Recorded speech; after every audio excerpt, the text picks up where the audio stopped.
apaka mago ODM ni be pod odhi chung' motegno koso dhi barore? Anyalo wacho ni apaka mago ODM no ok en apaka malich ahinya kaka ji okawe noero. And nekech ODM ok en a chama okalo ka. ODM en a movement manoger mager okawo higni mang'eny.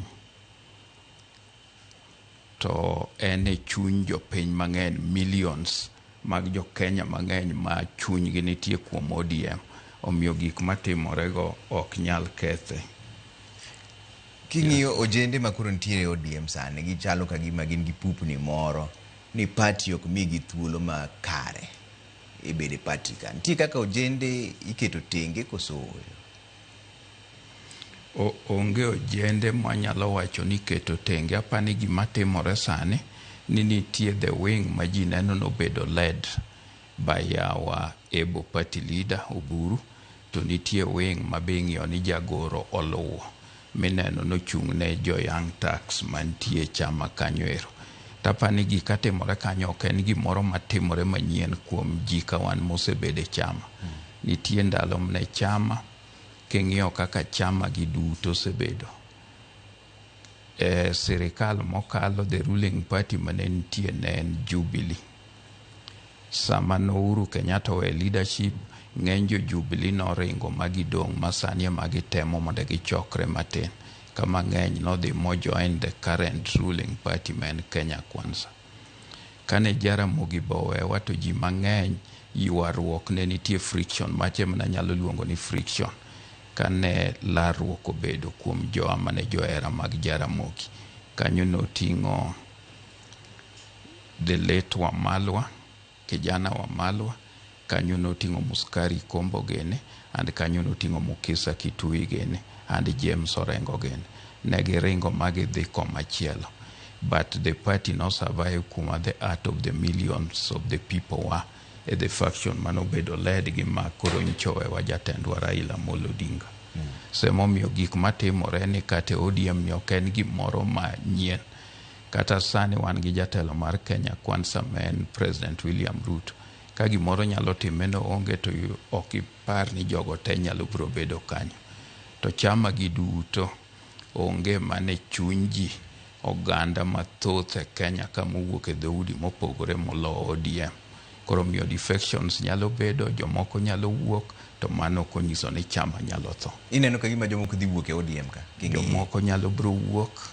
Jomoko be koro party nyalo kawo negi atua ka gidhi ahinya mok giluwore gi gik ma party dwaro, to mano ok nyal nego party. Ng'ato kaka jagoro mongirore ma Edwin Sifuna ni onego riembe party ka? Ok wach no nego riembe. ODM en a democratic party and en chama maduong' molo chama mantie. Koro ji nigi paro mopogore opogore. Paro mar Sifuna ginego be biro beda kaka jomatindo. Ke jomatindo samoro riemb giringo matek. But onego be ni pachgi gikelo within the party. Ok gidhi ni koro gitimo kata rallies oko mopogore gi gik ma party dwaro. Nikech sani nitie kuonde ma party leader osebedo kadhiye to kamoro ok gidhi. To ka gin gi gimoro kata ka pachgi nyalo pogore gi pach jomoko kata party leader kata jakom mar party Gladys Wanga, to nego bed ni giluongogi to gidhi e bura to giwacho pachgi no. And adwa nanyisi ni paro mopogore kata mar Sifuna gini ok en gik mochakore sama koro ni Raila osebedo maonge. Paro mopogore gi osebedo kata kane jakom nitie, but ne ok giwuok kaka sani koro ing'ong'o gi oko kata gi jowa ma jo press kata jo gaset kata jo TV kata jo radio. So paro go ne nitie and ok gin paro mochakore sani kata mar jowa. Ng'ato kaka Babu ne nyaneno kane nyalo dhi ma attend kata buche jo Wiper mowach ni Kalonzo will be the presidential candidate, to onge ng'ama ne omako wechego matek. So miyo gigo nokobiro ginyalo wacho pachgi but ok onego riembgi. Tanyalo advise ni mondo giwach gigigi within the party. To ka koro ginyalo wacho gi within the party, to kamoro nyalo tamo the party ni party defections bede, allegiance be change, to mano ok nyal nego party. ma jo-Kenya mang'eny nigo gigeno kaka ODM. Noneno ka gitimo mana romo margi mopogore ojendegi, gin gidhi e Linda wananchi to un udhi e Linda ground. Ang'o ma koro nyaka timre sani mondo mi gibed kamoro achiel? The party nyaka bed gi order, and gimoro amora ma ng'ato timo, obed siasa, obed ohala, discipline nyaka bede. Koro mianto gima nyalo nyiso ni ka jowa nigi party system, ji mang'eny timo gik mopogore opogore moko winjore e party. Kata korwa koni nitie jomoko manyalo bedo kor party leader, but kaka gitimo gik moko kamoro ke kaka onego tim. Mago be waseyude complaints kata kuom johera moko mag party monge kata rank e party. Taparo ni gima duong' ahinya ni nyaka gilu kaka party dwaro. To ka gidagi luwo mano, to disciplinary nyalo bedo. And disciplinary no ken gimoro manyien e ODM. Anyalo paro ni ne nitie Secretary General mar ODM mane very powerful and very vibrant and bene wiye bith ahinya, maniluongo ni Wakili Ababu na Mwamba. Kanoko luwore gi weche mag chama, embe nogole mna oko. To sama nogole no, we got even a better Secretary General in the name of Edwin Sifuna, who has been very vibrant to kendo riek kendo ineno ka wiye bith. But kata wiye bith okionge discipline ma okinyal respect the party leader and the party organs, then okinyal, the party oknyal beda noling kamano, geche nyalo ketho ji mang'eny. Ojende miwacho go nitie moko kuom gimoso wacho ni ng'ato kaka Oburu kata joma oyier manyien gi ok gin jotelo mane kare. Wachno be yie gi nwinjo ka ni wacho liel ndalo moro ni wach mar Oburu Oginga ni udhi guom mar ong'er. To ntiere ojende moko mabe wacho ni jogi ok oyier gi yo makare. In kaka ng'aja kanyo mar ODM gini gite, gin ojende gi nigi adieri wach ma giwacho no koso mato gin gi kier moro? Gima giwacho kamoro ok ging'eyo, nekech anyalo wacho Trevor with authority ni chama mar ODM and one of the longest people mosebedo around Jakom kanyo. One of the longest, and maybe okinyal count ji moko abich mosebedo kanyo moloya, or maybe adek. Kendo nekech abedo gi Jakom kar chakruok anene, and Jakom one the team miluongo ni veterans mane Jakom oyudo from Jaramogi. So we understand mobiro mwaneno how Jaramogi ended and how he came in. So kijende ma wacho about the party leader go nyaka ngi how the party leader rose into that position. Many of the things makoro gi question ne, anya remember ni kanyichene was celebrate ODM at 20 in Mombasa. Kama no Buru togi all the deputy party leaders mane Raila were in place nebedo sworn. Ngama no preside over the ceremony was the Secretary General. I remember ni when Oburu was made the party leader, ngama no some of the resolutions kanegi attend nek was the same Secretary General. Makoro question that authenticity. Mano neno kika omuma miketo go Oburu. To be nyalo dwaro na nyis Joan Oburu oke mokwongo bedo party leader. ODM osebedo gi party leaders. Oburu is now the third one. Nekech when Raila was still there to know the AOU chairmanship race, he had to step aside as the ODM party leader. The party organ, Masifuna was part of it. No yero governor Mwageno Mwaero kendo Mawielera Nyang as the party leader in an acting capacity. So the same organ, Central Committee and NEC, NORAD, mochako keto Oburu to be the party leader, because that time no kunya keto Oburu and Raila was his brother. So that time maniketa Nyang, this deputy party leaders nenitie te ODM. We had the deputy party leaders to no koketege, and no complaint was raised nyaka nchera ilota. Yeah. So mionga maksani nyalo raise some of those things en ngamo kongegi matemo among our young people. And maduong manyaka gingeni among in kakao kata mnathurwa mar nyikwara Mogi, the longest serving politician molo Oburu Oginga nonge, because Oburu started from the grassroots as a councillor when he was elected in the early 70s, ka ng'ata ne pok oyier who is surviving today. He later on rose makae to dhi obedo MP. And in parliament, is probably the longest serving member. Koro kidwaro kata experience chato is there. And mar ariyo adwaro nanyiso oganda wa manyalo underestimate Oburu. Ni ji matimo gigo ng'eni ka inche baba nitie kata mana that negotiations mane timo gi wuon piny. Among jo mane timo gigo ne Oburu and Junet. Yeah. So we need to give them the respect. Nikech among jo makoro pingo Oburu en kaka ng'ato kaka one of the deputies miluongo ni Geoffrey Osotsi. Osotsi Godfrey. Who is a very good friend of mine. Geoffrey Osotsi in the last parliament was a member of ANC party. So nyaka nyo be a ODM, he has not been in ODM kuom higni moloyo adek. But ODM embraces everybody. And mane momiyo kata in the king'iyo ODM kakochung' tibro yudo ka deputy party leader moro wuok Mombasa, the name of Abdul Samad ma Mombasa, who is the governor. Moro wuok Kisii, Simbarati, then Osotsi wuok Western.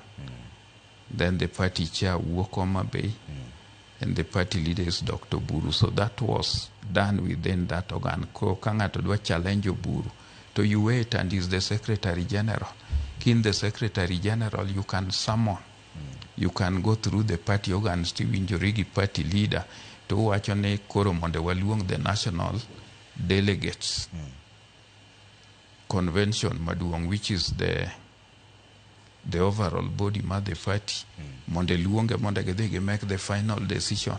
Tokinyal de ni ketora liku. Tomorrow be the next meeting be waseneno ma the party leader luongo like the last one they were there. To nineno kagi oro apology. Osotsi sent apology. Sifuna sent apology. So onge ng'ama nyalo dwaro riembo gi to ka gidwa riembore party to be koro ok do tam party ni ok move. Because ODM is a big party and cannot depend on an individual. Yeah. King'iyo gini matut, ang'o mathago roweregi? In ng'ama osebedo e siasa higni mang'eny. King'iye maler, en wach mane? Roweregi kang'iyo, gima chandogi en attention ema gidwaro. And recognition. Mok gidwaro kombe moko iye ka? No, gin gidwaro attention. They want to be called to the negotiation table. Tok ging'e kaka onego gidhi kanyo. Koro apani gin gi olruok moko. And kamoro nitie josiasa moko mabe nitie dwaro ma gin go to nyalo tiyo kodgi kodhiro gi mbele to kichore gi chien. Koro mano be paro ma nyalo bedo go ni nyalo timore kuomgi nikech ng'eny gi ok joma osebudho siasa. Kaka neno jagoro mogirore ma en Edwin Sifuna nyowacho ni nitiere 10-point agenda moko ma pok otim to deadline mar dwe mar adek chiegni chopo. King'iyo be mano en kare kowacho ni nitie gik ma pok otim gi jatend piny Kenya masani omiyo ok onyal donjo e winjruok manyien gi jo UDA ka mano kuongo winjruok cha to pok otim. Gigo eke momiyo nyaka gibed ne en kaka jagoro maduong' mar chama. En gi ratiro mar bet kama Central Committee mar party bede. En gi teko mar bede NEC kaka kamuluong ma Mombasa cha. En gi teko ma ene ma coordinate National Governing Council kaka manotimore Mombasa chande. So ka en gi gigi endi to kidhi e marketplace tego koko nego owach gigi within the party, omany party leader to bedgo gi party chair. We have able party chair Gladys Wanga. We have our party leader Dr. Oburu Oginga monyalo luongo to bedogo to keto sidagego to gineno kaka gilose. Yeah. ODM ni pod ni Azimio kaka inene? Yes, ODM pod ni Azimio. Azimio noneno ka nolok jotendgi koro. Mano lok ka. Maka kaka Kalonzo Musyoka gik mano tim nyapa ni neno ka executive director one of the people who are holding the instruments no selose kech macha nye en like a roadside pronouncement mar Uhuru Kenyatta and the members Magazimio were not consulted. So the Azimio board needs to sit, and I know now a good majority of the membership mar Azimio oko agree gi gima nyotimore no. So miang'e ni gima nyage timo no ero en gima kisheria waluongo ni null and void. Ab initio en gima onge tiende, onge kama teko mentiere go mar chik. Yes, koro Azimio poniti and ODM poniti ka. To nitie joma penjo ni koro ka ODM ni Azimio ka to sewacho ni udhi wuoyo gi UDA koro karun komane. Nikech Azimio chalo koro ka gima en opposition. Nya wacho ni wabro loso not only gi UDA. The party leaders osebedo very clear ni kwadhi mbele to odhi bedo open. Democracy means ni nyaki bedo open ma they will engage all political outfits kochakore gi UDA. Nikech UDA nitie gima ne gisechako go mane Babu Weko osechakore on the 10-point agenda ma jogi wacho ni. Yeah. Mano nyiso ni koro yaw thuolo mar gombaka gi jomodong' bende. Yes, jomodong' be onge joma waloro na gi oko. Mae kama pogruok bende wuok e ODM kan nitie joma wacho ni gini na UDA kende ok ochak wuoyo ng'at machielo. No. Mano is not true. Apani mano kwadhi with the position ma the party leader Tingen osewacho very clearly ni we are open to all political outfits wabro loso mwanyalo winjorego. Seche mudhi e mbaka kaka ODM ni ang'o modhi dwaro kuom UDA kan nikech wach moro mane wuok ni jalup jatend piny Kenya ok udwar. Udwaro kombe moko to mar jalup jatend piny Kenya mar Kithure Kindiki ok udwar. Mano be kaka nuwinjoru koso mbaka ma pod ugoyo? Winjruok pod ok obedo. But nitie gimoro ma kanyichi neno kane jotelo moko mag ODM oromo e piny mar Nam Chumbi. To nineno ka gichalo joma koro ne nyiso president ni wanyalo mna bedo kodi to wach mar namba 2 nyaka miwa. Kaeto gino inche na nene kong'eny e piny jotok Kodera be. Piny Abaluya kidhi Bungoma Jobukusu ni kwaloso gi Ruto kom mar namba 2 ma nyaka miwa. Kibiro Kakamega gidwaro kom mar namba 2. Jowa moko be nyicho osechako wachno Mathurwa koni kuom nyikwa Ramogi Ajwang'. Kidhi piny mar Oria North Eastern gimbe gidwaro. Koro magi kwawe ma piny odhi kamano to wanyalo chalo joma nyalo pogo piny mok dhi miyo president rieko. Koro chalo joma dwa blackmail president. Sida ma jo Kenya nego kendi ne position minyalo mi ng'ato. Jo Kenya negi problem. Priority mar ODM kata mar the leader mar ODM menche nowewa nen to build a party that would last his legacy again kata ko atineno ka ODM post strong and again jigore nen kechene chama man gi ndadho gin jilarore dware. So mara ariyo ni chama ni gima no dwaro ni solutions to the problems mane momiyo no an gi 10-point agenda. Dine mano bedi ne kech party leader wa chama nene gi teko kabisa. Dine kata eno wuono nyiso Ruto na gombo ni keta ka to mago podoko keto. No dhi handshake go Uhuru Kenyatta ne oko keto no Uhuru condition ni nyaki kete ni mondo bed kata minister kata chiu joge moko. No dwaro solution to Kenya problems. And mane kama jo Kenya dhia marong paro ne kemiyo ng'ato opposition ni to solve problem. Wan gi problem mag jowa matindo kata agency madwaro tije who have got very legitimate issues which we must answer and address kwa dwaro stability mar this country in future. Wan gi problem mar kata joma nosetiyo chon ma pod ok ochul their dues. Wan gi joma tiyo sani ma the income magiyudo are not enough. Wan gi many people mosetieko universities kaka jopuonj mamoko osebedo oko 5, 6, 10 years kapod ok ondikgi because TSC ok nyandiko gite. So magi gik monego wang'i and kaka wanyalo riwo jo Kenya mondo think kaka oganda achiel. Ma siasa ok pogwa makelo hinyruok. Wan gi issues mag insecurity ma kuo gi gik mang'eny because of the economic challenges nitiere mag crime. Wan gi issues mag corruption madhi mbele mang'eny. Apani mano wa the priority mar jakom ma ka ng'ato dwaro ni honor the legacy mar jakom. Those were the priorities. It was not appointment in the government. To jowa mawacho ni kok omiwa namba 2 ni to chal ka gima koro ndhogwa gi chama. Mago jo miwacho ne gina. Mago jomor moko ng'e gima timo. Kibiro yudo joma loso kamano podo gitie government kamoro lony margi be kaka government ringo gi gik ma ji dwaro ging'eyo. aseneno ka ji mang'eny kata nyithindwa mang'eny sani loso kata social media, but we understand nikech gin joma yang to moko bodenyo moko iorogi. Aneno kata moko loso marach kata wi party leader kata yany party leader nigi experience, ong'e gimowacho, ong'e gimotimo. In kaka mosebedo e sirikal higni mang'eny, mane manigi oteku mang'eny, komiwa kombe koso kwa bede e sirikal to kochuno ni nyaka miwa kombe, mak mana ni sirikal koro ng'iyo kaka yore mag dongruok biro irwa kuchucho. Mane maber? An aneno ni gima duong' ahinya ma an adwaro kaluwo mana kaka nyiche ne baba luwo gi gavana wa ma Kisumo mane wayudo level 6 mar Jaramogi Oginga Odinga Hospital masano dhi yudo like 2 billion mane ok wayud chon. Gino ero kantie mane golo matin memege ni dasogo to rande hospital. Koro sani mano nyalo dhi konyo jowa mang'eny, kata ma inchie tuore thieth mang'eny wanyalo loyo, kata cancer unit gini koro wabro bedogo. So mano is one thing.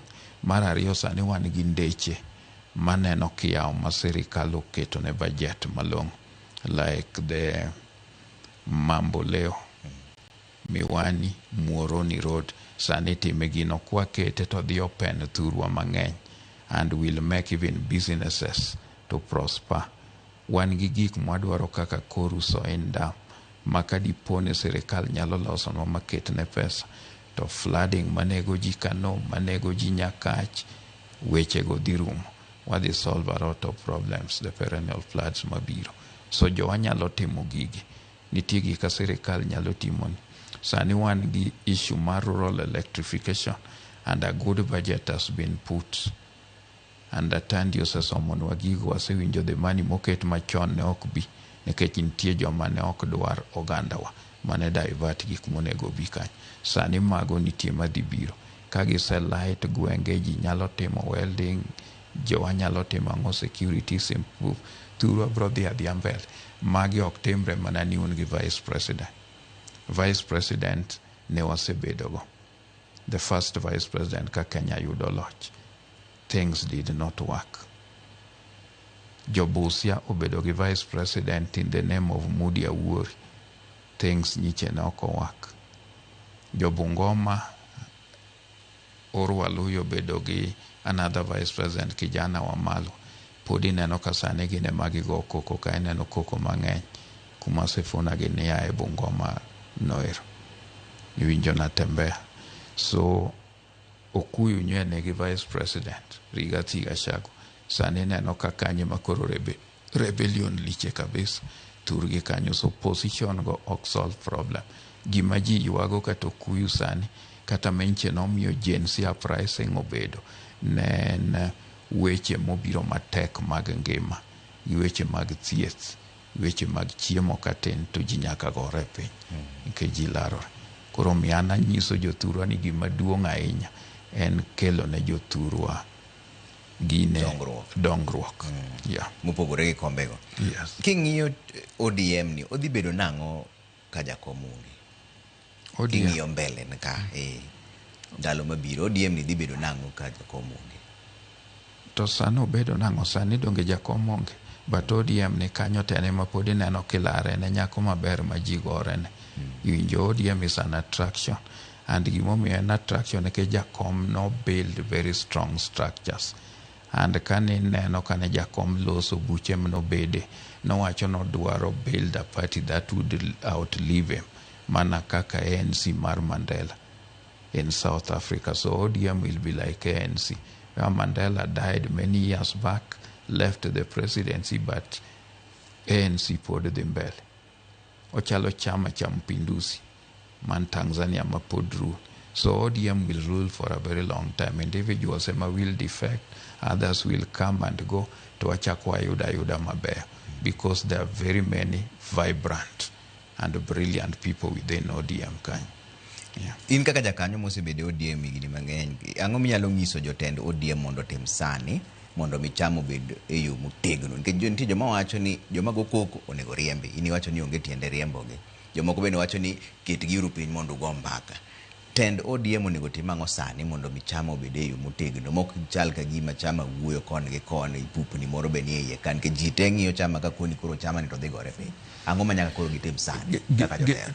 Gima nyalo bedo mabet pek kanyo ni ng'eny joma losogi ok giwach pachgi to gichalo jomor mana kaka nyisino, and moko dwaro attention, and attention kidwaro kidonje chama to nyaka ilumna procedures. Ka nitie ng'ama oneno no nyalo chung' no bedo party leader to rit chieng' moluong yiero no to dhi chung', to kinyal dhi ni ka party leader wacho gini to wacho sama gisebedo e bura makata neke makoro sekalo tiduogo yudo ka gidhi giwacho kendo mopogore mana kaka sewachono.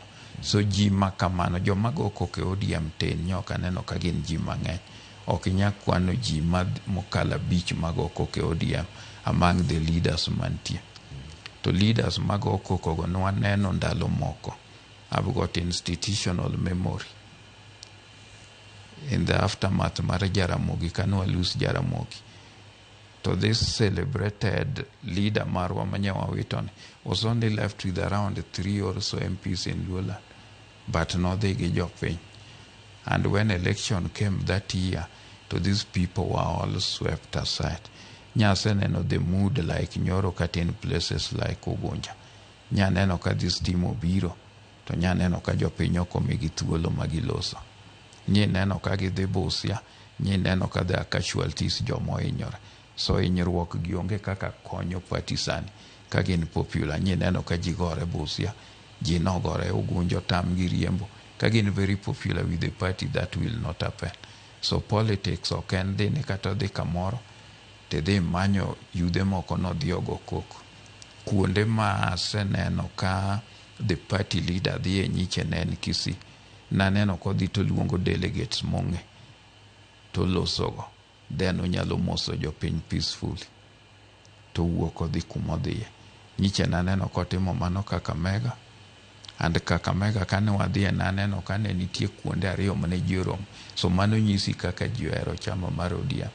Ne nitie delegates ma kidhi Koparanya to dalo pong', kidhi ka Fernandes Barasa in Kakamega town ji opong' to giduto gidwaro party leader.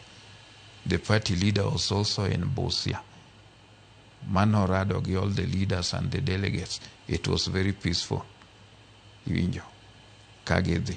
In all these meetings, all MPs and every ODM members bedo invited, onge ng'ama olorne oko. So ka jowa nigi maduong' ne ka jowa nigi issue, to nyaka giwache within the party structures. Gibi gikete to the party leader or the party chair, or gikete organs machalo mar NEC or Central Committee magibede. Onge ng'ama osenyiso the party leader, ok apani gisenyise kaka ng'e the party leader ni gin kata gi issues moro magiketo ne kata in writing no atem kama. Koro miyo ka gidhi ahinya to be gidhi ketho party. Samoro kudni achiel ema to ring'o, nyalo gika ma koro wacho na wayo be ojogore gi lak. Koro mondo yier ng'ato moyie ni nyalo tiyo ne party, otim gigo mag are all rights ma the party must be open to. Yeah. Ipani ODM onego chung president? ODM. Onego gol president. Ka achiel kuom gima jo riwerego ne wacho ni ODM onego gol president ng'ama chung. ODM ok nya golo. Gine ma ka gineno nitie ng'ama dwa chung' to gine ma giwacho. ODM is a mass movement with ordinary and people who are even holding political position and party position. So who is ODM? And how do you go a presidential candidate kapodo kuluongo NDC manche the party leaders enyiso gini bro luongo. Koro nego girit magiwinj ni luonge karang'o.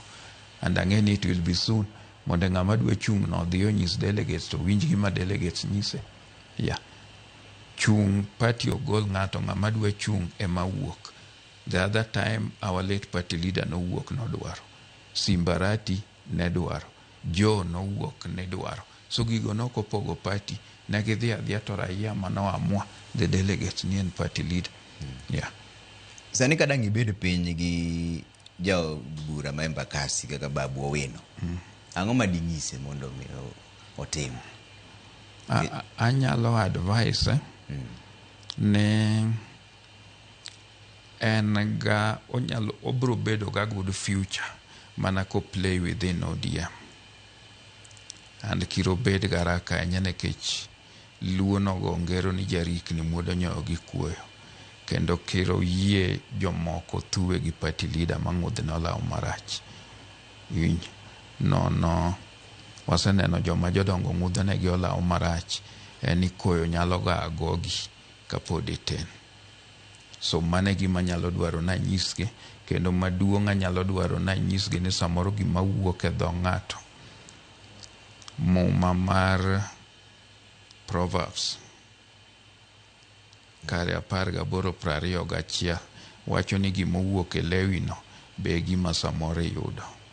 So owacho ni ng'ama ok oluoro duong' ok nyal dhi maber. Apani ka gisome kanyo to gibro winje kok iluoro ich.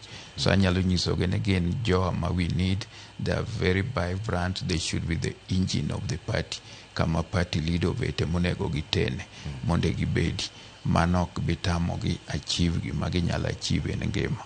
God's time is the best for them. To kirgi dhi negi antagonize negi dwa ywa tiende masamoro ng'udh negi olaw marach. Mano nyalo ketho their political future, and they are the people who will need in the next generation, because many of us would now, with the time, would now let the mantle go to the young people, maybe, who are in good health and strong like Babu and Wakina Sifuna. So I would advise them nigi bedi very loyal to the party leader. Kagen gigi moro to giwache within wan gi duol marwa even kaka marwa bunge mag joluo. Okane ko biro ga duol. Yinjo Babu is my friend. And kaka one of the people more recognize his talent, I've talked to him. Kanche gik moko podoko de kama. And we consult and I advise him kama pano de marach. Katembe kama na ni samora dine mateka nyatunyisa. But I don't know again the future, but future no nyalo kethore. And asene no future mangeny makethore mag joma bright politically. Yeah. To Edwin Sifuna. Kendo gima duong' anyadwa ni ging'eni unity. Their survival will depend with the unity mar ODM. When we are united, so they will have a better political future. Ngama bro dino negi bro bedo maonge in future. Yeah. Manegi manyadwa na nyisgi both Sifuna and Babu. Mende giket ODM obed united. If we are united, a united ODM will not be threatened by anybody or anything, even the ruling government. Apenjo wach Sifuna gi osotsi mopogore nikech gin tayari gin jotelo. Babu Owino nyalo wacho ni en jakanyo mar ODM, to magi to jotelo. Sifuna en jagoro, osotsi en jalup jakom, jalup jatend ODM. Gin nyalo nyiso gin ang'o gin giwegi koro, nikech gin bet gikwongo ne Babu Owino. Osotsi gi Sifuna and Babu Owino could be in the same age bracket. Ngama nyalo bedo ne ni duong' ne gi kanyo maneno ka giringo go e team en osiepna kendo governor marwa ma Siaya. But Osotsi gi Babu samoro body mar ng'ate machwe moro tin. But again, young people in almost in the same age bracket. Yamana nyalo wacho with authority. But gima nyalo gombo nyiso gi ne gi the procedure. Ne gin mane gin party leader gi no yier gi nang. Be NDC no se yiero gi mora mora. Jo amane position go NDC kore kidhi ket nyaka ne jakom yier gi into those positions. So giwe condemn the same system. Mano konyo gi ka gimbe gi ascend go to leadership. Podi do bedo governor ma Kisumu.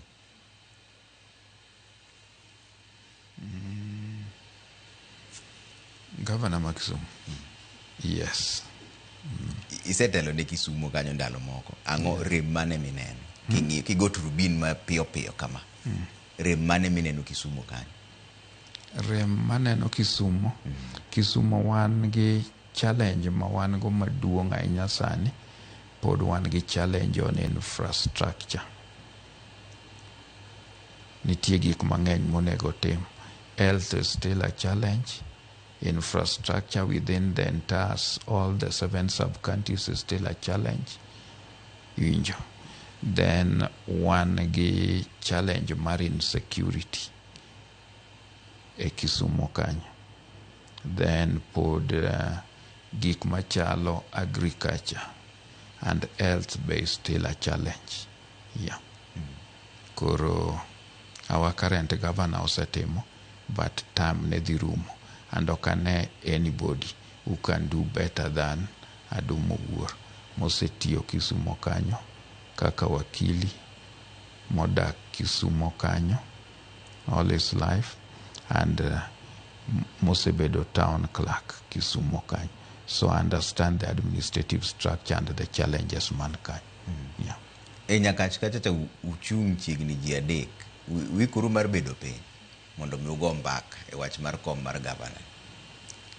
Koso ng'ato ringo mana ringo. Eva politics, ka ng'ato osewuok to jopiny ema dhi thego. Jomochung' Nyakach mosegone kura gi jo Nyakach kanyo manyalo kwano pok aneno mobiro ir ji kanyo ni loso for the last 15 years masebedo kanyo. So the only person ma jo Nyakach osegone kura mobedo ga Jense polling station and only Adumo Wuor. Jomoko go pok obede ballot box. Gin kore ka gidhi bedo mireng mimanya Jense mireng ni campaign. So they are on a trial. Koro and politics is not something new to me, both in Kisumu. Remember Nekewa Nyakach at one time, a chama mar Babani was the coordinator in the entire Nyanza province. You're not only Kisumu County. So I understand it. I understand the network market. Yeah, across Kisumu. So when the right time comes, I will seek the mandate of my party, ODM, and run for the seat mar governor. I'll not run for the seat of MP. Koro Kayudo the ticket, will run, will fight for it, and go to the people. Not with handouts, but with policies and principles. Yeah. Kino wach handouts nikelo no en wach maduong' Kisumu kacha nikech tiere joma jipakore ni nitie jawuoyi man gi pesa. Yeah, gichiwa. In our history, and the history mar Kisumu no, denanien pesa no, Baba okdobedo dhano. Baba must celebrate, you would not put people online gene megi handouts, but you can still see people still cherish him in death more than even when he lived. And his spirit is still going to dictate politics maturwa beyond our lives. So handout na nyiso jothurwa ni ka ng'ato kelo ni to kaw. To mistake makosa nyalo mna bedo ka handout ne mochuni ni koro bundino oketi ne go kura ne ng'ano. So nitie jomo kelo handout pesa ma ng'ato tiyo ne maber gi luche boko nyal dhi nokea ka nowito ne. So mane gima sebedo ka nyiso jowa throughout. Ka ng'ato kelo ni kaw. Siasa ma Kisumu no, we saw the one mar Ouko. I was very active when I was at the university. Ouko and Omino. Ouko never used to give handouts and he carried the day. The longest serving MPs in Nyakach is me and Ojuang Kombudo. We don't believe in that handouts, no amiyoji. And you've seen people voting for us. Kajomoko ringo gi pesa handout. So mio handout is not the thing. I saw Kasipul Kabondo, the times of Kasimo Wango. He never carried the day. Opio kopio genene di yombe ayomba at that time. Niche na neno the gubernatorial campaign in Homa Bay. Evans Kidero ongere kaka ng'ama nigi economic muscle, but nyarwa ng'aya is a very young lady. Iwinjo Omambo family background, went on policy and ideology and carried the day in Homa Bay. Yasomiyo kuonde wage mang'eny. You saw katamna Migori Ochila yako, so you don't go with money but ideology mabrokali the day, and that is the stuff ODM is all about. Yakija ODM who believe in ODM. Yeah. So we'll fight Jomanege Fesa Gobo Bia.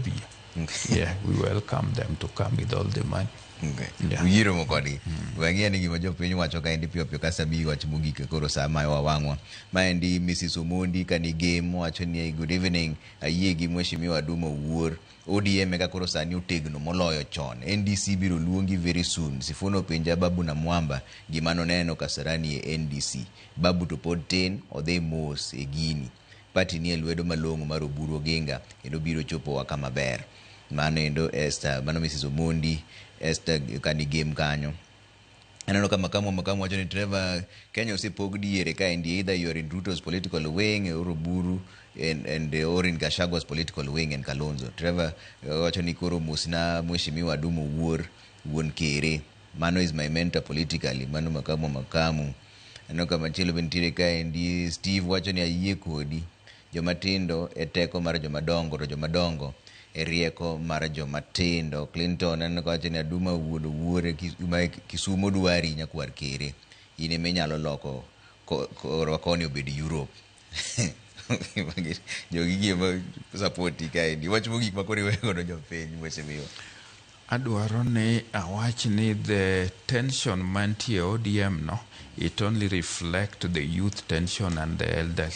And that one I made you again example. We also joined the politics. Mar Baba Kane one very youthful.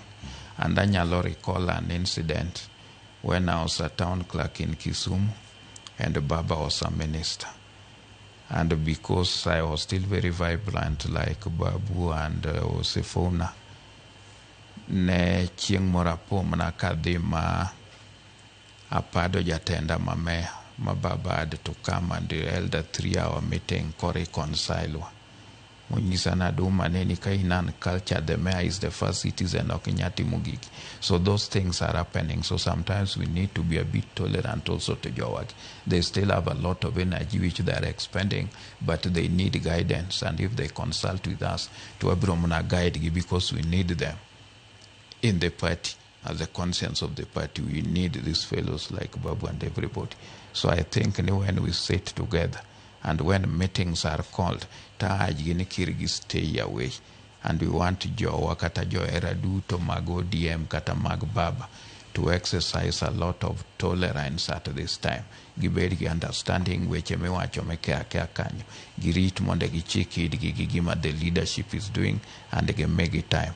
Monda tuwa kirbede based on and outside one job united. Because unity is our strength. The future and the only honor we can give to Baba is even to win more seats kakanche wateme by elections in the aftermath of Baba. Yeah. Erokamana ina mano Mheshimiwa Aduma Owuor jaod bura manyakacho wacho maler ni koro dhi laro kom mar gavana ma Kisumu joma ne penjo no ero duoko weno wuon. Mane kama weche nonro mar duol erokamana ina kuom bedo ka Ramogi TV ka bang'e Sadek George Bati Daddy Cool bro biro ka mondo koro gonu mbaka weche mosebedo katimore pacho kan kaka pile nyinga Trevor Ombija jandingo panga jonyakach ndendo nombija taya nyakwar guok ocha pesa wanere bana.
Ngima mar del en mwandu maduong'ie moloyo.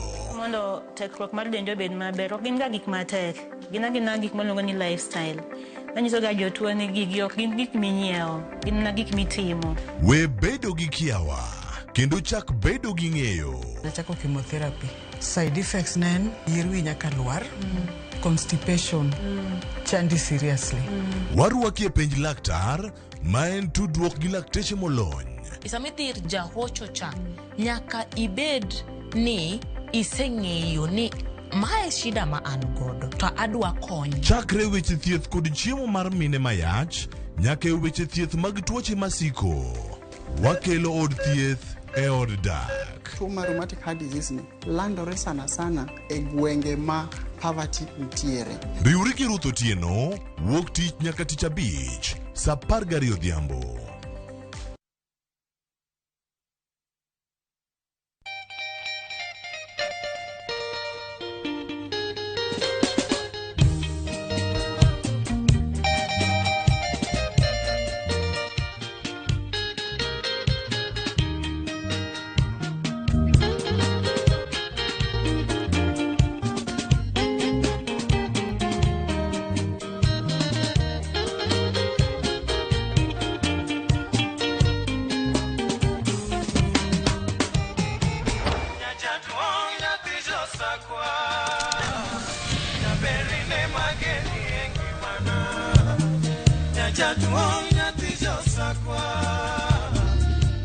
Radio Ramogi, Cartoon Jaluo. Radio Ramogi.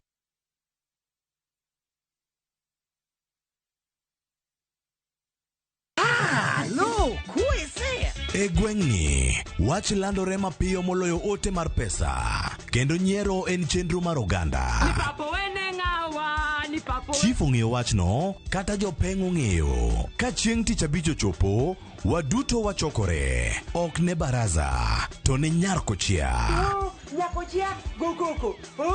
Nyakochia, toxin. En chenro ma gik moko duto ng'aw malo mokalo tong'. Chakre sigendni, weche miwacho. Kato akanyi leo chunya, nonyuoli kure. Riwre uru gi oganda duto, kendo we uru wanyier ka gima okochuno ni ng'ato chul puotheno. Kokija richo, ting' badi malo, Jehova Nyasaye golo nyaka muponde ndalo. Nyarkochia, tich abich, saa 1:45 otieno, mana e Ramogi TV.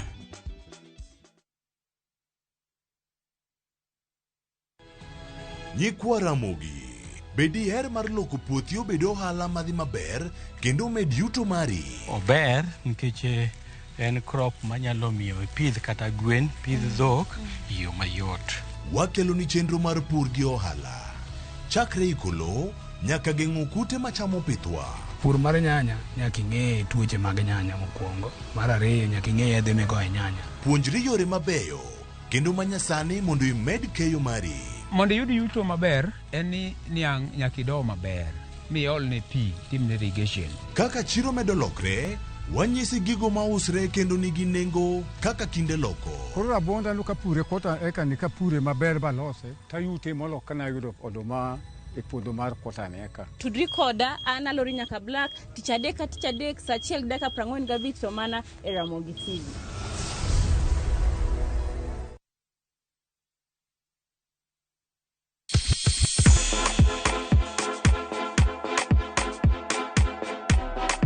Be isei korine miel? To bendi sei korine thumbe mamit manyien manyasani?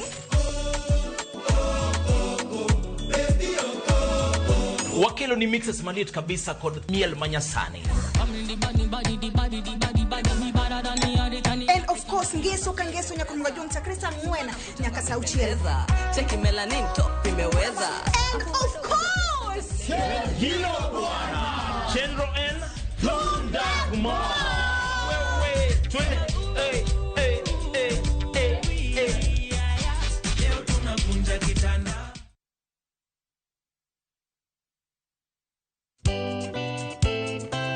Ngeso ka ngeso, saa 11 mamidhiambo.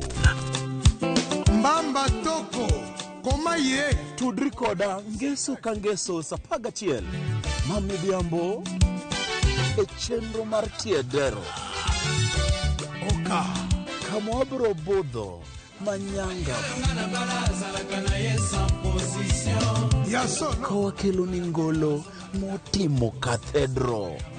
See you there. Tiedero, ngeso ka ngeso, saa 11 mamidhiambo. mana e Ramogi TV.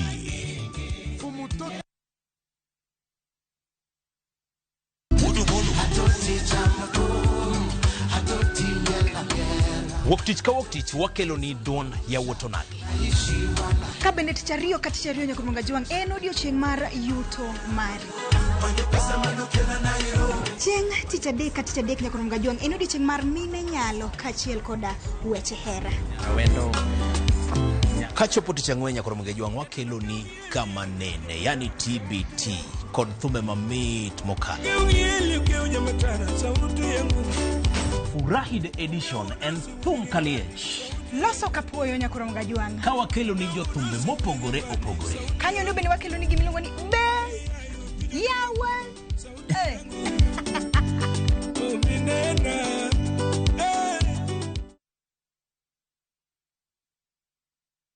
Chakre dho nam lolwe nyaka e nderni mag boma maduong', pesa ka pesa nigi sigande.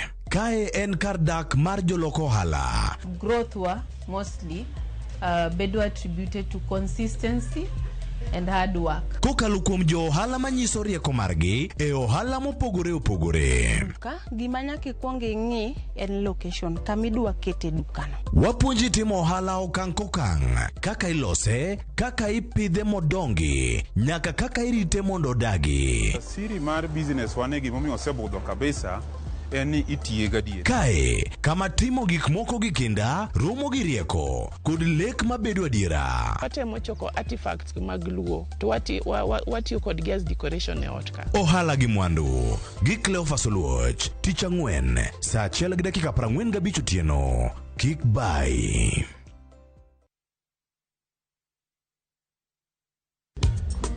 Ticha beach kocha kore saa 4 otieno nyaka saa 6. Lakini ni mixes maliet kabisa mag luo rumba, luo benga kachiel kod jawa maliet. Kowuok e ondamo 107.1 FM kar chuny jaluo. Apela na koni ne wang ne ka wadok kocha. Nyaka wang joy mari mar Ramogi TV.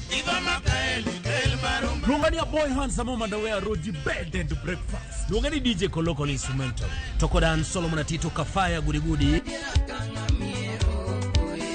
Kawa wachoni ma en Ramogi Night Disco.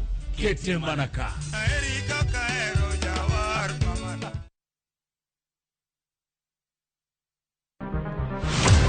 Chal mar pinywa en gima ichiko e mbaka ma wabedo godo kanyachiel. Okoripo bed ni warito Trevor nyaka issue obedie. Nikech leadership is not just felt in a crisis. Chakre wach yuto nyaka somo, wach telo nyaka ngima mapile. Jopiny dwaro ni umie strategy kaka ng'ani dok dala. Owe ponde toka gwam. Penjo madongo dwaro duoko makare. Wachiwo duol maduong' ahinya. Jotelo, jotim nonro kod jogo matemo kelo lokruok. Kitwa mokwongo number 1 en ng'iyo kaka warito kendo wakonyo jopiny. Omiyo ka joka dhi marach to nyaka koro wanyisgi. Dwarore ni wang'e, wapenjre penjo kendo wayud duoko.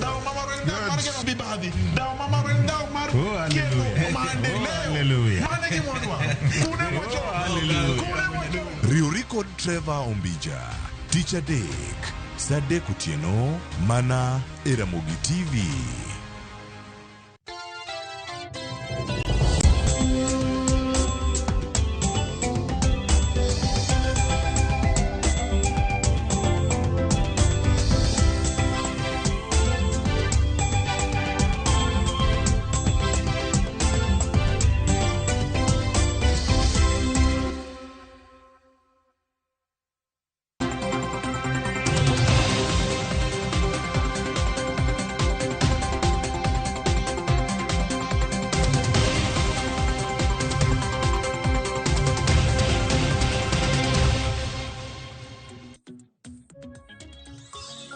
Erokamano nyakwa Ramogi kuom yiero Ramogi TV kendo kinyne ka ne chake gokinyi e chenro mar Rupiny chopo sama koro mbaka romo chakre e thuolo machal kama obedo ko thuolo mar mi ma osebedo katimore magin moko kuom weche manyien Mohamed Oluo kachiel kuom dama bende osetimore waketo gi ayanga ka wachako twak bang'e ka waseyudo weche manyien. Parne ma en odiochieng' mar tich adek dwe ndalo 11 dwe mar 2 2020 kod auchiel nyakwara mogik moro amora ma intie twak mar mbaka oromo biro ni kendo kawuono thor wach ma wadhi bedo godo en weche motenore kod kedo kod yedhe mamero ji e pacho ka, yore mag chike kaachiel kod yore mag neno ni chikego ketie tim. Kamoro amora ma intie mokwongo wachako kod weche manyien. Machiegni nyinga en George Bati.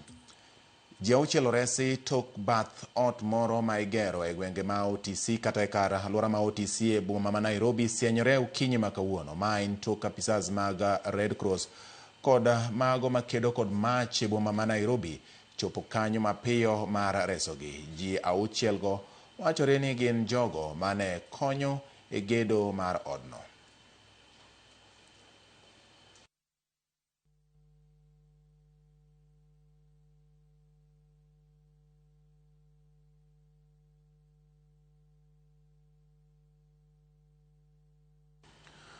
Jatend piny William Ruto chako ayanga limbe mare mar ndalo adek e gwenge mag nyandwat mar piny Kenya odiochieng' ma kawuono. Limbe mare mabiro e kinde ma jatend duond bura mar DCP Rigathi Gachagua oseyo sirikal ni ok osebedo ka chwalo dongruok kaka owinjore e gwenge mag nyandwat mar piny Kenya.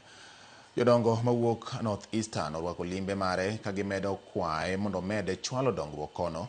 Jatend piny igeno ni biro yango chenro mag nyota e kind chenro mamoko mag dongruok e gwenge makono. waxaan helnay DS baan helnay haddana way baabeen dhalinyarada shaqo kuma haysato aad iyo aad baan meesha ugu. Sisi kama watu ya wakaji wa Garissa County sana sana pande wa Liboi Dadaab, boda ilikuwa inatusaidia kwa njia mingi kufanya biashara na kupata pia usalama.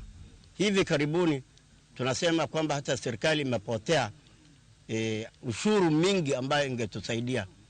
Boda ni kama officially closed, lakini haijafungwa bado, vitu zinapita, magari zinakuja, chakula inaingia. Tumekosa tu ile ushuru serikali ingebata, tumekosa ile usalama ya kupita barabara kubwa kuachana na Banya route. Kwa hivyo Mheshimiwa Rais, tunakuomba ya kwamba ukija tunataka utangazo ya kwamba umefungua boda ya Liboi. Umeanzisha umeme iko Dadaab, fikisha boda yetu na Somalia. Umeanzisha lami kati ya jiji ya Dadaab, anzisha ile kubwa inaunganisha Garissa na mpaka yetu na Somalia. We expect to get the tarmacking of the Dadaab Liboi road. That is a road that has been forgotten for a long time. After 63 years of independence, we feel that now we are part of Kenya. We appreciate your inclusivity, we appreciate your objectiveness, and we also appreciate for giving the young, talented, and well-educated youth of our country a chance to lead this country in different capacities. Kawasure ni jatend duond bura mar ODM Oburu Oginga okang' machielo oyango ni duond bura mar ODM ongirore kendo ok ndek ni kata matin. Oyango ni duond bura mar ODM bende ikore mar twak makende kod duond buche mamoko motelo ne yiero maduong' mag 2027. Gavana ma Mombasa Abdul Samad Nasir bende oriwo lwedo dwaro mar twak makamago. ODM iko imara. Wale wanajaribu kusambaratisha chama chetu hawataruhusiwa kamwe. Sisi tumekuja hapa kuongea na watu wa Coast, na sisi tutafanya mpango, tutaanza mazungumzo hivi karibuni. Tutaanza mazungumzo na mazungumzo ya kutupeleka kwa serikali. Tutahakikisha ya kwamba mwaka wa 2027 sisi kama ODM tutakuwa, au sisi ndio tutakuwa tunaongoza, au sisi tutakuwa na maungano na wengine. Nyinyi mnazunguka msururu wa kuuza matusi, mnazunguka msururu wa kuuza mambo ambayo hayana mpangilio. Sisi tunazunguka msururu wa kuuza ajenda yetu ya mwaka 2027, na tumesema mambo ni mawili. Aidha ODM itakuwa ndio yenye kuunda serikali ama itakuwa ndani ya serikali? Oganda mawuok Kaluo manokedo ne demokrasia e pacho ka kokalo e mabul mar Second Liberation Veterans of Kenya sani koro golo duondgi oko ka ewi tungni madhi nyime duond bura mar ODM ka giwacho ni en gino manyaka koro rum. Giwacho ni ochopo sama koro nego ket jodito mag ODM piny mondo gwandruok masani osenyisore e lela mondo mi rum chutho ni mar okotim mano kata okotim mano ma oganda Luo kod johera mag ODM nyalo neno ni otimore yo makare ni mar kamano okotimore to siasa nyalo bedo matek. Bende gidwaro ni piny owacho kod jotelo mag oganda Luo kik giwechien ni mar gin bende gikedo ne lokruok kod lemo masani thoth jo Kenya neno ahinya to e yore mag demokrasia. Giloso e kinde mane giromo e od bura kata e kar od bura ma Kisumu kendo chano mar wuotho kod counties duto ma Kaluo madano ni oganda Luo riwore.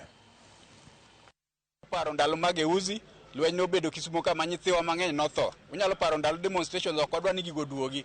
Omiyo wakwayo kwe makende mondo bede mang jowa. Wadwa ni veterans te mondo wuogi mondo bed kanyakla kech riwruok e teko. A party which took 20 years being built by the late Raila Amolo Odinga. Somebody wants to rock it within 3 months after his death. We cannot allow that. As veterans, we stand firm with Dr. Oburu Odinga as the party leader. And we want to give way forward as veterans because this is something we fought for. Let us call James Orengo.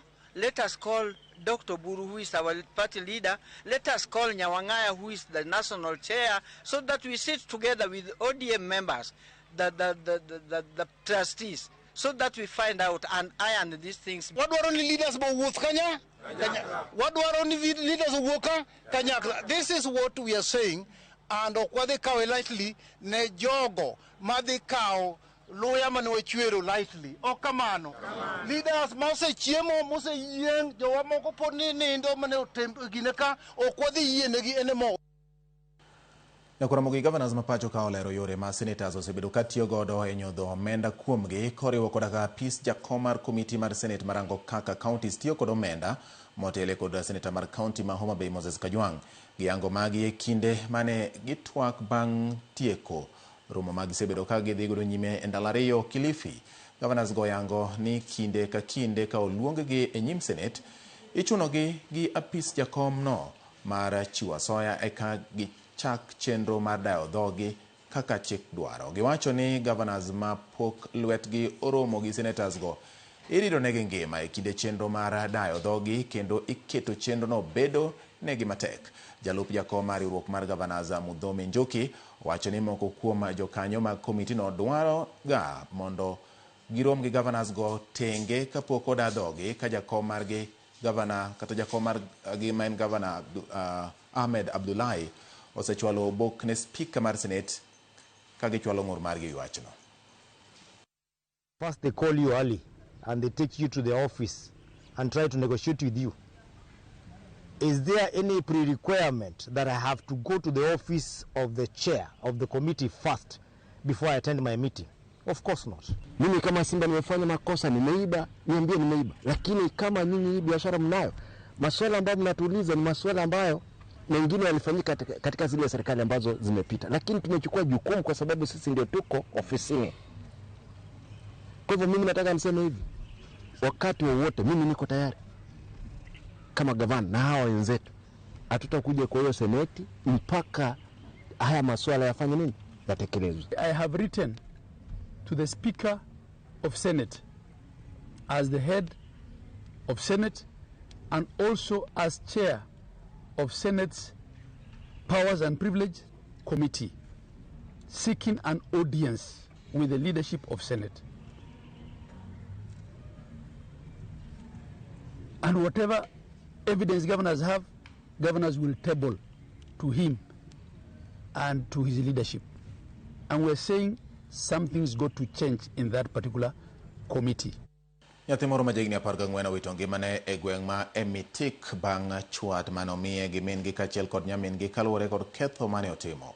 Kaluwore kod ruoth mar gweng'no Bernard Bunei, nyathino moyangi nyinge kaka Peris Chepng'eno Orodh ma osim kendo kane ochop kode e od thieth lakteche noyango ni osewito ngimane. Uneyo kwayo jonyuol mondo obed gi horuok e kinde ma girieyo nyithindgi, komedo ni kuonde chiwo ripode mag ketho mopogore opogore bende thoth, koriwo tisende mag obila kaachiel kod apise mag ruodhi.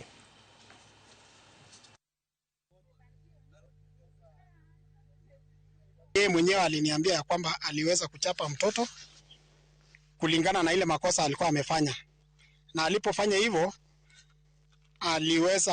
mtoto akaweza kusirai hapo, na mtoto akachukuliwa mpaka hospitali, na kufikia hospitali daktari akaambia familia ya kwamba mtoto ameaga. Na ninataka kuhimiza wazazi ambayo wako hapa, kama mtoto amefanya makosa, si suluhisho kuweza kumpiga yeye ama kuchapa yeye, ila unaweza enda kuripoti yeye kwa ofisi yangu ama kwa police station kulingana na ile makosa amefanya.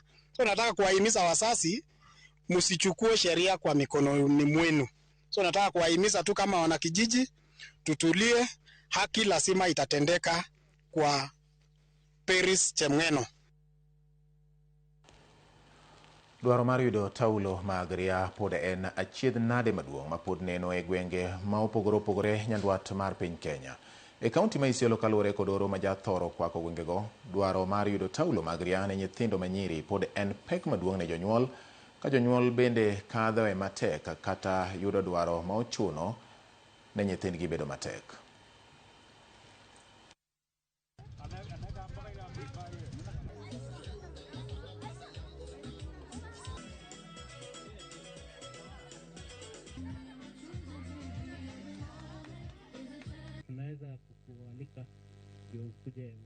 If you are not happy, if you are not confident, your mental frame is affected by that. Kwa hivyo wakati yoyote mambo ya menstrual hygiene, I respect everybody else, lakini wanaume kuongelea hiyo maneno vibaya kwa mtandao, kuingilia kiongozi mwenye anapeleka sanitary pads kwa wasichana, wachaneni nayo. Hiyo mambo hata leo mtaelewa, hata kesho mtaelewa. Kwa hivyo leo tuko hapa kupeleka hizi sanitary towels kwa all the primary schools and all the junior secondary schools in this county. Zote zitapata. Na kila mwanafunzi atapata 3 packets. Onge mar adieri kod yie kind dichuo kod dhako oyang kaka gino makelo ywaruok maduong' e kind jogo modak e gwenge mag Kapkrong mayudore e kaunti ma Bungoma, ma oyangi kod komanda mar obila e tesend obila ma Chesikaki Beatrice Lagat, mane twak e kinde romo manokelo kanyakla jodak ma Kapkrong. Lagat koni thoth ywaruok mag udi ma chopone e apise ikelo kod onge mar adiera ei keny, kendo kopogore kod ketho keny mathoth e alworano, tuoche mag nyeye bende oselandore, gino ma osemiyo ji mathoth owito ngimagi. E romono bende twak owuok ewi kaka jodak makanyo nyalo bero pur margi kod ohala. Hapo kidogo mnachanganya vitu. Mara mingi nikisema mtu kunywa maji ya mtungi yako, na mama wacha hiyo mtungi isichote na kila mtu. Hiyo maji inachoto kwa gani? Tumefungua msimu mwingine, tumepokea kilo 17,50. Tuko na magunia 80 kwa hiyo kilo ambayo iko kwa store, nyingine iko bado iko kwa vitanda, na tunaendelea kumili kahawa. Na research ile tumefanya Madamosius kwamba jamii zile zilipeleka kahawa Uganda. Unajua that is ready money, unaingia, unapewa, unakulako nguruwe kidogo, unarudi na 150. Ukifika kwa barabara unasema wacha ninunue hii, next kesho naenda tena niuze ingine. At the end of the day, Januari ikifika, hakuna pesa ya kupeleka mwanafunzi shule. Na kumbuka kwamba 85 shillings yenye chairman amewalipa ni 80%. Alafu ukamwachia chairman 20%. Na ukienda Uganda umeuza yote, that is your 100%. haujachangia jamii, haujafanya chochote.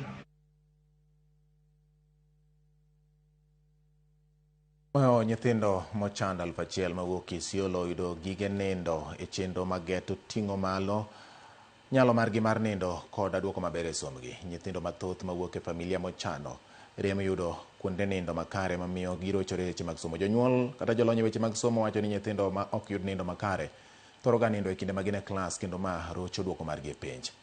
Mar tieko chandruogno, moyo nyithindo 1,000 ne omi gige nindo, sende kod gige somo, chenro ma ok omenda ma odhuro. Sirno chiw kokalo kuom kanyo midendo ni Thuranira Foundation ka osire kod jogo ma chunygi ng'won e piny mangima.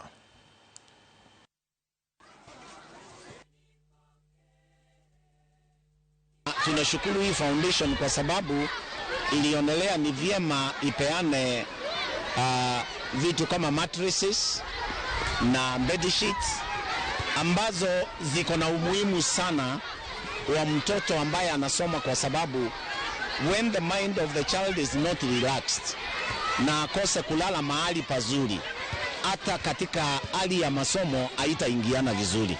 We really thank this organization and we encourage more organizations to come here in Isiolo. You know, here is where we have the very desperate, very needy children, and if they are needy, this society will not go far. We are in a ASAL area, that is arid and semi-arid area, which really needs a lot of support. And in the terms of the church, we are in a missionary, we call it a missionary area, missionary diocese, where we rely a lot from help from donors all over the world. So we are really grateful that these our donors all the way from Canada have thought in Kenya, but especially also here in Isiolo, to come and bring this wonderful donation. May God bless you. Jokanyo mawuok e sectors mopogore opogore kaunti ma Garissa moriwo jokenera tich oganda, apisas manitiere e piny owacho kaachiel kod jotend gwenge oseyo okang' mamalo medruok mag buche mag oganda ma irocho ratichgi kokalo e yore mag terruok. Jokanyo makamago kwayo mondo wach makamano ng'i matut ka oganda maratichgi orochi e yore mag terruok bende okwa mondo chiw ripot e kinde ka kinde.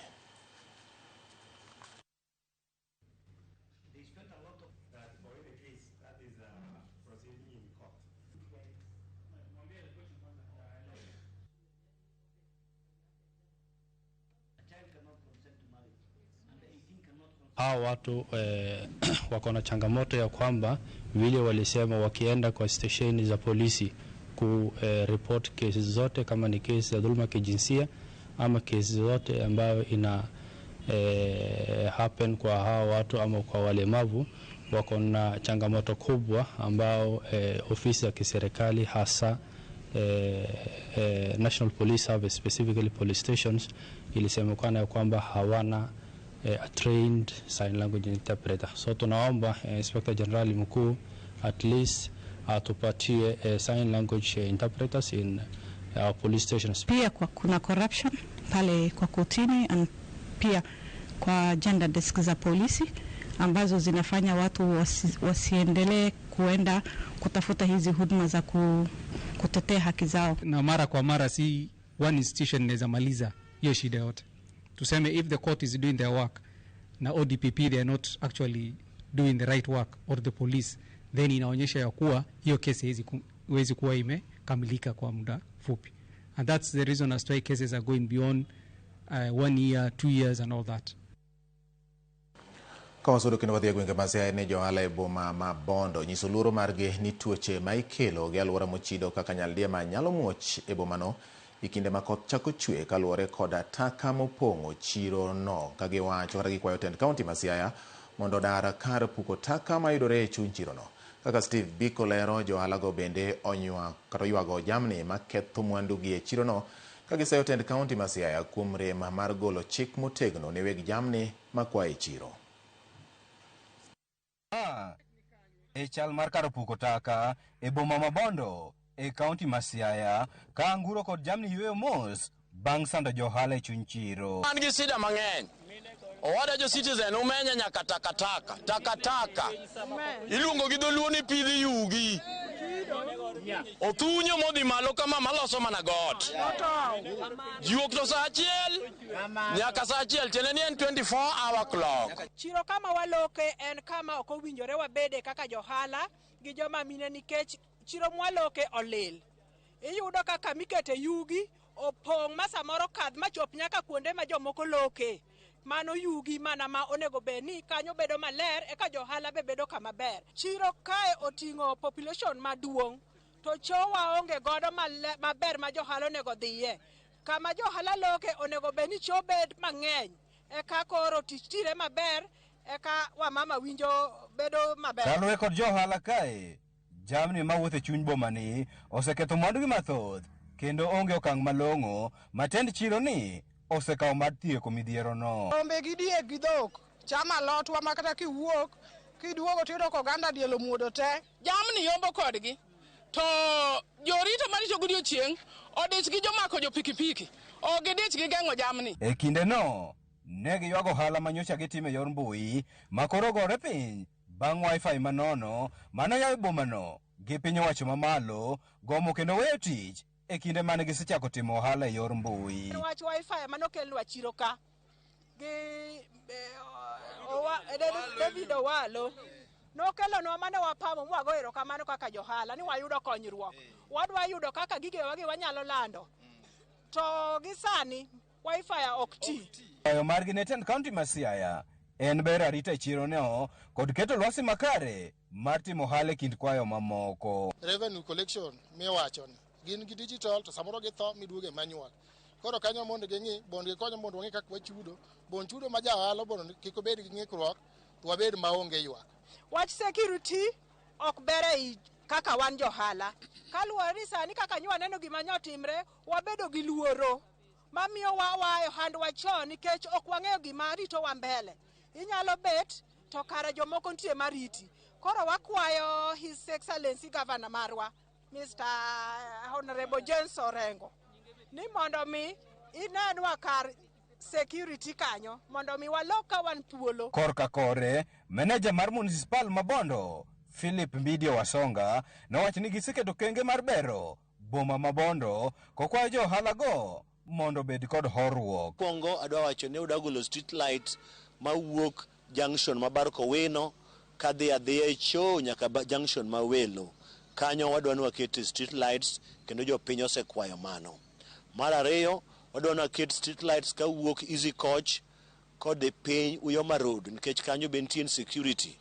Kiwuok Easy Coach kiridi mwalo kama nitie otende mabeyogo kendo kigo kona nyaka Uyoma Road kanyo wan gi insecurity. Kendo wan gi plan ni ka funds will be available in 2026-27 wadhi keto street lights area. Steve Biko, Ramogi TV, Siaya. Enda ka 28 bang' saa 4 mar onyango nyakoro mogiro kamana nyakom yiero Ramogi TV chenro mar mbakoromo kidieny mar iwacho awacha wago mbaka kendo wang'eyo mago matimore ka thuolo mar weche manyien ochopo gi giko kanyo ka duogo to wachako twak achiel kachiel an ka e studio kod jaod bura ma Ugenya Mheshimiwa David Ochieng osedonjo studio kanya kora Ramogi Mheshimiwa machiegni ahinya e Ramogi TV.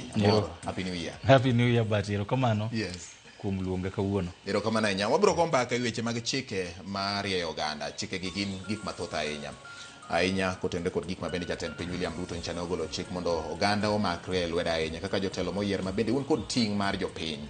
Neno ni oganda obedo gi ngima makare gi yudo arita bende okonygi yudo ng'eyo matut. Kwaduogo to wabiro chako twak marwa omiyo achiel kachiel bende wabiro ng'iyo ni chal mar piny owacho mag counties kaluwore gi chike molos malo mabende konyo e chike molos e counties gi county assemblies. Tudruok bedo kanye, pek bedo kanye mamiyo samoro oganda ok nyal chopo dwaro margi yo makare ahinya kotenore kod weche mag neno ni oganda obedo kod ngima makare. Nyakora Ramogi ka waduogo mana bang' thuolo machuok kende watwak kod Mheshimiwa David Ochieng jaod bura ma Ugenya mosedonjo e studio kae senene. Twak biro mana bang' nyiri machuok kende. Kik idhi mabor ma en Ramogi TV.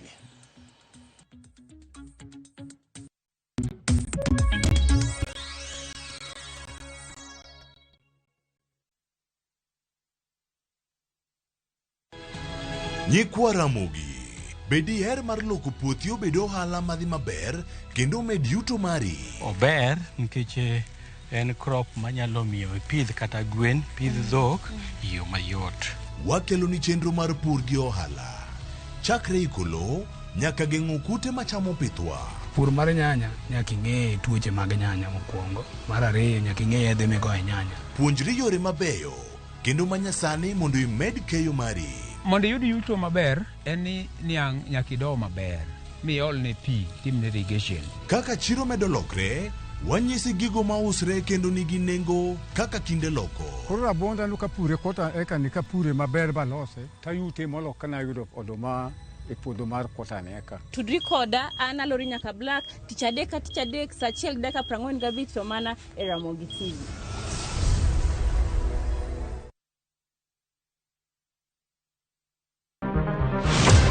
Chal mar pinywa en gima ichiko e mbaka ma wabedo godo kanyachiel. Ok oripo bed ni warito Trevor nyaka issue obedie. Nikech leadership is not just felt in a crisis. Chakre wach yuto nyaka somo, wach telo nyaka ngima mapile. Jopiny dwaro vijana. Jopiny dwaro ni strategy kaka ng'ani dok dala. Owe ponde toka gwam. Penjo madongo dwaro duoko makare. Wachiwo duol maduong' ahinya. Jotelo, jotim nonro kod jogo matemo kelo lokruok. Kitwa mokwongo number 1 en ng'iyo kaka warito kendo wakonyo jopiny.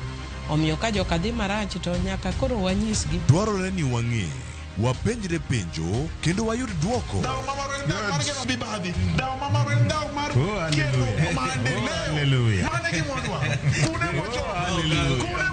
Riwri kod Trevor Ombija, tich adek, saa 3 otieno, mana e Ramogi TV.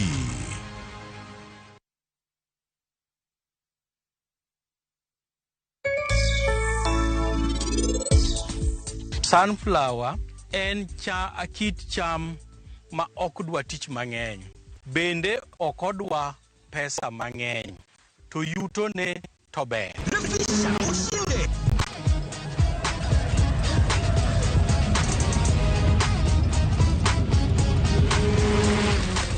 50k ya Vasha ama MMF haingoji. Open and save in your KCB Gold Savings Account for a chance to win many prizes. KCB, for people, for better.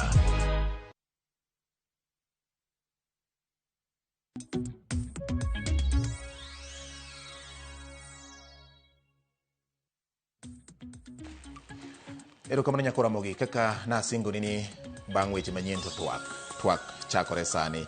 Dakika en 30 kod adek bang' saa 4 mar onyango. Twak mar mbako romo iwacha wacha en thuolo mabende wabiro yudo moko kuom paro mawuok kuom jopiny e weche mag kedo kod yedhe mamero ji nyakora Mogi. Reporters magwa osewuotho kendo choko moko kuom pach jopiny. Ang' nwawinji ni to paro mar jopiny gin mage.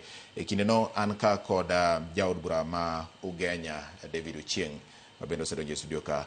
Wang'iye ni to gin chike mage ma oselosi makonyo e kedo kod gigo marocho ngima oganda, nikech kaka jotelo moyier ting' maduong' ma gin godo en neno ni joma oyierogi obedo kod ngima makare, gitie lwasi makare kendo gik marocho ngimagi oked godo to mana e yore mag chik.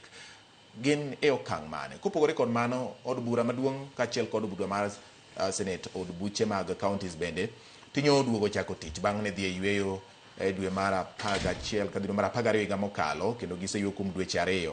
Nyiso ni thuolo ni koro en mar tich, to tich mana makelo lokruok kendo gero oganda. Machiegni ahinya kendo aise liedhonwa matin nin ka kendo amora ahinya kuom rwaki machiegni e studio mar Ramogi TV, kendo twak marwa mar mbako romo chakore.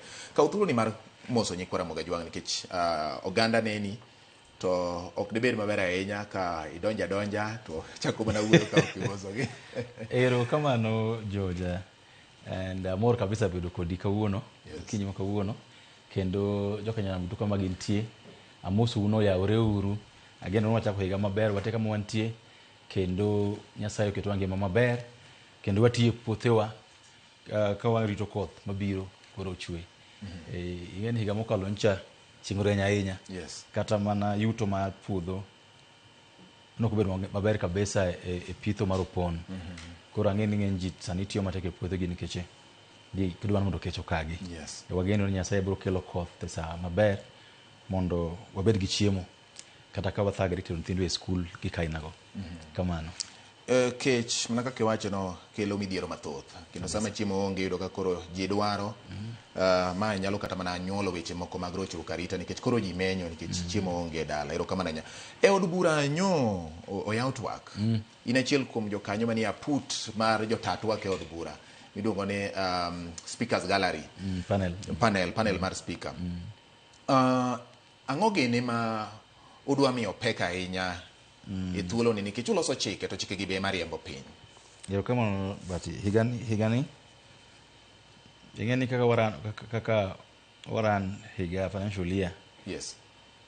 Biro mabiro sani ni ng'eny ni dhi bedo wach mar budget. Ba nyinyo nyoro cabinet okalo. Ni idhi loso budget manyien. Ma higa ma 2026-2027. Yes. Koro wik manyien wang'eyo ni minister ma omenda dhi kelo imiluongo ni BPS statement, budget policy statement, ma wige adek mokwongo session ni dhi bedo mar budget public policy statement. Bang' mano wan kod gimiluongo ni supplementary budget bende dhi biro mondo wang'e to budget maloso higa mokalo ose ti kode machal nadi, adi modong', ang'o mantie mano waweyo oko waketo kaka sani oro nitie kila mahali. Bende wanyalo pesa moro waket mondo wach mar oro ni okony go jowa kono ma gintie mag nyalo hinyre dhok ma samoro nya yudo pi modho, ji ma samoro nya yudo chiemo. Koro wadhi timo supplementary budget bende. Mar adek en ni wang'iyo kabisa decision ni kantie lokruok moro amora ma dhi bede e chike mag yiero mag IBC idhi kelna mondo wang'in to mane maber kwa loso nikech higa manyien koro yiero biro nyaka walos sheria mag yiero man gi chandruok kagi kacha waloso bed maber. Wadhi ng'iyo sheria bende sana mag kaka shagini wadhi ng'iyo to mane kanye mok ti kanye matiyo mondo loso bed maber. Mane gima wang'iyo sani nitie weche mag nderni monego bed ni loso e kind county national government. Wasebedo gi koko kabisa e kind Senate gi National Assembly wach mar pesa man nderni. Nitie pesa mondo bed ni dhi county samoro ok dhi, nitie pesa mondo bed ni dong' malo koni jo counties dwaro no dhi kuno. Sheria bende nitie kanyo ma dhi biro matimo mano. Koro gi kabla ga madhi ng'iyo e dweche ariyo man mbele kaegi. Alright. Erokamano samoro jowa penjo ni oganda nyalo penjo ni to un wegi kaka jotelo ahinya to mawuok e gwenge ma Nyanza ang'o gini munyalo neno ni udiye kata koro okelnu budget policy statement ma koro idwa riego do budget ma biro riembo piny kochakore tarik 1 dwe mar 7 higani nyaka higa manyien tarik 30 dwe mar 6 gikone. Gin ang'o gini ma ng'iyo mos kaka jotelo ni magi gin gik manyalo konyo oganda kendo golo oganda e dwaro moko manyalo rwako ge tembe manyalo thiro dongruok gi ngima margi. Gima duong' ahinya Bati en ni for the first time one code budget committee chairman mar bunge majaluo. For the first time one code budget committee finance minister majaluo. Abende ka David Ochieng abete budget committee. Yes. Tang'eyo ni kanyoro budget mahiga ni ochakre ni watemo kabisa mawatielo gik mang'eny kabisa manyalo tielo budget masani. Isiwinjo kata ndi wuoyo kuomgi e meeting magitimo mag ODM kod koma kero odhiye. Ni watemo tielo kabisa wach mar nderni, wach mar subtende madongo mag counties. Watemo tielo kabisa wach mar weche mag pi, weche mag pith gi weche sana king'iyo kama ai kucho. Nitie gik mang'eny manoko timre ka kinde mokalo.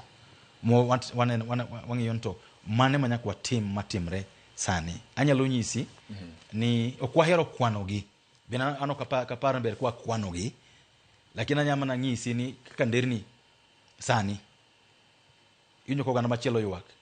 Nderni moket Homa Bay, gi Migori, gi Siaya, gi Kisumu. Pesa gi kao bilion 40 kama.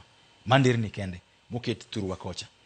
Changamoto mantie masamoro chendo eni waketo pesa to ilando gi to chiugi. Anyalo nyisi kaka ranyisi ni incho land nderni dwe mar 12. Nderni mar chupa 18 mo land Siaya to land Kisumu to land Migori nderni migo lam to wiga dek mokalo nderni kondo duoke lendo ni joma noduoko papers magi tendering no kodoko maber, moko noketo bei mang'eny mamalo ahinya, moko bedo kanda achiel kende modoko tender to ko qualify. Koro ng'eny gi odwoke ang'o? Odwoke lendo kendo, manyo lendo kendo last week. Kata maga ma ugenya kucho. An ndiri ni mono land ndiri 4. Ano kendo odwokgi e lendo. To pesa gi to nitie.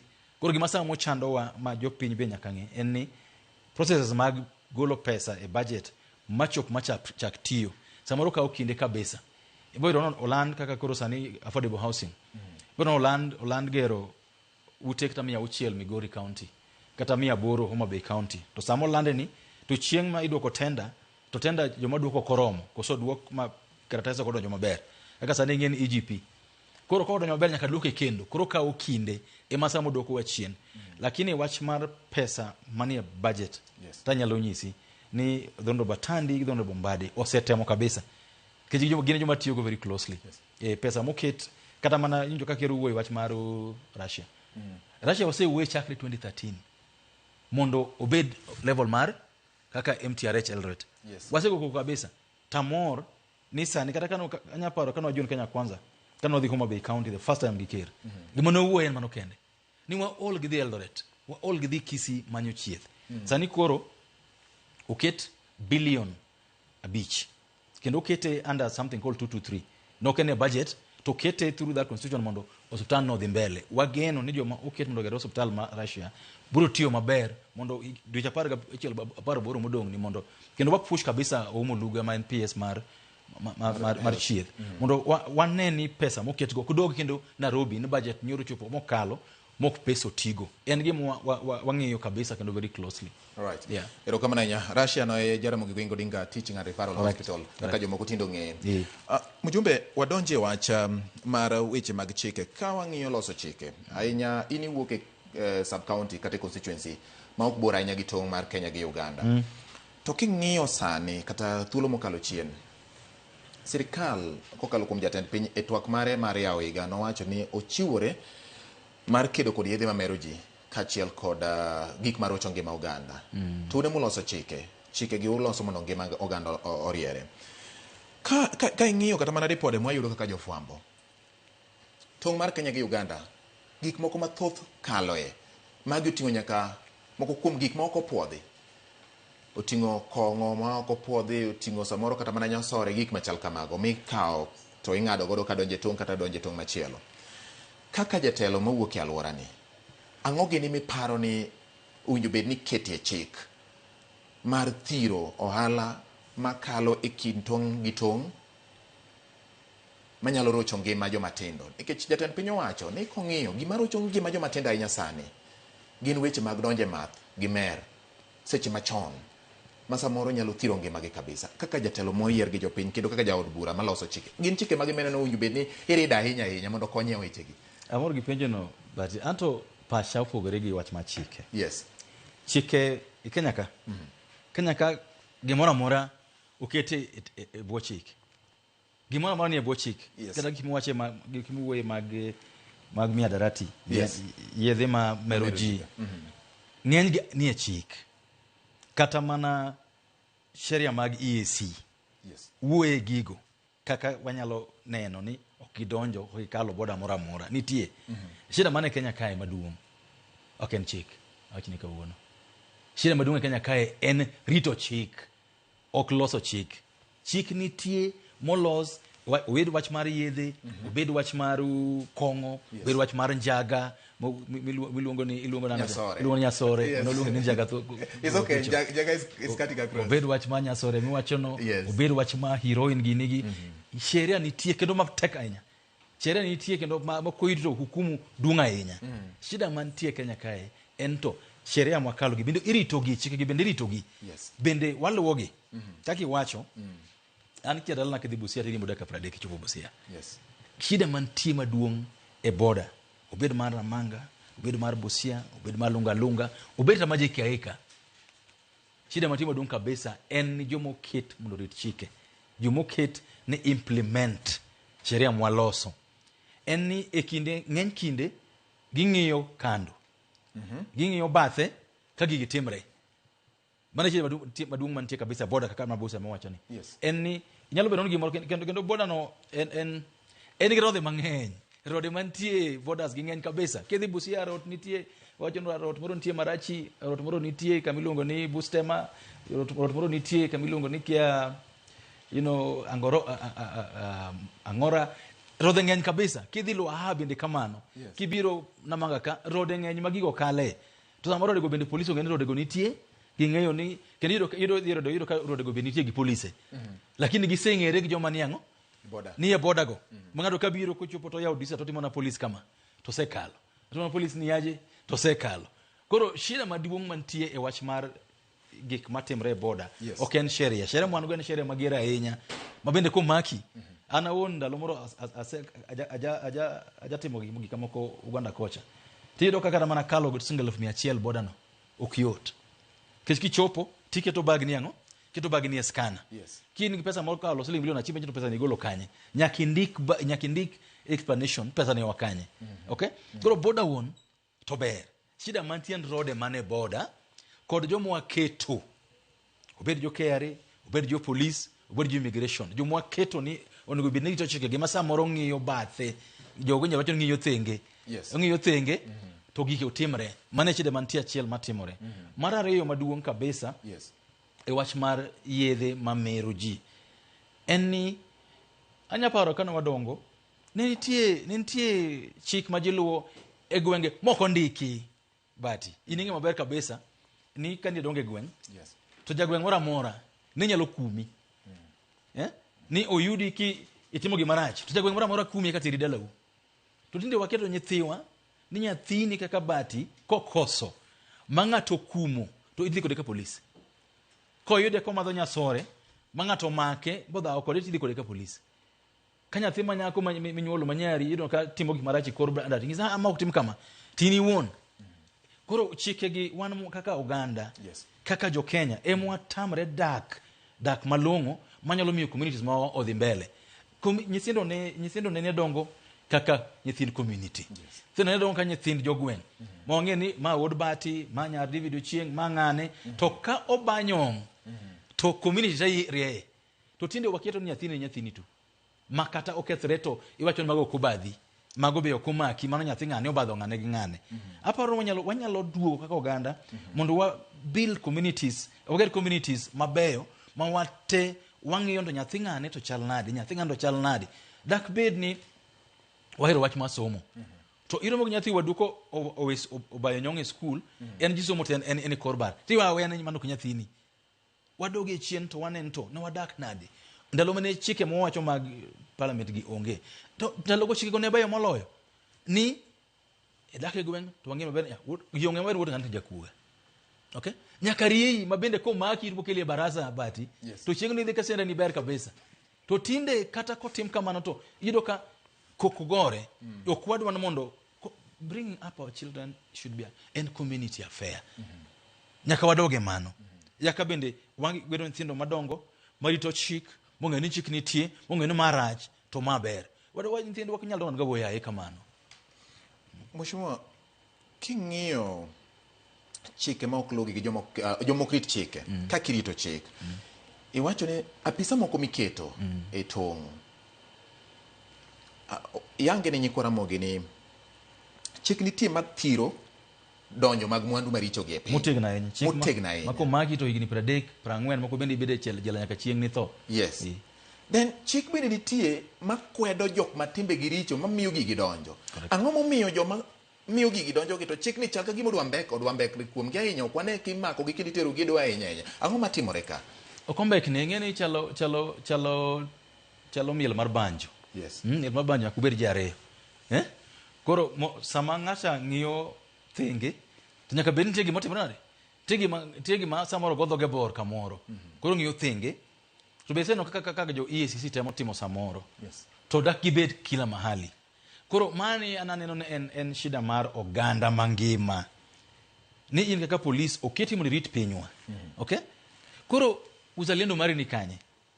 Kikawo pesa, kosikawo gimoro matin kuom ng'ato, tiweyo njaga donjo. Uzalendo mari ni kanye. Ka in ng'amo ndik e KRA, kata ndik immigration police, kata ndik ni ino ndik e border patrol. Uzalendo mari ni kanye ka iweyo heroin, iweyo cocaine donjo Kenya, Inge maber mag dhi keto nyithiwa. Tiwa wadonjo nikech osemi pesa michamo. Uzalendo mari ni kanye.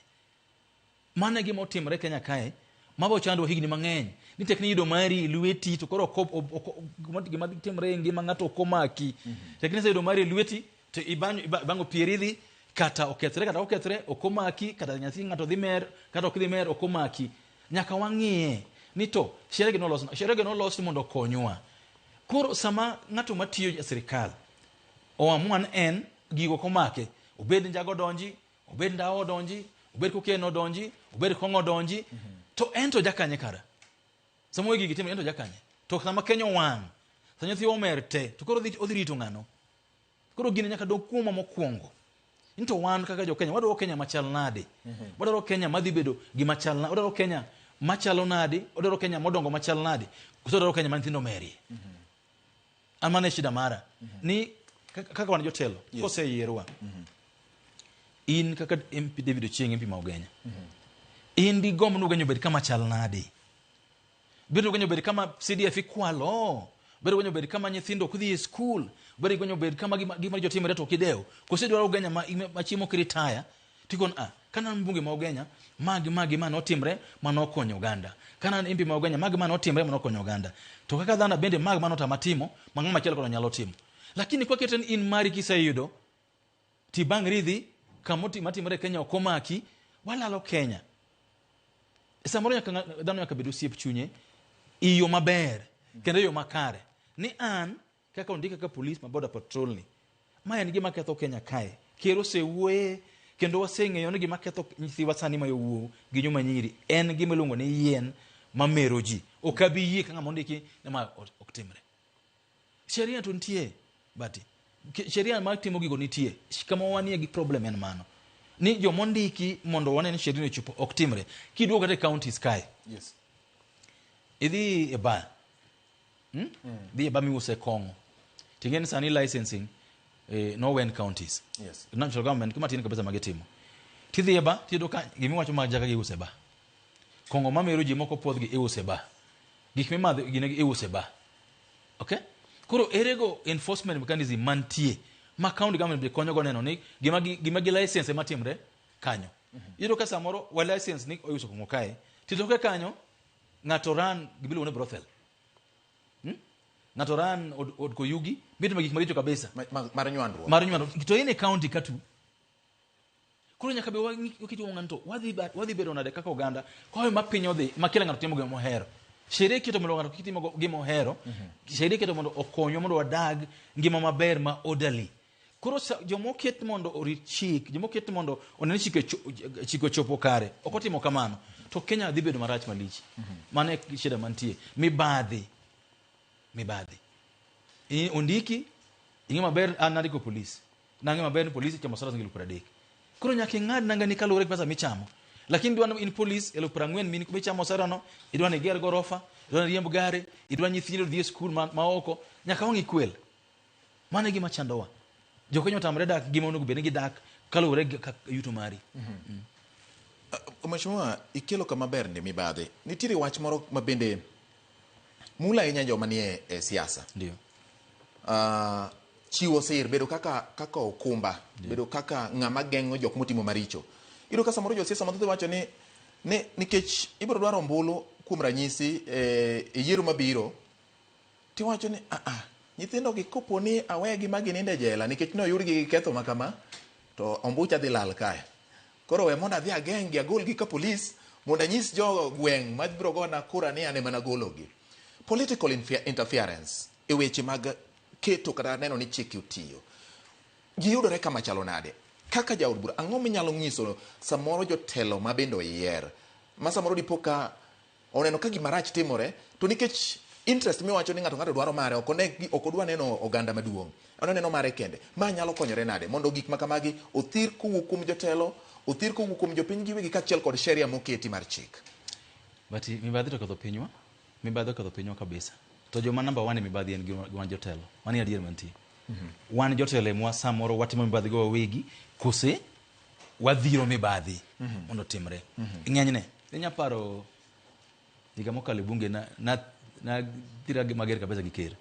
Kano wacho ni wabunge nitie makao asoya makao asoya kuom jomobiro mbele wa mondo wagini to ne yano wang kode nikech ang'o owach nyaka actually kawuono achiel kuom weche ma wawacho en wach mar ni governors wacho ni ka gibiro kunyim committees mag senate kuom ranyisi ni tikotogi to mane gima na wuoye higa mokalo ni ker ne dak bi nyimwa to wachonwa ni wabunge nitie ma osemake video kaka o pesa kuom jopiny governors wachonwa nyoro nitie senators adi 4 makotogi to dikone gisino gionge nyingegi dak wachonwa ker dak nyiswa ni wang'eyo ni e bunge kae ng'ama nigi mibadhi ende video chieng en ng'ane senators governors ma wachonwa gi dagi wacho to senate kendo giwacho maber kabisa senators adi 4 makotogi dagi wacho ni senator en mang'ane wach mane kama shida nitie ni kata mana ECC kagolo report to wacho ni why investigate governors apar governors gonge nyingegi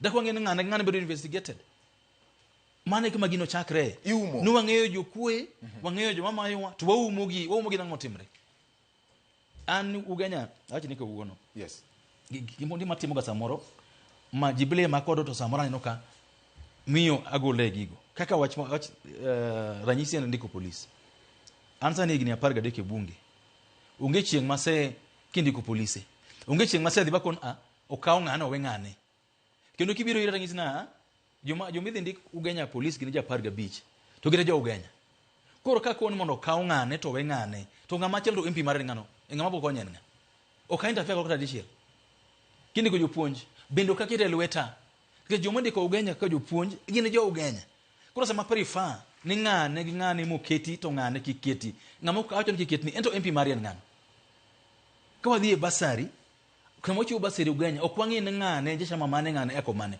nikech sama kora tamo ng'ane ok support ento MP mare ng'ano ng'ama konye en okay so gino chakre gi jatelo wuon ni to in ka jatelo idwa run constituency kada county mari nango idhi encourage nyimbaji koso an anyalo nyisi ni chakre achak bedo mbunge mogenya onge chiengoro masego simu manager mara ma CDF ni ng'ano mo mitije ng'ana kik mitijni masamora dhao kata angi wata simba kawono gokinyi adhawo nikech ng'ato jonto an nyadwa no miya to komiya to kon an gik CDF tend adonje nade ok jomo apply to yudi koro back to kami wuoyecha ni oken mana gwenge mwa aye kende gino chakre chon ni yudo ka minister omak gi kuo to ji omak minister ni kwelo to kamoro ng'in to kwala di to kwalo nadi to wabunge mwa community mare ken Masai tiro wabunge mwa Masai obiro te otimo press conference ni itiekowa okwabiye ka wacho ni ng'ama chielo kwelo mwa taita yudo ka gite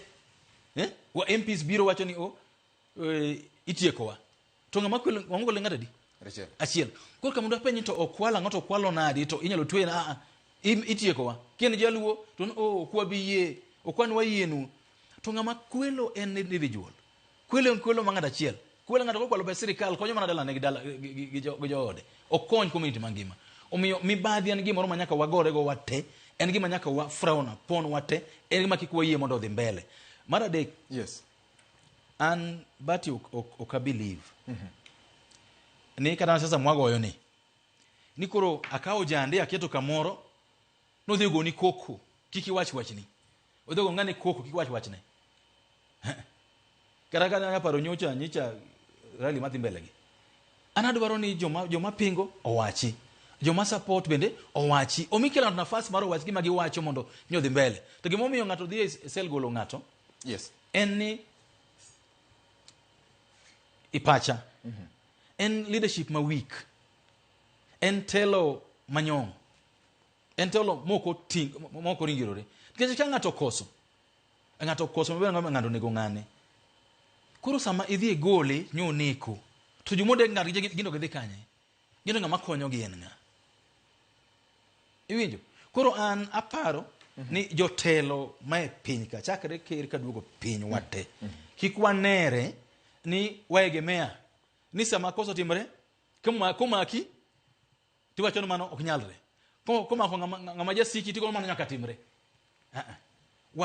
wawe ni sheria chike molose Kenya kae mondo chikogo o apply kuom kila ng'ato machalre kendo maromre ka individual ching bunge ma otimo makosa to kete iye ka en nyathi ng'ato ma igwen kuja mokwalo gwen okete iye kik ben jakuo gweno itweyo matek malach kabisa molo jakuo bilion 10 Mano gima oketho Kenya kawuono. Ni jakuo makwalo gi tayi gi sur kaka marwako ni. Gibiro maki tiduongo dhodi mabende could your company has the police station. To ngama samoro pura to kata kweye moro ma samoro badho ogweso kamoro gine keo moro moko mero ogweso. Ibiro maki ngama kwalo bilion 18. Nyaka sheria ti machalre kuom minister, kuom governor, kuom bunge gi japiny machalre. Jakadhi bedo maber. Tang'o mano bende timre ni polise samoro winjo jatelo moloyo kaka bende giwinjo sheria. Police ondik mondo tigi sheria. Yes. Police ondik mondo apply sheria. To samoro yudo ko mak ngato to police dwaro mondo endi jogochne. Odwaro mondo governor gochne mkubwa amepiga simu. Koro kata ngato negi ngato kwelo to koro wach ma sheria kori weyo oko koro ngiyano mpiga mkubwa amepiga simu. En gima rach kabisa. Dibet nade ni keche kwa bire bunge. Yes. Twacha mumuma. No dirito chike. Kendo wakori Nyasaye okonywa. Kindi ki police tuwacho ni idhi bedo mwaminifu ni sheria gi guidelines mag police code Nyasaye timang okonyi. To dibet nade sama koro imako ngato. To kama ndo sheria okonyi, idwan jasiasa okonyi. Idwan jasiasa mogo ni simu ngane maka e jatelo watim nango. Jatelo no sama bedo oro jogo mondo kwel. Sama jatelo mo sama oro jogo mondo oneg ngato. Koro sheria onego bedo applied gi police komaki gi magistrates komaki tergi nyimgi kaka sheria wacho o kaka jatelo wacho o kaka kendo kanyo samora mor kabisa gi judges mawa. Yes. Magistrates niko keli nyimgi to gingiyo ndatiro mar ng'ani odhi nadi to kele nadi to chal nadi. Gima chando wa kabisa en law enforcement officers no kiti ni apply sheria to kara apply shika mondo ngi sheria nchalo achango tingi yonto David kaka MP to pache na ngoy wachni ere kaka wabro loso piny kamano. Wangi sheria ka sheria wacho nango mane mwalu kwalu mano to wate kila ngato but ini no America Yes. America kibeda ngama chal nadi Rais Trump nyine no ka wachi no kote sheria maber to yiro kama magistrate moro matin prosecutor moro matin e gweng tama nyando kucha ondiko ni wan nyando ka nja kero biro ka to kero no ketho sheria nyaka timango nyaka ber charged moko ngiyo ntang motimre ongiyo manango sheria mantie to karwa kae mbunge tima gima richo kata governor to kose yud evidence mantie sheria mantie no makosa tiluonge kando tingi sema mheshimiwa unajua sasa hii itakuwa ibisha mairach mambo to nyingi watim nango kanye kama shida nitie ni winjo ndalo moro kiwacho ni kata mana joma kelo yendego mamero ujigo. Yes. Ndalo moro kwa gine cabinet wabire mane ma wabire sani mondo adwa penjo ni jogi dang bed ni gin jomochiel kendo gin iluongo ni cartels. Yes. No, mung'eyo gima timore kendo ging'e ka sheria ringo to gin kod gichalo jomoko manitiere kod kweth gimoro molosi nyakora mogi wadhi yweyo matin kende ka waduogo to wachako twak ne to joma timo kata kelo ohala mamero magiedhe mamero ji matimo gigi e Kenya ka dibed ni gin jomong'ere to dibed ni gin joma koro gin e wi chik kata iluongo ni above the law ma chik ok nyal makogi. Tang'o ma nyaka time ka bang'e wabro ng'in to bende counties nitiere kod nyalo mar luwo chike kendo keto kenge mongirore mar neno ni license ichiwo kaluwore kod chik kendo orit chikego sama oyaw ohala mag uso yedhe gin gik ma mopuodhi kod sirikal kod jok manyalo luchore kendo tiyo kod kuonde mopuodhigo e thiro chike moketi. Wadhi e yweyo ka uduogo to pod wan gi mamoko. Ma en twak mar iwacha wacha e mbakoro mar Ramogi TV.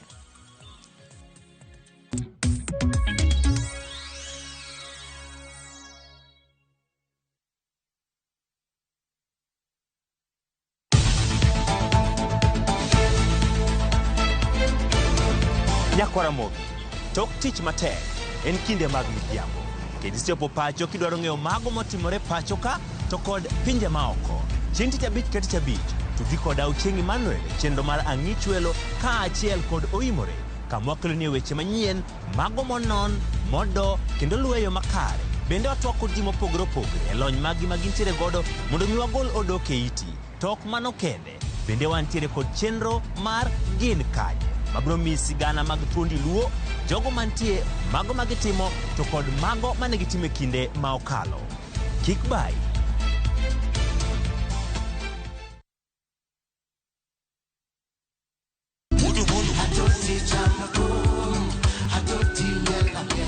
Wuok tich ka wuok tich wakelo ni duond yawuoto nadi.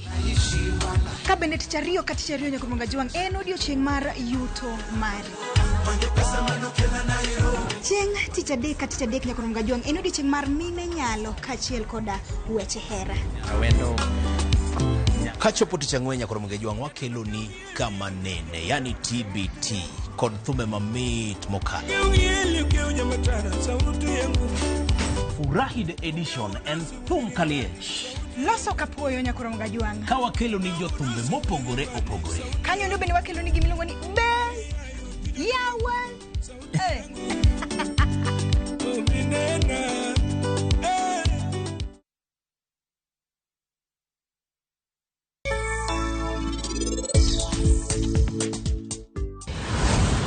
Inido wacho ni kiaye?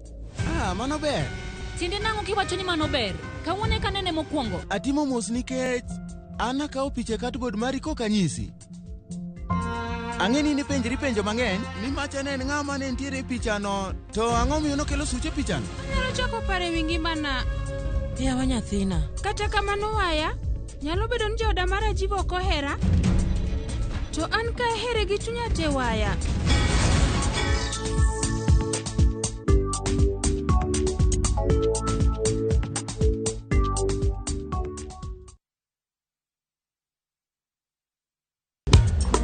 Ticha beach kocha kore saa ng'wen otieno nyaka saa auchiel. Lakini ni mixes maliet kabisa mag luo rumba, luo benga kachiel koda jawa maliet.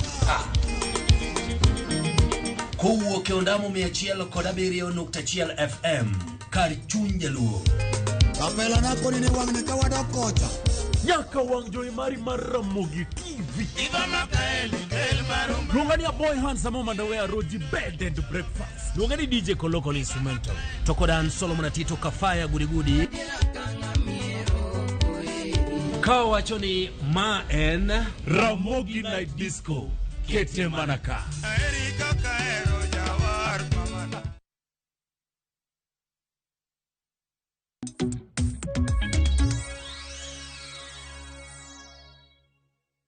Ekoromogi adwani mondo mi ateri twak madhi nyime kod duol ma ochung'ne timo nonro mopogore opogore weche mag thieth kaachiel kod loso yedhe pacho ka Kemri ma bende koni gi thuolo ni piny Kenya oseketo kenge mag neno ni giloso chanjo gin giwegi. Ma en achiel kuom gigo mosebedo ka kelo pek e piny Kenya ka koro ing'iyo chanjo ma oko kendo pinje mag Afrika osebedo ka loso ka giwacho ni kinde osechopo ma pinje mag Afrika nyaka koro los chanjo mag giwegi ma kopo ni tiere tuo moro motuch apoya manyalo thiro oganda to yudo ka chanjo go inyalo lose pinje mag Afrika. Kemri dhi nyime kod twak Nyakwaramogi, apisa mag thieth bende nitiere kanyo. Owinjore ni to twak ni chalo nade?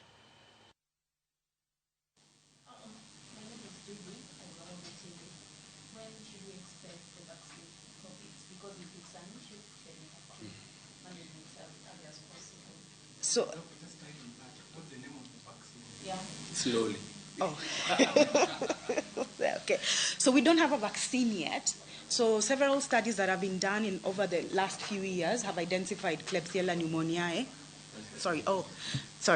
So several studies that have been done over the last few years have identified Klebsiella as a leading pathogen.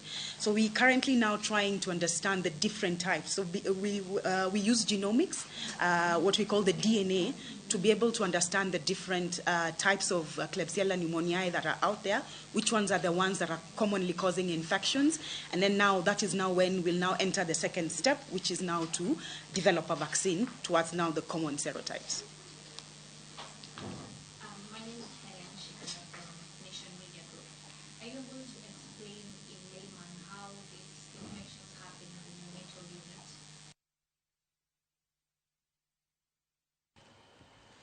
Nakoromogi mana kaka nanyisi ni Kemri keto kenge mag neno ni piny Kenya obedo kod nyalo mar loso chanjo mag gi owuon mondo thire weche mag tuoche manyalo donjo apoya e pacho ka.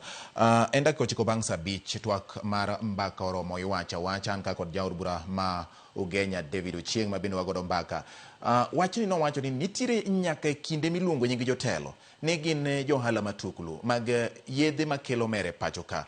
Ma kaka achiel kuom jotelo en owuon ochung' e yo machalo nade? Ang'o monyalo ng'iso jotelo kata ang'o monyalo ng'iso bad sirikal mochung' ne kedo kod yedhe mamero ji e kinde makoro nyaka jotelo mamoko iluongo nyinggi kata chopo kama koro eno ka gima jotelo nitiere kod lwetgi e yedhegi e kinde ma gin giwegi winjo bed ni gin kod ting' mar rito oganda koluwore kod chik. Mjumbe nang'adi matin ka wana wadhi yweyo. No, ing'eyo Yes. Bati. Iloso chike mondo ang'o motimre. Iloso chike ni ka chike onge to wadak kaka jamni, wadak kaka le ma ibungu ka onge chike. Iloso chike mondo konyo odag ngima moriere. Ngima ma kila ng'ato maber ni ndara en ma kidhi e ndara tiriembo ka in Kenya ka tiriembo badi ma koracham. Yes. Kichope kona tiweyo ng'ama biro kalo akidonjo. Chike. Maka chike ne onge to ji tuomre tuome ga chike makama. Iloso chike nang'o mondo omi wadag ngima wa maber. Mondo kik bed ni wa gitungni ma ji gore pile. Mano miloso chike. To chike iloso ni kila ng'ato. Olos chik. Sama iloso chik wacho ni chik ma olos ni japuonj, ma olos ni japur, ma olos ni polise, ma olos ni mbunge. Chik iloso mondo kila ng'ato ma ja Kenya oluw chikego. Inya paro kama Raga wacho kinde moko. Ni gima nyalo ketho piny. Mabe nyalo loso piny en ni ji obed faithful ni katiba margi gi chike ma gilose pinygi kuluoro ma Nyasaye. Okay? Yes. Ka waloso chike mondo no ma chike mwali woni ki otimo ohala to magi ma e mondo ben timre. Ken wach mar dhi school wakon nyithindo mokalo penj am kama dhi kama mane moluw. To samwa keto ni wamako ng'ato gi yien mamero ji enam kucho. Yes. Nyalo paro higa mokalo mak ji gi yien ma how billion aboro.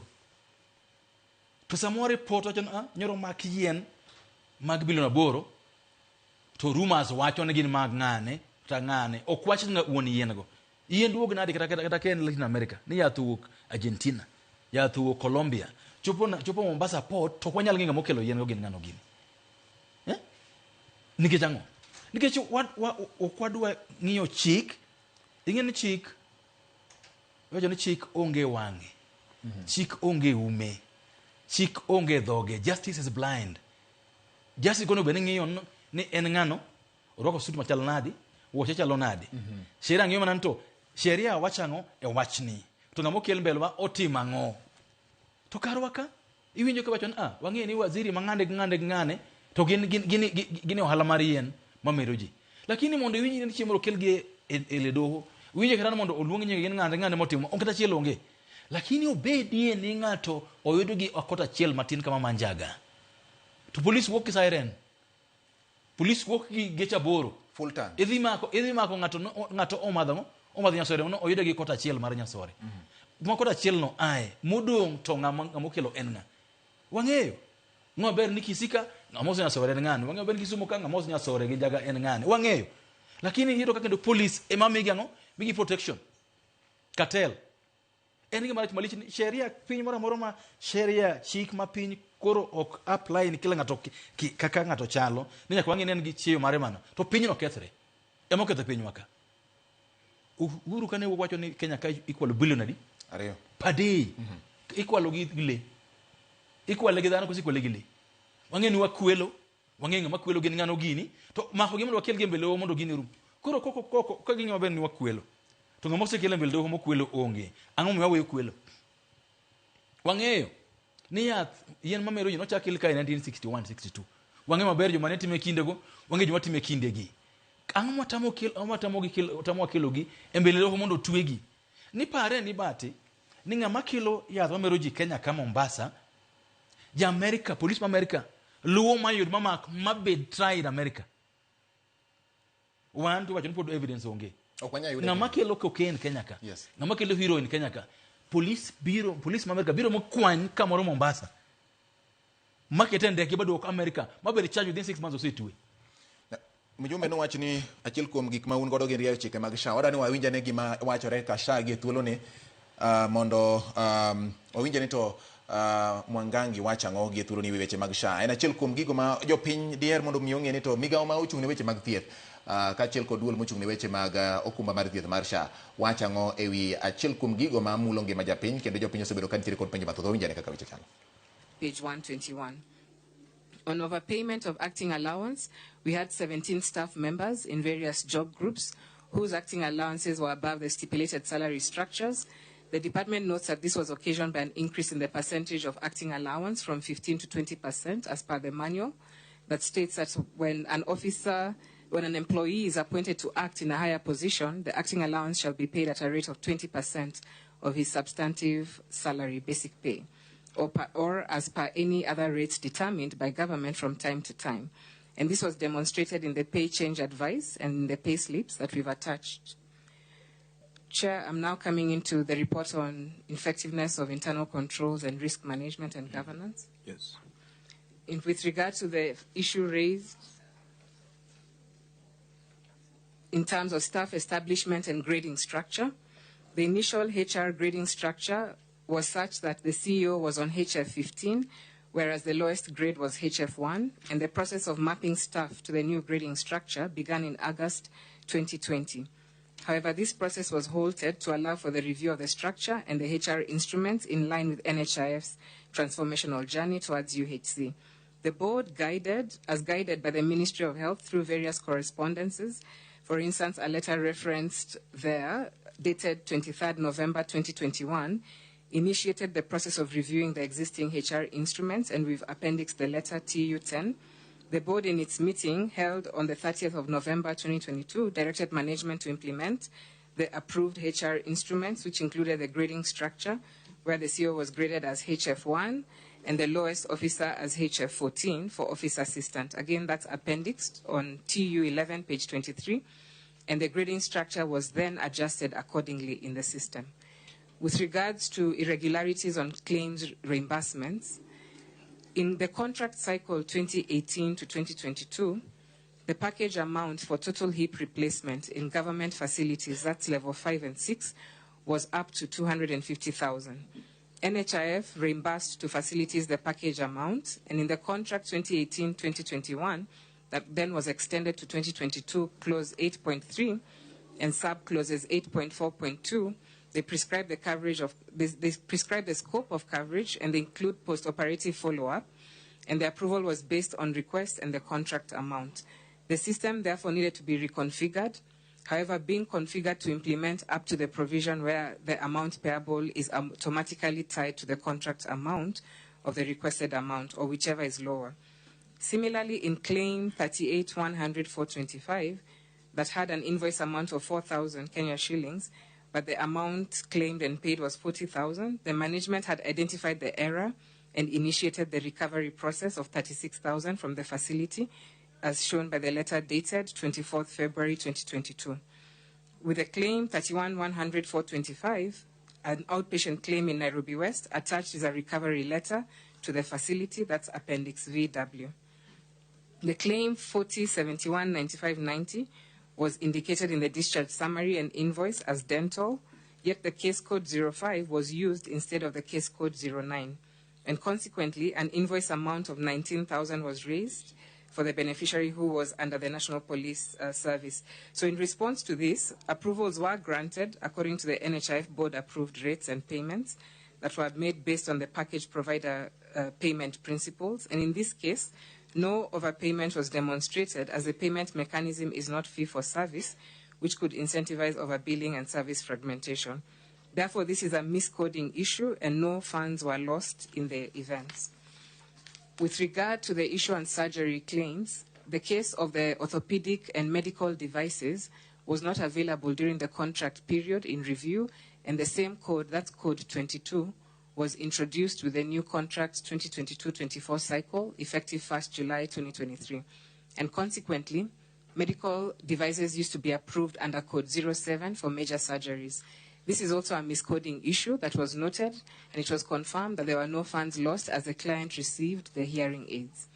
With regards to claim number 171-96609 that paid out 570,350 shillings, management response is that the patient, ML, underwent 4 sessions of electroconvulsive therapy, which was a method of treatment for mental disorders, especially those with severe depression and schizophrenia, that is refractive to medical treatment.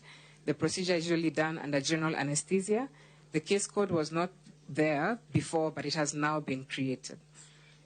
With regards to Linda Mama program, the week controls in the Linda Mama program, the visits and summary and invoice that were used to pay Linda Mama claims, both outpatient and inpatient, apply to both ANC and PNC, whereby you'd have outpatients visit summary, the system dump for June 2022 indicating the documents is availed for the week Linda Mama program controls. In terms of the system weaknesses in generating financial statements, to be able to prepare financial statements, the QVTAM schedules were saved in MS Excel formats generated from the system based on a set criterion of reporting purposes.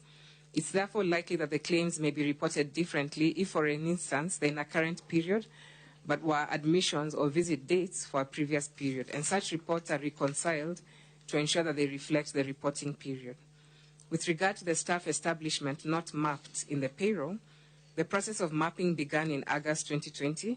However, it was halted pending a review of the HR instruments, and we've referenced the letters for the same. The board also did hold a meeting on 30th. Okoromogi mano twaka mara jot kanyo mag SHA ka gitende kod weche mag okenge mage gi moko kuom chenro magitayo buche magiseyudo kaka oseresgi kata kaka oselosgi. Wadhi nyime kaka twak Nyakwaromogi yien mondo oduge twaka kod Mheshimiwa David Ochieng Jaod Bura ma Ugenya. Anno ka otemoro donjo kar kan wacho ni Lili Nyakwaro Wila mosna jatelo maher ahinya to kone ni arita kwe ok ber ahinya gwenge mag Ligingo Bao Moja nyaka Nyalenya kochakore saa 1:30 odhiambo ok ber ahinya ging'iye wachno. Aneno mbaka oromo David Ochieng wiye ler kare mana wiye ler mana kama ayie kode polise maketho chike magwa John Tujo majaseme mawacho kamano kasto weche bende nitiere ka ni wantiere kama iwacho ni ka ng'ato en jatelo ahinya to koro ok nyal tere do ipenjo ni ang'o momiyo apisa mag piny Amerika nyalo biro mayudo ng'ato motimo richo e Kenya. Ikawo osekawo mang'eny kae. Inyaparo ndalo moro nene owacho ni pesa okwal gi manini mbunge ma Anambale minister mar finance iluongo no Kemo. Inyaparo kod someone called James Gishuo ne Kenya Power. Cases magi nyaka pod ni court Kenya ka.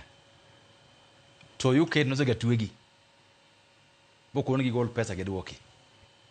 To makikende case ni mang'eny kabisa makibiro Kenya kono opod EACC luwo to no se gol jika bo tera America bol otere doho mar America bo charge bo tuwe bo yal bo tuwe wan pod wadhi mbele gini en mibadhi ana anyalo gise gimoro achiel ni yes but ko kwang'iyo wach mar mibadhi Kenya ka gik mama ng'eny onge haja manyo ni ng'ato bedo mbunge ka bedo governor ka bedo president onge haja okwanyal konyo jopiny ko kwa deal gi mibadhi kendo ka jopiny pod o believe ni wan jotele mo wan gi mibadhi kama dhi onge mano mino kasa moro kwa dhi campaign to jikidwa ta winjo gimiwacho ni pangla ini migi pesa kech gigeno ni komenti ikwelo kamenti ichoko ineno en gima rach malich ni sani anyisi bange kanyo yes ni iro sani gima mara mo ngato bed onego bed ni yudo on merit gima onego bed ni ngato somo obaro school bodhi maber boydo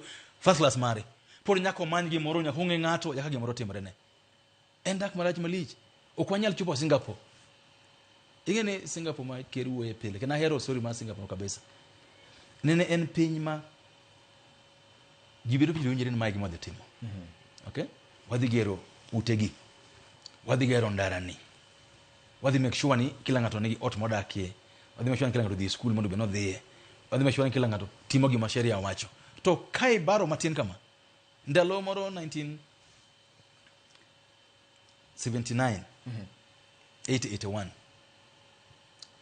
jo Singapore benen gi scheme kabala makoro man kodo kai ma gold niki kiuso gold duko ni pesa matin mar tax okay no gini gole Kenya kama tere Singapore kun ute mwagero kai ne gitimo lakini ka contractor di no omiyo kata ngata asoya ndiye minister moro ndalo moro nene okawa soya Singapore ne minister mar housing oyudni ute mno gergi contractor no miye ot marachiel tae pesa bendo miye moro okay kuro kose market gocho ni li kwaniu ne jatelo magma motimre agombo neni okay jelo ngi says okay idwa bia nena ko chopo State House ilungo ni nemo zile ilungo lantana something like that ko chopo ti kwanya kanya omake kanya mo kwanya nokonindo odhi commit suicide e jela kuno pok dichiel nikech Singapore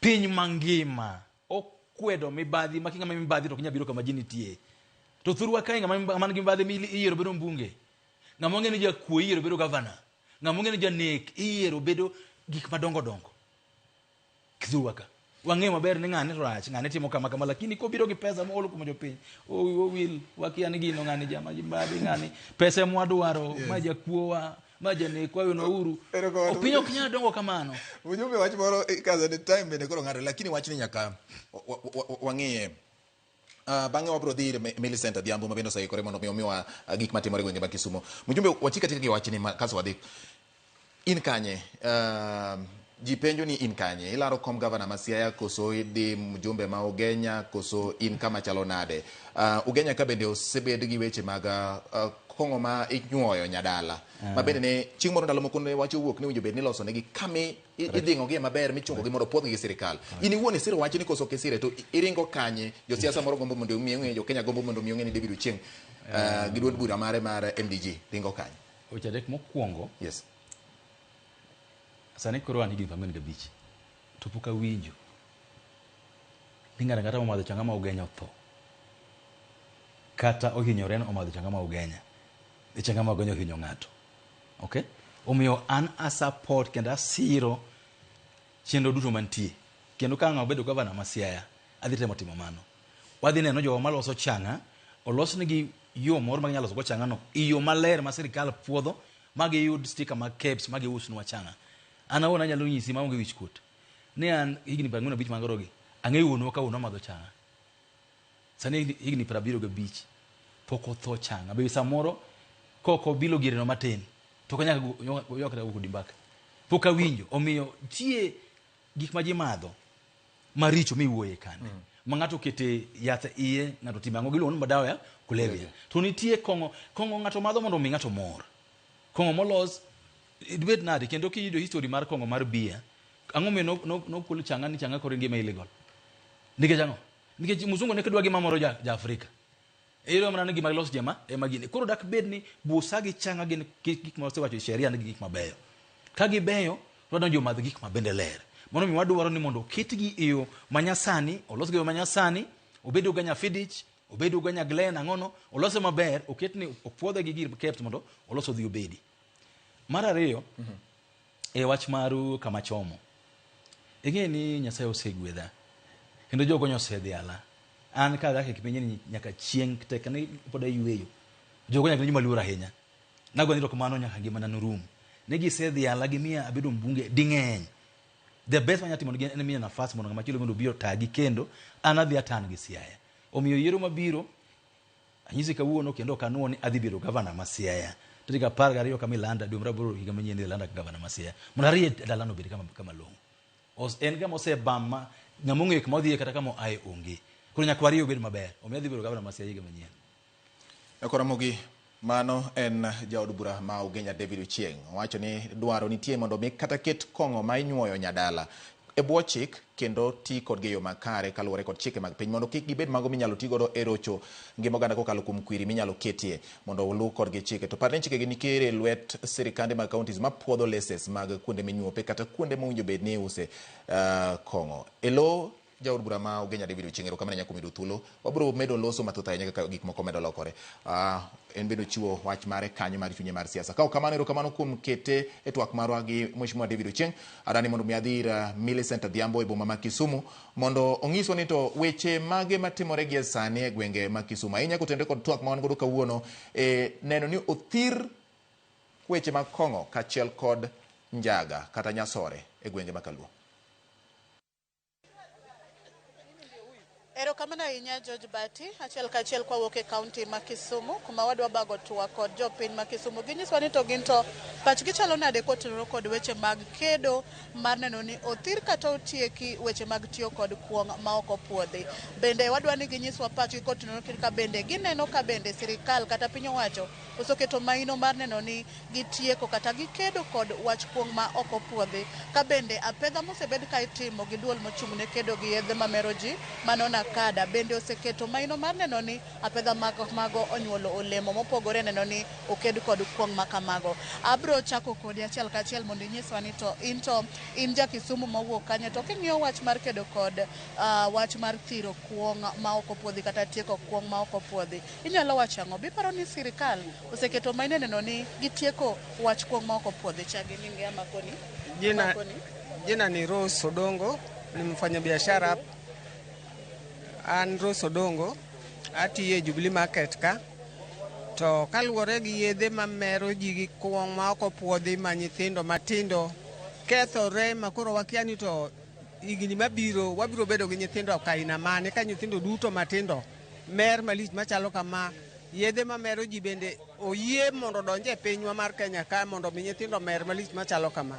Wawinjo ka rachwa kabisa kaka jonyuol, nikech nyathi kethore kineno gi wang'i, to en nyathini ma kata itere skul mondo bi okonyi, to ok onyal biro konyi nikech omadho kong'o to chamo yedhe ya kulevya ma nyathi lokre takataka tineno gi wang'i. En gima litnwa ahinya wan jonyuol, ok wamor. To sirikal, wakia ni sirikal to dwa nang'o kata gitimo ang'o kuom wach machal kamano. To nikech gik ma kamagi timore, to sirikal bende nitie, to gima sirikal timo malong'o onge. Kata kodhi oyud kong'o ma ok opuodhi ka, tiyudo ka iwegi kanyo ma endelea tu ka dhi nyime mana gi joma methogo mitha. Ang'o momiyo sirikal tiyo ang'o?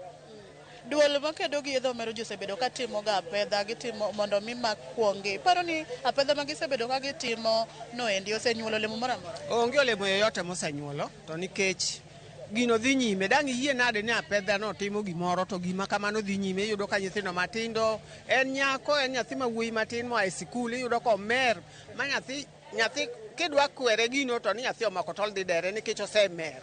Koro merno to konyowa gang'o wan jonyuol. Wawinjo malit kabisa, to sirikal waywak ne sirikandwa ni ka ok ginyal tia manani ne wach kong' mamero jigi, to ok wabi bedo joma kare. To nikech wan be waywago mana ni mondo chien wayud jotelo mabeyo manyalo konyo piny. To ka ok kamano, to ere jotelo mabiro bedo e piny ka nyithindo mer te, nyithindo matindo. Erokamano ahinya. Mana kamano, kabiro iri, inyalo chako gi nyingi nyiswa ni to biparo ni sirikal osekedo mar neno ni othir kuong' mamero ji kata tiyo gi yedhe mamero ji, kata Nakada osebedo ka timo ga crackdown.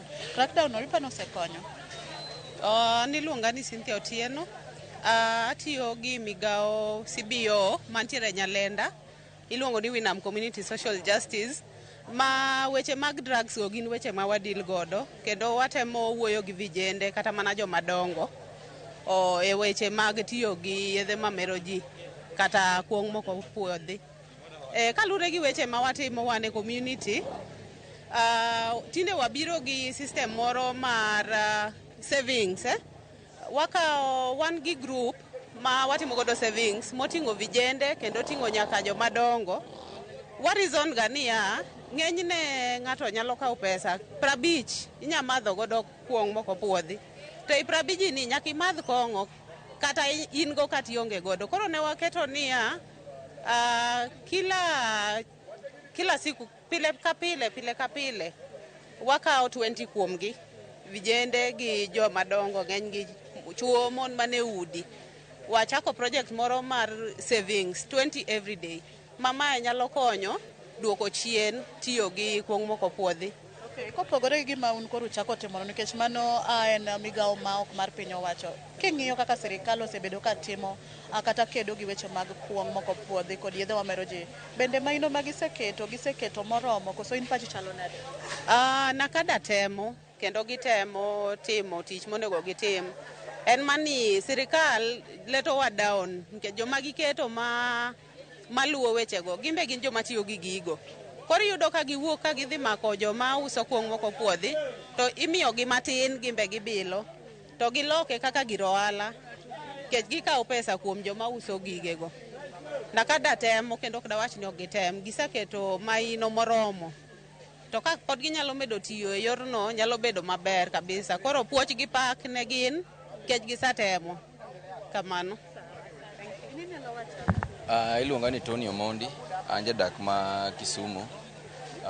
Wacho mana ni gima Nakada osetimo, kane ka Nakada gi ok giwuotho e ground mondo giwuo gi youth. Sana wan youth wan ma kuong moko puodhe gi sani mang'eny bing ni sani bech kong'o be odhi malo koro vijende neno mani odhi amadh mar siling 50 odhi amadh mar 100 oyalo koten gima rach koro sirikal ok osebedo ka donje en gima system ma gitimo kata wik achiel to giol mok gitime koro gik weg function no ewi polise ma polise ka chopo to gin gimako jokong'o go to gidhi to gikawo pesa moro matin to gichak gitimo gichak giweyo mabok en gima ber en ber ne gimako bene mako janyuo kong'o maber gi mako ne jamath kong'o koro jamath kong'o ni ma gimako gi to gisemako gi to gigoye gi fine ma ka polis kaja to gichak iwegi to kane ka en gima maber koro nego wuo kodgi nego mak jonyuo kong'o ma nego mak jamath kong'o cha nego mak koro janyuo kong'o kosamaki janyamath kong'o to ok dhi yudo kuma methe mane e pacha. Kapok aweyi, wan gi kuong' moko puodhe to wan bende gi yedhe mamero ji. To kong'o mamero ji yudo ka nitiere kong'o mimadho kuonde ma nyue kong'o, te kong'o mimadho bende e kuonde tongona kaka clubs mopogore. Iparo ni kitimo apedha, winjo tim mana apedha kuonde minyue kong'o koso kata mana e clubs kuonde miuse gigo mamero ji be? Nego tim apedha kuonde minyue kong'o kuonde clubs be keche mondo ng'e sa mar madho kong'o no be kech iyudo ka ng'ato donjo e baba gokinyi kata otiyo kotiyo to bang'e bo timang'o omochako interrupt gi ji koro nego ng'i apedha kuonde go te gi kong'o miuso be club nego wuoth kuonde go te sirikal nego wuoth kuonde go te. Kamano ahinya. Machiegni, Nakado osebedo ka timo ga apedha neno ni kuonde minyue kuong' ma ok opuodhi omak jogo kendo kuongo eko bende ondhi ma jogo go fwai. Wan gi kuonde ma bende imadhe kong'o mopogore kod kuonde minyuoe kong'o. Wan gi club sa iwinjo ka mama mowuoyo to ywak ni nyithindo matindo tinde mer kendo gitiyo gi yedhe mamero ji ahinya ma kikwere to dwa dere. In kaka rawere inya wacho ang'o? Apedha ni kitime bende jo Nakada time yo mowinjore bende gitimo apedha kuonde duto ma iyude gi gima mero ji. Gima nya wacho en niya, gi nyinga iluonga ni Ronald Ogutu, atiyo Chirombero ka kendo gima nya wacho en ni Nakado osebedo ka temo tiyo matek chungo kong'o gi nikech iyudo ni kata e stage kae kuonde miuso kong'o moko puodhi gi ng'eny. Kong'o moko puodhi ok en chang'a kende, nitiere waragi moro ma Uganda ni, nitie kong'o moko bedo verified gi KEBS ma bende iuso kuonni gi endi. Gima ing'eni gin kong'o moko ma cheap ma vijende gi yudo e yore mayot to gin kong'o ma inyo gi seriously. Aeto kong'o moko ma gin readily available gi ema miyo crime rate bende ni malo around kae. Koro kane Nakada nya tiyo tije maber ma kong'o moko ma Uganda gi ok donj Kenya, chang'a gi negi ok chop kuonni ne vijende gi mayot. An aparo kata gi pacha ni crime rate moro man Kisumu ni nya dok piny kabisa. Nikech ing'eni sama kijana yudo ni oting'o mzigo ne moro, yudo siling 50, yudo 100, ong'e ni odhi yudo kong 50 kae. To gin kong'o moko ma be inyo dendgi ma yudo ka koro gin weak ok gidwa tiyo matek. Gidwa mana ni gibedi to gikweli. Koro gima nya wacho ni Nakado onego chor lwete, onego giridre, onego gimed tiyo matek. Giwe kong'o ni ok en chang'a ken. Kaka stage ka chang'a tin. Winyo ng'eny chang'a kong'o mantie ka gin kong'o moko puodh gi KEBS, kong'o moko ma Uganda gi. Iyudo ni kong'o nitie nyaka miuso 40, miuso 20 bob. Ing'eni gin gik moko ma ng'ato ting' mzigo ne matin osedhi. Sama okoso pesa cha oneno gir ng'ato emodwa nokaw. To gigi be keto gi gibedo violent ahinya. Miyudo kata ka koro gin wegi gigore gihinyre gikeso. Iyudo kuma ji nitiere kwe onge. Ineno. Kamano ahinya. Mana kamano George Bati, isewinjo paro mopogore mowuok kuom jopiny ma Kisumu, kiwinjo ka jonyuol ywak to rowere ywak to jogo ma bende nigi migepe mopogore mag kedo kod gik machalo kamagi be ywak. Kata kamano iwinjo ka ji wacho ni kata obedo ni Nakado osebedo ka temo eneno ni gitimo apedha mar thiro weche mag tiyo gi kuong' moko puodhi kaachiel kod gigo mamero ji ok gisebedo ka giketo maina ahinya nikech giyango kanyo ni kuong' moko puodho ok mana chang'a to nitiere bende masiko donjo pacho ka kowuok e pinje maoko ma bende hinyo ngima rowere kaachiel kod mago ma bende yudore kuonde tongona. Ka ok kamano George Badi kionge penjo taduoko ni mondo idhi nyime kod chenro ni endi mar wach awacha. Erokamano George Badi, aduoko ni e studio. To kamano nya Millicent Adhiambo ka imiyo jopiny thuolo mar wacho awacha gima nie chunygi kendo wawinjo waduto gima japiny wuon wacho e chunye kata gima oneno nikech ma en chenro mar wacho awacha gima nie chunyi manyalo miyo piny oriere ema wawacho ka wago mbaka. Asebedo ka kod mheshimiwa ma Ugenya David Chieng. Kane pok owuok nang'ise ni mondo idikre matin winje ni to pach jopiny giwegi nikech en jachung' mar jopiny. Wach ang'o mondo ogole duol achiel kaka jatelo. Ni to gik ma jopiny wachogi bende gin gik ma en wuon kaka jatelo ng'eyo koso gigi nyalo bet ni opoye to ang'o mu en wuon onyalo wacho. Bang'e abiro bedo ka kod apisa mawuok Kanakada, director mochung' ne weche mag puonjo oganda e weche mag kedo kod midhiero machalo kod ma jopiny owegi, Dr. Yvonne Orlando sedo jitudio ka kendo abiro bet kode mondo wadhi nyime kode kaka bad migawo mar sirikal makedo gi gin to gitimo ang'o kowuok kuom Mheshimiwa David wacho ni ine miwacho ni gombo mar bedo gavana Masia. Iwinjo gima jopiny ma Kisumu owuoye. To magi gin gik ma magi gin gik ma samoro okomako mana Kisumu kende gilandore. In the event ni jopiny ma Josiaya mi thuolo mar telo negi. E weche mag gik machando jopiny ahinya kedo gi yedhe mamero ji. Ang'o ma idhi chako godo ahinya minyalo singo ni ma to gima nyaka tim kaka jatelo, ma gima nyaka tim mondo oganda oriere. Maduong' mokwongo kabisa en tego telo ma gweng'. Telo mar jomoluongo village elders. Telo ma keto capacity ni telo ma village elders nikech kidhi e gweng' moro amora George yudo ka ji ong'eyo ni ng'ane tema uso kongo maricho, ji ong'eyo ni ng'ane tema uso njaga ka, ji ong'eyo kabisa. Koro ng'ama uso gigo maricho nyaka waso ng'ama uso gigo ni nyithindo ma ok ochopo higa monego bed ni gino timre. Anyisi chon ni shida mantie kabisa maduong' en gilo enforcement.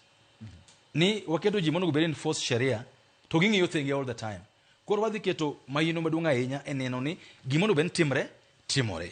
Mar ariyo en luoko neno ni gik ma ji madho gik maler nikech kaka jatelo nyalo nyisi niya ni sama koro atamo gin kik gimadh chang'a amiyo gi alternative mane amiyo gi which alternative.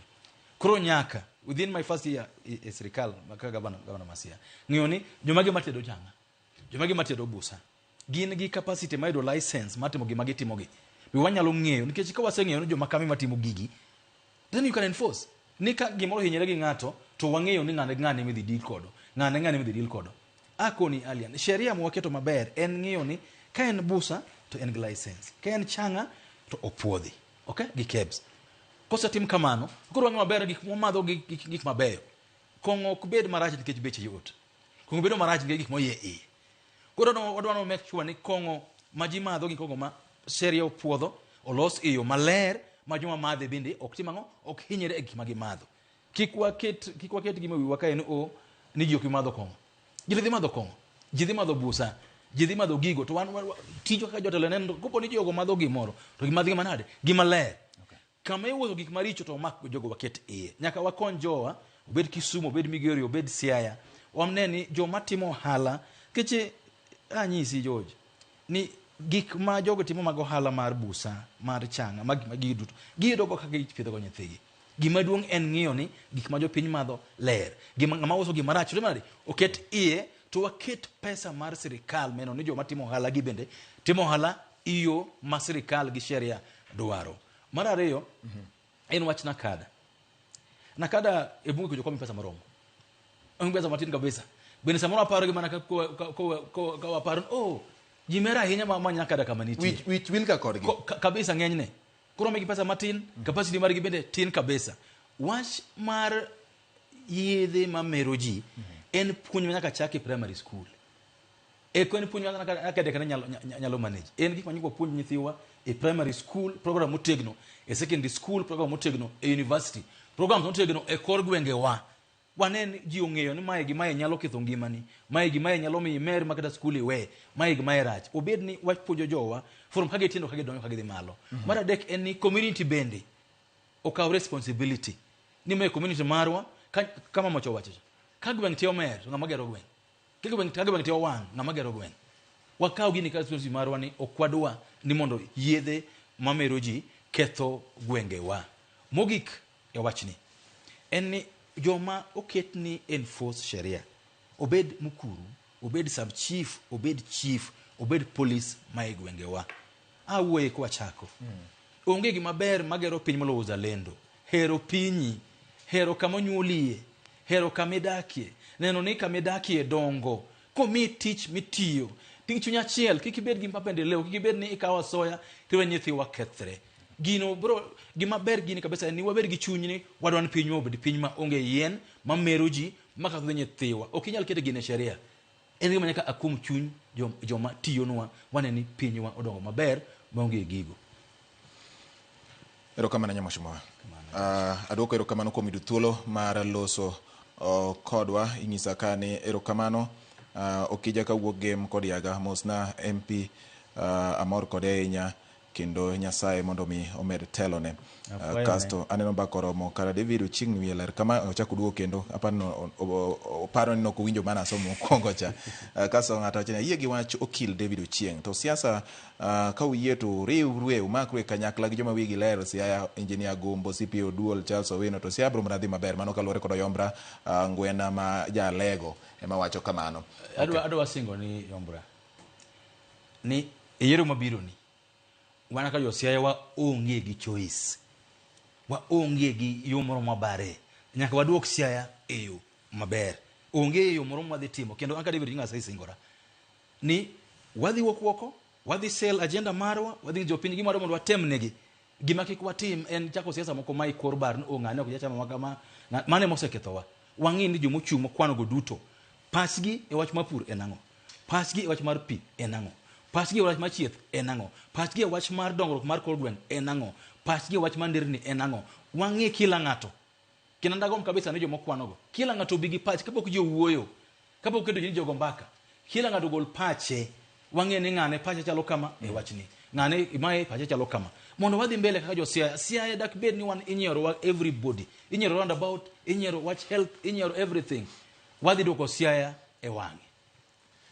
Akoro mogero kama nyakum bedo kodwa e twak mar mbakoro miwacha wacha manone jaod bura ma Ugenya David Ochieng' ma bende oloso kendo chiwo gima wacho ma bende winjo kanyo ni sirikal samoro chal ka gima wiye wil gi bad migawo margi ma ochung' ne ng'iyo ni ngima oganda obedo makare mar nakada. An ka kod jachung' kendo japuonj oganda weche mag thiro kong'o kachiel kod njaga gi yedhe mamero ji e Kenya mangima kokalo kuom duol mar nakada Dr. Yvonne Orlando.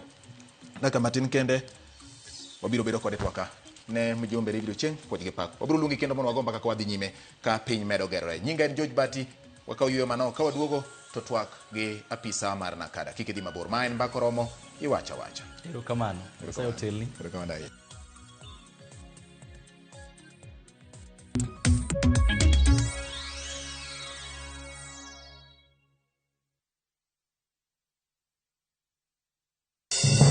Ngima ok yot. Yawagi wachoga ni piny nyalo goyi boxing. Jot manigi geno mar dak e ngima maber. Japesa en ng'ama ipako kata okoso. Orateng' tigas mani wang'e lando.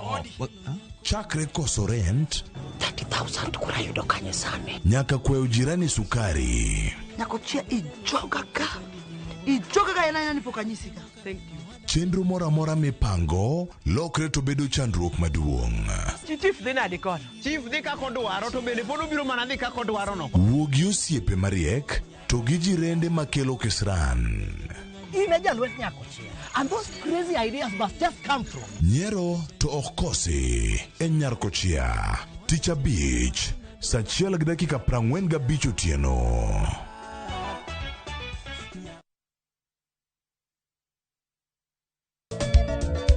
Machiegni nyakoro monga jwang'e chenro mar ngoma owake.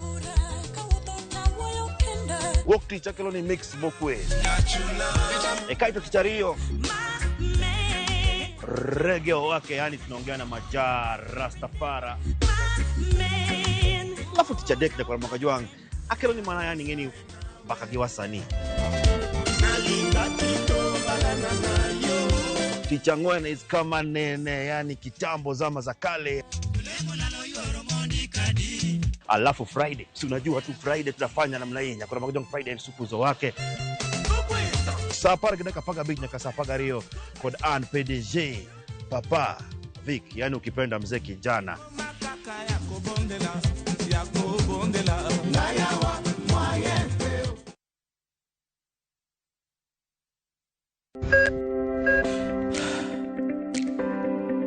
E chuny oganda wa ngima mar del en mwandu maduong'ie moloyo. mondo tekruok mar dende obed maber ok gin ga gik matek, gin gik maluongo ni lifestyle. Manyiso ga jotuo ni gigi ok gin gik minyiewo, gin na gik mitimo. We bedo gi kiawa kendo chak bedo gi ng'eyo. Nachako chemotherapy. Side effects nen yier wi nyaka lwar, constipation, chandi seriously. Warwaki e penj laktar ma en tudruok gi lakteche molony. Sama idhi ir jahocho cha nyaka ibed ni iseng'eyo ni mae shida ma an godo to adwa kony. Chakre weche thieth kod chiemo mar mine mayach nyaka e weche thieth mag tuoche masiko. Wakelo od thieth e od dak. Tuo mar rheumatic heart disease ni landore sana e gwenge ma poverty nitiere. Riwri gi Ruth Otieno wuok tich nyaka tich abich saa 12 odhiambo.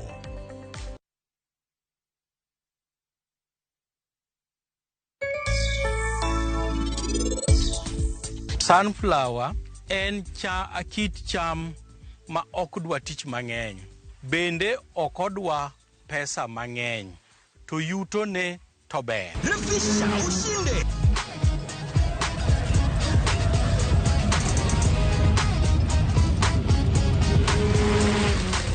$50K ya Vasha ama MMF haingoji. Open and save in your KCB Gold Savings Account for a chance to win many prizes. KCB, for people, for better.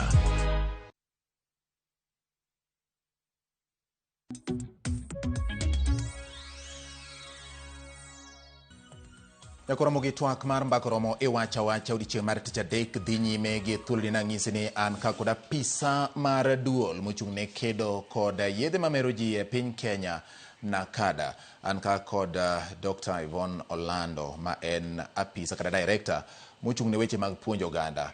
Ng'eni kinde ka kinde iwacho ne ng'eyo ema reso oganda. Kama ng'eyo onge to samoro pek nyalo bet kata mana chopo moko kuom chike moketi.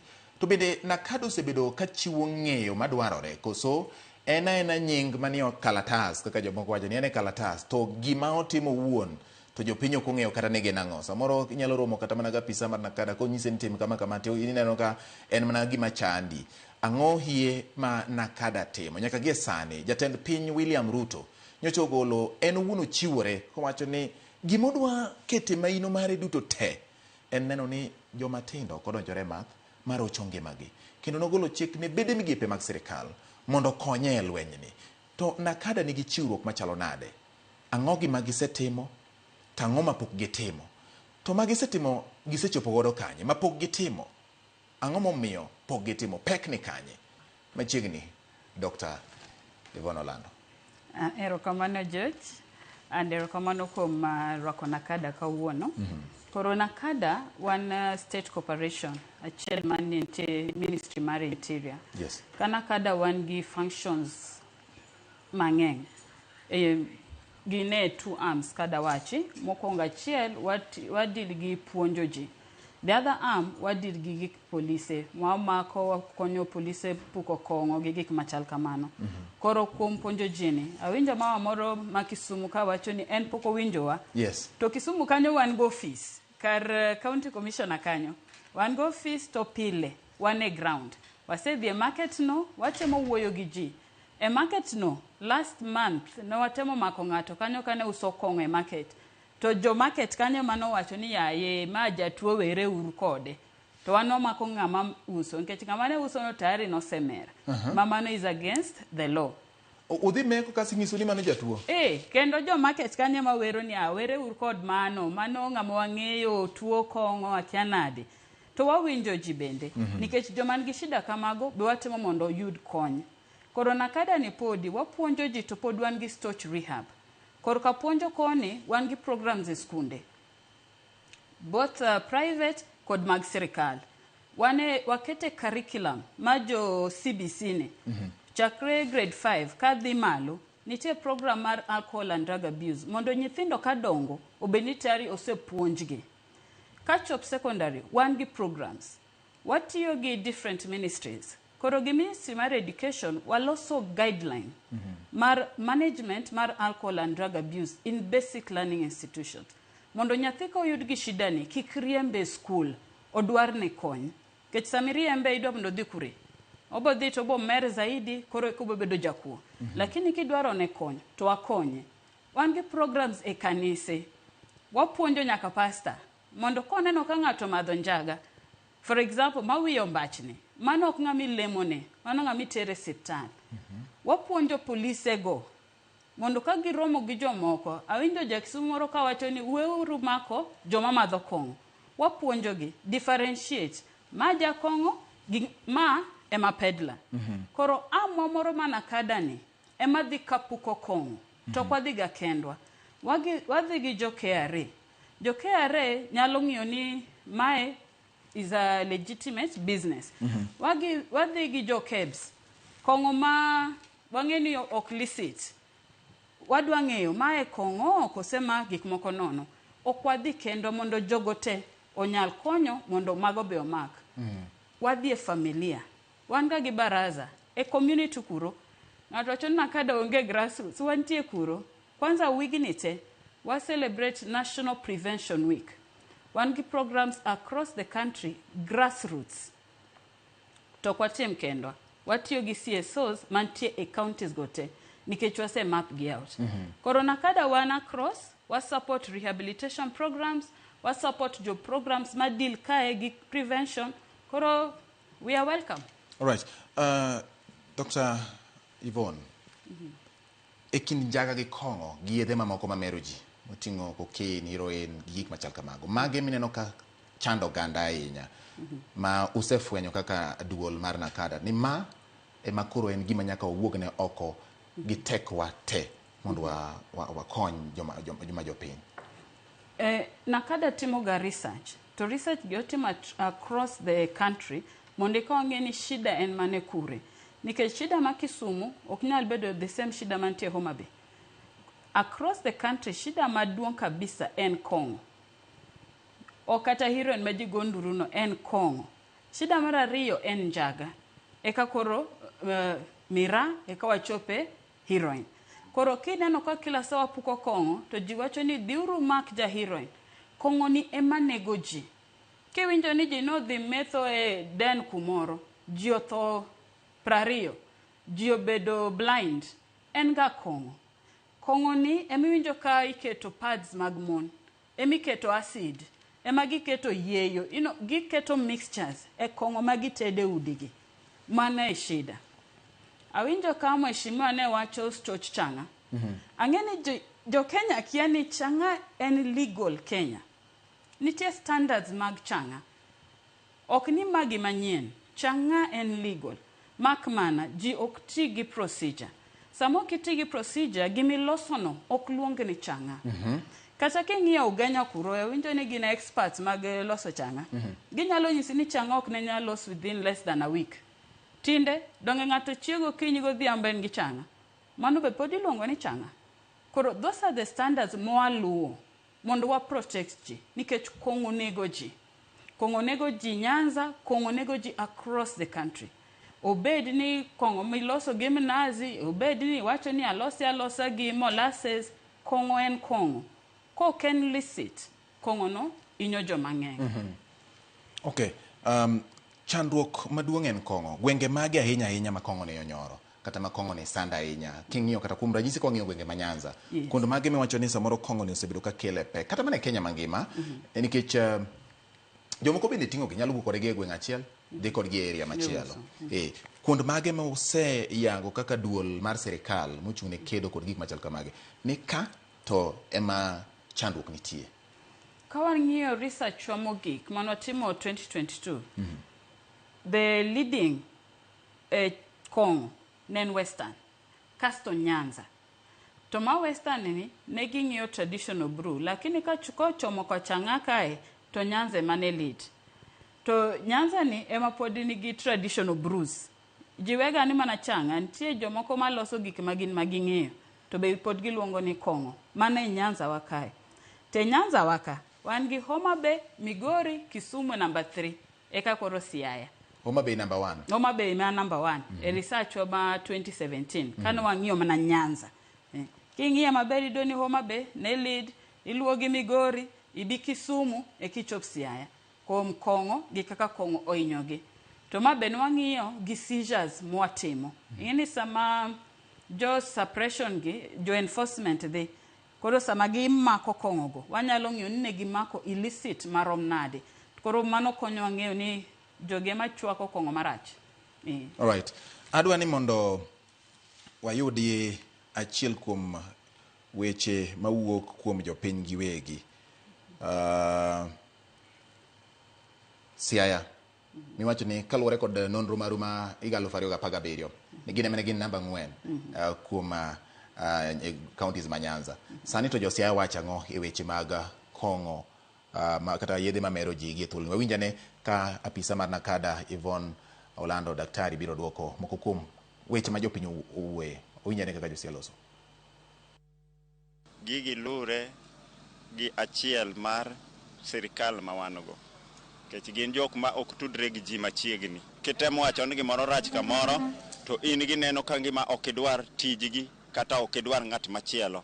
To gin gik moko ber e gwenge ma wawuoke. Nikech in kitemo wacho kata na ka ng'ane gima kama timore, to kine okang' mikawo, in emiduogi kawi kaka jaricho. Mano miyo jotelo ma wan-go ok gin jotelo mabeyo.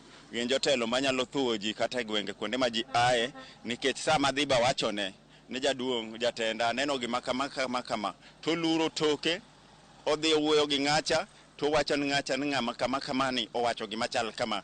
Okang' moro ma gikawo onge, miyo gik ma kamano osekelo kathiro gweng', kendo gweng' wabedo ka wan gi luoro, nikech jok madonjo e gweng' mabiro kawo kaka gik miwinja kwanogo, maeri Nyasore, maeri Kuber, mae Kong'o, gin jo mopogore opogore, ma ok ing'e ni ma to akanye to ma akanye. Ipo kiromo kode to kata moso kunyal mosi.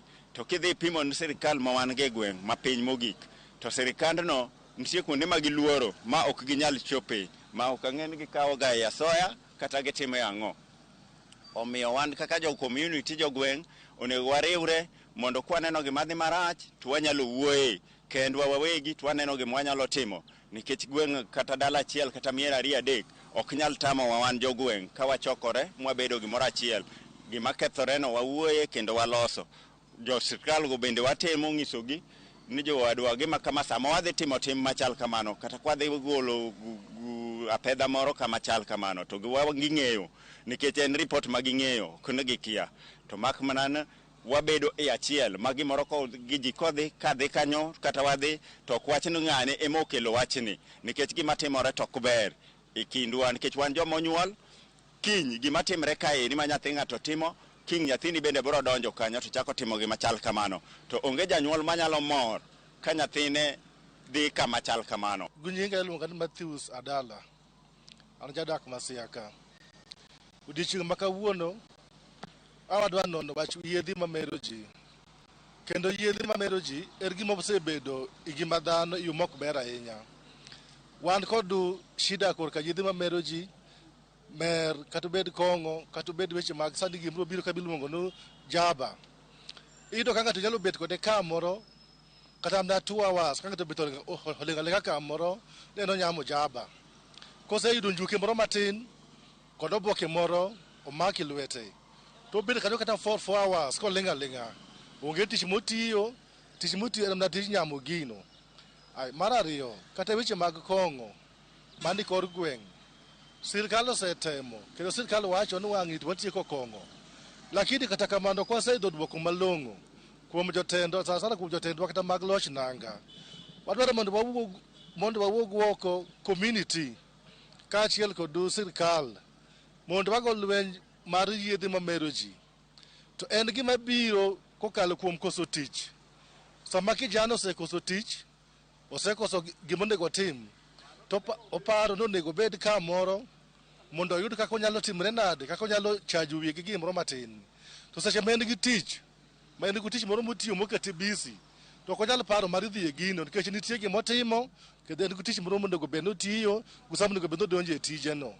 Koro akwayo sirkal mamalo, sirkal mag kaunti, mondo mi oriwre, mondo to kod community karachiel koriwre, mondo mi waneno yedhe mamero ji dwa dilgo e yo mane, to dorum nade, to ditime nang'o mar mondo chopi kiwango ma koro wacho na koro yedhe mamero ji odok chien.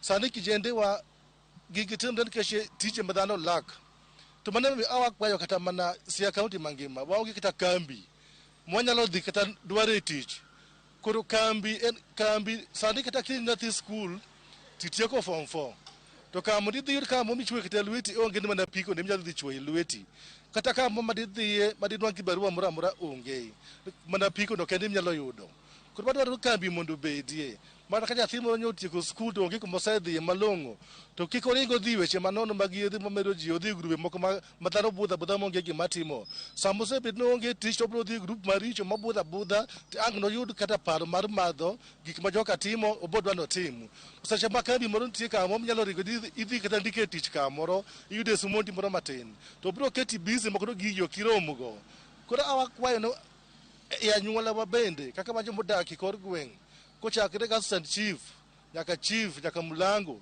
mondo wanon wachni motegno mondo wane to lweny mane madwago mondo gini obed giko mar yedhi mamero ji gi. Aya, mago jo piny ma Siaya, Dr. Yvonne, winjo ka giloso. Penjo mara tenore gi gik ma giwuoye.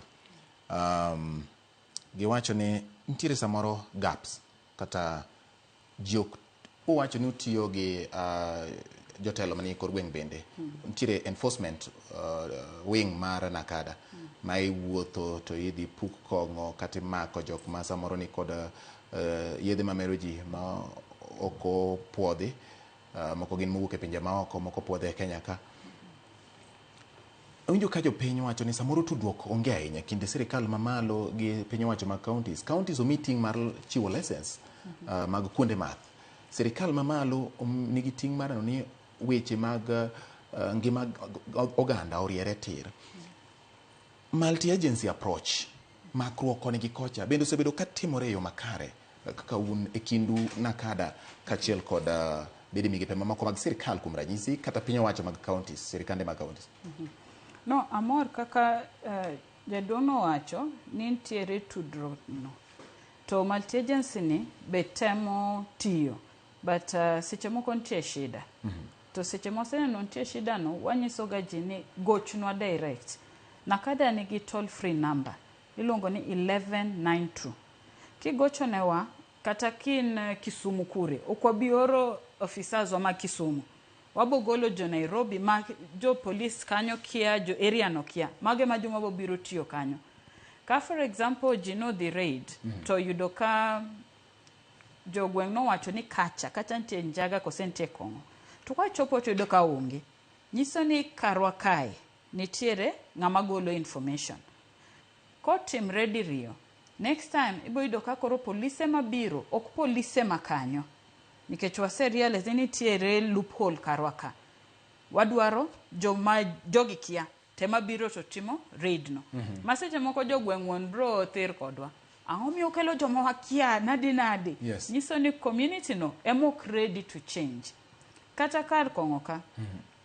Ng'ato bogo sima wach ni mamacha chwako kong'o e ode kanyo. Wabo biro. The same community bro riembowa. Wacho ni udwano gol tich kure mane mopidho godo nyithinde. At the same time ono penjo to nyithind ji monego gi kong'ono okupar. Ka ji osetho to koro kendo nakado kunu biro. Ka wabiro to mama no mane tije mopidho godo joge. Koro wawinjo ga community. Sama multi-agency okti wa local strategy. To mano watima across. Ka wa realize ni ntiere challenge kumora amora, wa come through. Nikech waluongi inja KRA, waluongo jo anti-counterfeit. Nikech enobong'yo kong'o kamato wacho ni ma stamp ma KRA, ma stamp ma KEBS, lakini kong'o ni ok legit. Yes, mano ema tijgi, ging'e neno. Wan kendo wanyalo koso ng'e mano. Kwa realize ntie shida, to wabiro. Lakini gigoch ne 1192, okwa bipenje nyinge. Wabo penjo mana ni kanye, to kose nyisowa, okwa bibiro be immediately. Nikech intelligence be nyaka tim. Okodar mondo ng'ato be dibed ni umanyi, odwa ketho ni biashara, kosenu kosana, to wacho ni ingi njaga, to maybe okena adiera. Koro nyaka jo intelligence obio team area gi, kagi se confirm, kagi longo jo Nairobi, kosemo na jo area no, to biro, to konyo. Iwacho wach moro kama mapeka ahinya. Nini tiri kaka jomoko sabotage kata golo maling'ling'. Ere kaka ukonyo ma kuom ranyisi sabotage ni anyisi ni kwara mugi gidhuluo. ugo mbakau kaka joma dwa dhi geng'o chandruok moro manyalo wuok. Ng'ato kelo kong'o ma ok ber wuok ode piny moro samoro machiegni kodwa odonje piny Kenya to winjo wach to kudhi tufwenyo ni gika osedar kacha ogol gi kacha gionge uyudo ka koro kanyo onge ma uduga gi lwetu kamano. Ng'a gini matimo magi ahinya gin jo community gin polise mutiyogo koso un wegi kaka apisa mag Nakada? So far reports mane waseyudo en jo community gi seche moko jo police ma gin godo kanyo nikech chopo kuma kubedo gi chiefs gi polise gi for long ubedo familia which is what dware ni ubed close ma inyalo trust police. Lakini kakoro wayudo ni information ok dhi kaka wadwaro donge wa suspect rewan waon seche moko kudwa point finger ni police ni koseja Nakada ni wadok waginene watimo re-evaluation. Shida ni nyalo bedo kure. Koro ibedo next time giloko ng'ato. Kotimre kendo wa realize ni ok ng'at cha mana wan gi shida ka. Tinyalo yudo ni the whole team iketo kando itiyo gi team moro nono mondo gi gwej gik moko e ground kae. To se konyo wa here and there. Okay. Weche mag siasa. Bende achiel kuom chandruok ma uyudo. Kudonjo ni to koro weche mag siasa ne kanyo Dr. Yvonne gi team mare kikudhi kanyo kikmul kanyo. Magi be gin gik museromogo. Mago waseromo godo especially wakati ma campaign. But gima konyowa nikech kaka Nakada one protected gi act wa and then Kenya itself en signatory mar conventions mang'eny mag international. Koro wan kata ka ng'ato for example last elections mane Wajakoyo biro to promote Njaga and all that. Wan pod wabo chung to wacho ni Njaga rach. In wach magi kaka idwa wacho lakini wabo wacho wan science wacho kama king'iyo gweng ji tho ji oran my situation my real time. Koro kana Kada pod wabo wacho nikech at the end of the day one apolitical. Wan ok wabi chako wacho ni wadhi chama ni kose chama cha one wa protect Kenyans. As long as wawacho ni Kong'o rach, Njaga rach, wabo chungi kanyo. Kibiro ka politicians tibo yanyowa, ibo mana yanyowa. To kitieko, hodobo chung to wawacho ni marach. Nikech nyaka wa protect Kenyans. Alright. Kadaka opachi jo piny ma Homa Bay. Mondo wawinje ni to gin to giwacha ng'o. Dake na 12 bang' sa auchiel marudi chieng' twak mar mbakoromo iwacha jo piny wacha to jotelo mani kod teko gi duoko penjo kachiel kod chenro mag gigo maketho kata chando pach japiny. Owinja ni jo Homa Bay to wacha ng'o weche mag kedo kod yedhe mamero ji e pachoka. Mokwongo gi nyinga iluonga ni Pastor Elijah John.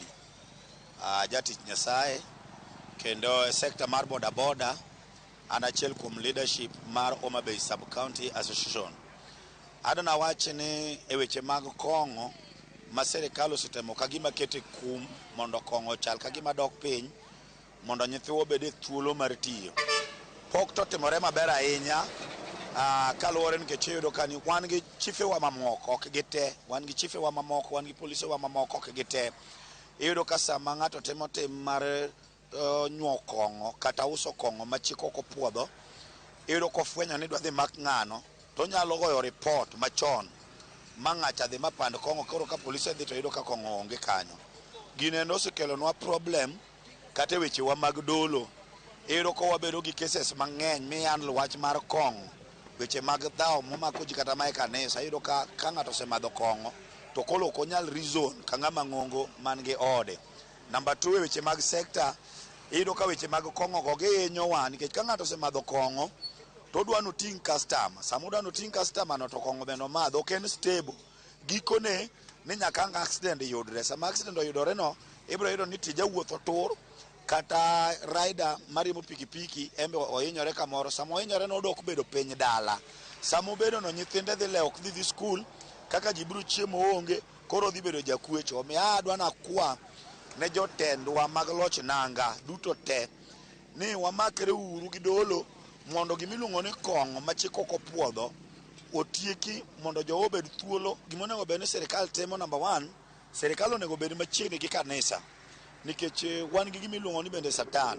Satan inyalo gole kuom ng'ato en spirit but kibiro mako ng'ato kata ni chwado to dele michwado to gimodak e iye no ok igol. Koro aneno ni sirikal onego bed machiegni gi kanisa to kendo gimi kanisa thuolo mar timo kata weche mag timo crusade kata mag yalo mondo wach ochop ne jowa oko ni weche mag nyuoyo kong'o kata uso kong'o ketho pinywa. Nyinga iluonga ni Washington, ja sekta mar bodaboda Homa Bay kaendi.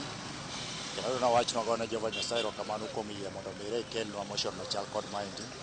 Adona wach ni e sekta mar arita kwe pok odhi maber ahinya gi kedo gi gigo mamero ji ahinya moloyo chutho. Ne wan kaka jo pikipiki wasebedo ka wahinyore mang'eny kabisa ka wadhi e ndara kaendi ka wasebilo gik moko and gik mwasebilo go eki ok wane kosebedo kodwa maber, wasetur, wasehinyore kendo ok wane kosebedo maber. Kata mana e utewa bende seche moko waneno ka waketho gi weche mag yedhe mamedo ga ji. Erokamano namba achiel nitiere waseneno ga chife osebedo ga ka yware ga gi ji ahinya, but gin mokwongo ema wayudo ka gin ka gi corruptions mang'eny nikech gidhi giwuoyo gi jogo eki maber, bang' ka gisewuoyo kodgi to nitiere uongo moro ma gigombo mondo mire jogo be chak migi mondo mire giendelea gi tich ma gitimo noendi. So waneno ka ok gidhiga kodwa maber ahinya e weche mag kedo kod kwango eki molo ahinya chutho ne chifewa ma e kor gweng' mwadakie. Gima ber monego bed ni gikwongo timo ka gimako ng'ato gi gima kamano endi onego bed ni ginyise penalty monego gichul, kasto mar ariyo onego bed ni ginyise ni gino endi ok en gima ber manyalo konyo chuth ahinya e alwora mwadakie nendi. Koro wagombo mondo mire sirikal ka kedo gi to nyisgi ni gino endi rach, kasto gimanywa yo machielo ma jok manyuo kong'o go eki nyalo yudo godo thuolo ma ginyalo timo godo business machielo manyalo kelo negi yuto mopogore gi weche mag kong'o go eki. Nyinga iluonga ni Richard Opiyo Andata kata Opiyo Soso. An jakom mar joboda Homa Bay sub county boda.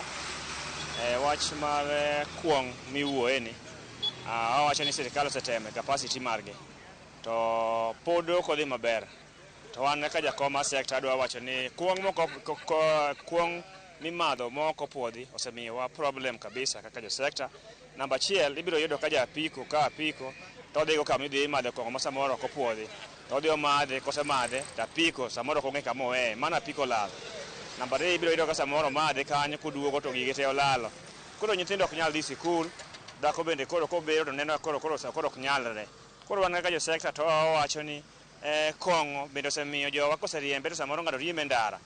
Koro waneno ka mago gik mosebedo ka miyowa accident nikech kisemadho kong'o to kinyal riembe ndara, but sama idhi madhe nikech beche ni piny to ibiro customer be samoro ok ong'eyo ni kong'o ni madho.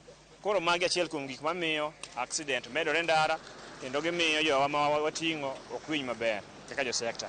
Ne waparo ni sirikal onego bed ni jowa ma uso chang'a ma bechgi ni piny kata gik moko puodhigi mondo gigol pesa to gimi jogi mondo jogi omany ohala ma ginyalo timo maber. Nikech jogo be kibiro penjo to gituo ni mano e gima kelo negi konyruok. En Festus Okoth Osiba, jadak ma Homa Bay Town. Kedo kod kuong' mamero ji en okang' maber ma sirikal okawo. Nikech achiel iyudo ka vijende masani odonje kuong' mamero ji nikech gionge kod gigo ma gitimo. Te wakwayo ni sama sirikal kedo kod kuong' mamero ji to giketane maino margi e gigo manyalo konyo kijende matindo man sani. Sama gikedo kod kuong' mamero ji en gino maber ahinya nikech ka vijende odonje yedhe mamero ji kata kuong' mamero ji gieki ok ginyal bedo gi jok man gi good health in the future. Ma samoro nyalo miyo koro in future life wabiro yudo ka vijende gin jok ma koro onge gima nyalo timo maber Mr. Beach. To ka sirikal okedo kode sani to in future wa expect ni wabiro bedo gi joma beyo. Daktari, mago jo Homa Bay. Kaluwore kod research maru Homa Bay manotelo. Winjo ka giloso kuom gik mamulo ngima jok mametho gi ngima jok ma samoro oyiengore kuom joma metho. Kuom ranyisi ng'ato ka riembo pikipiki to omer ting'o ng'ato, ngima ng'ato moting'o yiengore, ngimane ma samoro nyalo poka okelo hinyruok kata tho. To bende jodolo kata achiel kuom jadolo moloso kanyo wacho ni sirikal pok otiyo machiegni ahinya gi kanisa. Machiegni ahinya. Samoro osetiyo machiegni lakini ok ahinya gi kanisa. Ma be timore ni chako kaka iwacho ni ng'ama madho njaga ok owinjo bed ni keto ni lemone, ka owinjo bed ni tere mondo dhi res ngimane. Dipo ni ma samoro miyo ok oti machiegni gi kanisa koso ang'o matimo. Nikech kanisa bende achiel kuom riwruok mar oganda manyalo konyo e ng'iyo gik matimore e kor gweng'. Yes. Actually, watiyo machiegni kanisa. Shida ni kanisa gi bei pile ka pile kanisa manyien biro. Lakini kaka koro awacha na kada headquarters, wadil gi associations gi madongo. For example, wabodil gi EAK, wabodil gi NCCK, wabo deal gi subkem kose Hindu Council ka wan headquarters kae nikech nyaka wayud buy-in mag jotelo gi mondi to mano wasetimo at the county level nakada en gi offices across all the 47 counties.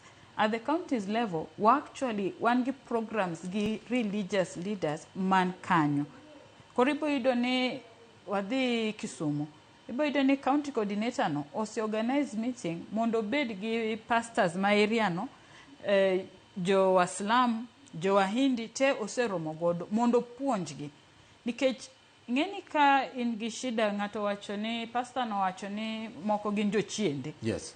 Jochiende nyalo timi riemb ji neno ji tiwuoyo gi ji. Njaga kose kong'o bende kisemadhe maber mosemoke dendi chopo kumi neno ji ineno joma notho iwuoyo gi joma onge inyalo riembo ji te dala gi panga to mano ok jochiende mano waluongo ni in gi withdrawals ibedo psychotic. Koro wapuonjo pastors mondo samokel ne ng'ato ma wuoyo gi joma notho ma neno thuol ma wacho gike ma okeleweka pastor no onyal wuoyo gi ng'ani mone ni ma mara kose ma mar josuptal wapuonjogi nikech ka jakong'o kigola gola kong'o kamano be onyalo tho mana kamano wapuonjogi process ok temi bo riembo saitan. Owache bodaboda aparo ni bodaboda mano to ji te ong'eyo jo bodaboda yudo pesa matin tin to mang'eny mayot to moko kia kano. Nitie counties maneno ka ji kano manyaka jo bodaboda nyiew udi lakini nitie kumoro ma pesa no dakika 5 osenyiew kong'o ma bechgi yotgi apart mar kong'o ma wacho ni illicit. Kong'o standards ma kong'o ok onego bed less than 150 ml a bottle ma clear. Kidhi mama pima mouso ni glass michwada chwada galpa achiel to kong'o rumo mano tayari ovunjo sheria nikech kong'o ka very cheap i promote ji tiyo gi kong'o therefore ji enyore to osiptande te madongo nitiere ward mana mar jo bodaboda by itself mano shida. Koro gimosetimo ka jo nakada wan actually gi meetings gi bodaboda associations ok dwa dhi jo bodaboda achiel komachiel waromo gi leadership gi wanyiso gi ni luongnwa jogu nikech jo bodaboda onego bed in an association. Koro gine ma ging'e jogi ka giseluongo gi wabiro to wapuonjo jogo waendelea kamano. Nitie joma bo nyisi ni an ok abi biro sano sama bet kanyo pesa weya endara koro kiny iwinjo ni nene accident nikech omer rawinjo ni gitiyo nyaka gi jaba to jiasiu ni magok shida shida gite nitie to nakado oseketo strategies mar gigite. We just need the community mondo konywa to wabo nyalo shida ni. Nitiere penjo moro ma ng'ato wacho alternatives kata gimachielo. Wach ni adieri ng'ani konge ni ema opuonjo go nyithindo kuom ranyisi kalore gima nyakwara mogi mowuoyo wacho to owach ni koro idhi puk kong'ono to jogweng'o biro wacho ni kae kama opuonjo nyithindo ni sewacho mano motelo. Penjo ma jo piny penjo ni be nitiere alternative gidwa ni sirikal obi gi alternative. Yes, kae odwa ni mondo wagolie kong'oni to wamima mondo ichak godo gimoro machielo mopogore gi kong'oni. Ma bende nitiere kaka structure moro ma samoro nakada kata bede migepe mag sirikal osewinjo kugoye mbaka kata uloso mondo obedi gimoro manyalo konyo jopiny mondo wuog e kong'o kopogore gi adhi puko gi riembruok gi ji mako ji kamano kamano. Koro wan gi giluongo ni alternative programs ma empowerment programs. Ka golo example ma program mane mabedo successful nitiere Elgeyo Marakwet to ma sirikal ok donje direct nikech wan gimitimo en illegal. Ineno ok obi konyi timo gimitimo tari en illegal. Ka wadhi that way nyiso ni ng'ama uso njaga cha bende onego wakonye. To what about joma ok tim anything illegal to konygi. Koro gima structures ma sirikal oketo in place nitiere women fund. Kaina mama to iuso kong'oni unyalo makre mona bich kama tubiro to sirikal bro konyo. Kapod udwa loso kong'uni sirikal bo puonjo ni nitie standards. Shida en kik uted kong'ono e odu kumakre ji abich kama we identify kong'o cha iuso kacha kong'o cha to iloso kacha. Standards nitiere To kubiro kamano, Women Fund ni pesa ni bro konyo tubo chako gimoro. Chama mag mon, chama mamon dhiga uchango pesa matenten. Yes. Tinde banks recognize mago. To imiyo gintie empowerment. Komyo nyithindo matindo wawacho motieko skul to poko yudo tich. Donge nyota fund sani ntiere. Wasebedo gi youth fund. Ka wach kana kada, ne wan gi rehab Mombasa. Mathiedho ji for free. Kini gi SHA, 10 free of charge. Wasebedo gi joma ng'eng mawacho ni yawa, an shidana. Ka onge gi tich tayudra kae. To anyiso gi ni un ka jiadi, shida ne nadi, gimakre. To waluongo jo empowerment program. Ipuonjo gi, manyis gi ni kama kako register, kama kako yudo pesa. To joma ng'eng osenyalo timo mano successfully. Shida en kuma ng'ato dwaro mondo bio mie pesa ni endi. Koro chakma. Mano to tek. But gima naneno timre successfully Elgeyo Marakwet, nitiere NGO mano biro. Mowacho ni ok gimi, lakini nyisogi, thuru in gang'o. Mama wacho ni wan gi lo moro kanyo, koro gikonyi gi seeds go. Idhi kuro tichako puro to gi guide to gi supporti. In the process iwe kong'oni. Lakini ni wuon nyaki chak step achiel. Yes. Ng'ato wacho ni nyithindwa weyo madho kong'o sana nikech onge gi tich. Yes. Ise notice ni nyithindwa bende mawacho shidano koyudo tich ok survive more than 2 months. Ko chule msara mokwongo cha e kaka kendo kodok tich. Nikech shida ok nen koso tich. Shida nen gi gik moko nono mapoko bedo dealt with. Koro wadil gi magote. Ok mana tich. Wan gi parents mochako ne nyathi biashara. To dongo chamo pesa no temo duok ni biashara monyisi ni an ok nakwaye biashara. Shida ni ng'ato kani gi shida makong'o bedo ga all rounded, ok en gimoro achiel. Mano ng'ama dwaro therapy. Koro gochnwa 1192. Line no timo tije ariyo. Nitie counseling to nitie reporting. Yes. Koro gochne bo timni free counseling. Anytime during the day gotieno 24/7. Ibo mi support mondo kiki wacha ni adwaro tich kose mi to tich no bende kethre nikech kong'o. Penjo moro nitie kaka so dhi yweyo saa 6:30 eka wabiro winjo pach jo Migori koachiel kod paro ma Mombasa. Migori gi Mombasa gima is unique kata gimoro ma samoro gidwa pogore godo gi counties mamoko en ni Migori ogo tong' gi Tanzania. Ukio gi Tanzania. En a border county. Mombasa en bende nam, en bende a border county. Gik moko kalo ge nam kadonjo, samoro nyalo donjo gik mang'eny ahinya. Emomiyo ang' winj bende gik ma jogo wacho ni gin ang'o gini ma gifil ni sirikal samoro pok otimo kata ma gineno ka sirikal pok otimo ahinya kod gik mowinjo bed ni itimo nikech ka wan tiere mar puonjo oganda. Penjo moro ng'ato iwacho wach moro ka ni inyalo riworu to yudo pesa. Kamine moko 4-5 kata vijende moko 4-5 obiro to wacho ni miwauru pesa mar nyota wadwa chako godo ohala mar kong'o. Donge ji biro nyiero ma gin gik moko samoro ji ok ong'eyo adier ni samoro nitie kaka magi nyalo timore. To nikech giluor ka wacho ni koro president wacho ni amiyi siling 22,000 kata 50,000. To ni penji niya, idwaro timo ohala mane? Ni an adwaro timo ohala mar kong'o. Iparo ni ji nyalo kawo ng'ano machalo nade? Gin gik ma samoro ji oluor to ging'eyo ni gin gik manyalore e Kenya ka. Yes. No, as long as biashara no en legitimate, ibo bedo supported mondo ine kaka ichopo kuro. Nikech ing'eni bende kiwachacho ni dwa timo biashara makong'o, nikech ineno ka jomoko timo biashara no. Sani wane process ma loro baz moko. Kineno ni jirandi nen gi wines and spirits, koro imbedo idhi chako mari kanyo. Dong nene bo bedo disappointed ko bito lorute.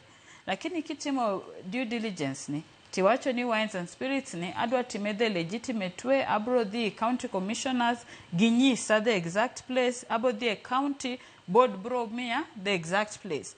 Ibo yudo ni ibro puonji kata how to manage it. Time mayao wines and spirits no, time maloro to kibi fight gi serikal. Tibo yudo ni mbe kata samitimo biashara ni no, okibiwinjo kinegoji. Lakini samitime illegally, kosi itime na we minge ni haram. Tibo indo ini won gino bro chandi. Koro kidhi kumakre tu dwaro support. As long as en gima legitimate, ten gima sustainable, ubo bedo guided. Mondo unge kako dhi about it. Okay. Wadhi yweyo nyakora mogi wakawane yweyo moro ma dundo en dakika 29 donjo 30 bang' saa 6 mar odiechieng' twak mar mbako romo iwacha wacha ka wakawo pach jopiny to wabedo gi jalo maduoko moko kuom penjo machando jopiny kendo ng'ado ne japiny rieko mane momiyo wan ka kod Dr. Yvonne Orlando ma en apisa mochung' ne puonjo oganda miluongo ni public education kaduol mochung' ne kedo kod yedhe mamero ji e pacho ka na kada. Pod wabiro go kode mbaka mondo wayud puonjruok mathoth ahinya kuom gigo mowinjo bed ni japiny ng'eyo e kedo kod yedhe mamero ji. Wakaw yweyo ka waduogo pod twak dhi nyime.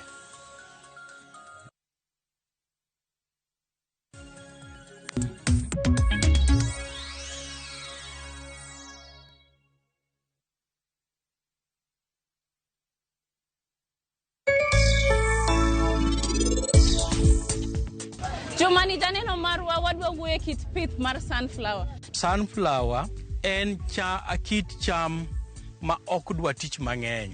Bende ok odwa pesa mang'eny. To yuto ne to ber. Kosegol kodhi. Ma kodhi onge to koro mae dhiang' chamo kabisa kendo inyalo rege. Koro ne wan kod kalas adek ma purple, marateng' gi marachar.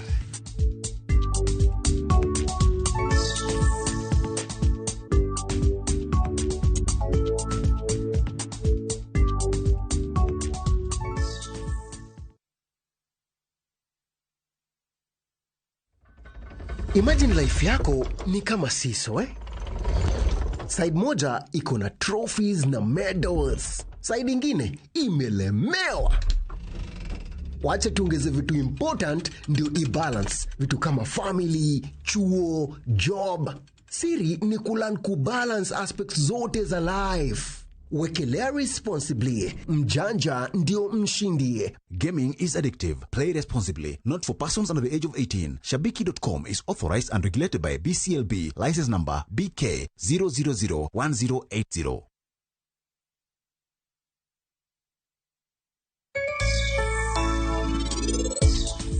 Sunflower en kit cham ma ok dwa tich mang'eny.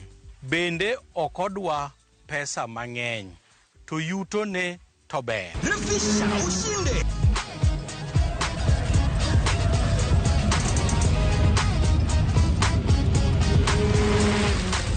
$50K ya Vasha ama MMF haingoji. Open and save in your KCB Gold Savings Account for a chance to win many prizes. KCB, for people, for better.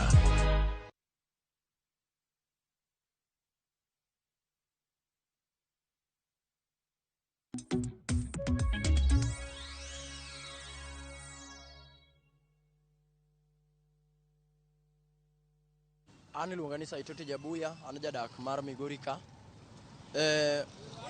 Wach ma osebedo e weche mag kong'o sana sana kong'o mag changa minyuo e kor gweng'gi. Gima osethiro wachne ni en ni corruption. Adier mantie en ni Kenya is so much corrupt. Ma weche ma serious gin gi kuondego giloko kuondegi mag kawo pesa.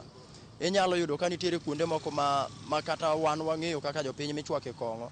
Tiyudo kaka wan sekta wa mar boda boda iwe nitero kata mana askari kumoro to kare itere ka changa odhi choko osuru kanyo kogik to jachweko cha bong'e ang'eya ni landlady kata landlord e osegik dwaro pesa ne boss osebiro koro ineno mana kikawe to idonjo kode ei ot to dakika 3 to setieko go modok ichaki gole kanyo ichaki tere kuma chielo koro changa ok nyal rumo nikech polise to gi jotelo monego bed ni kedo gi changa gi ema nyayo changa gi loko kuonde go yudo kuonde gi mag yuto.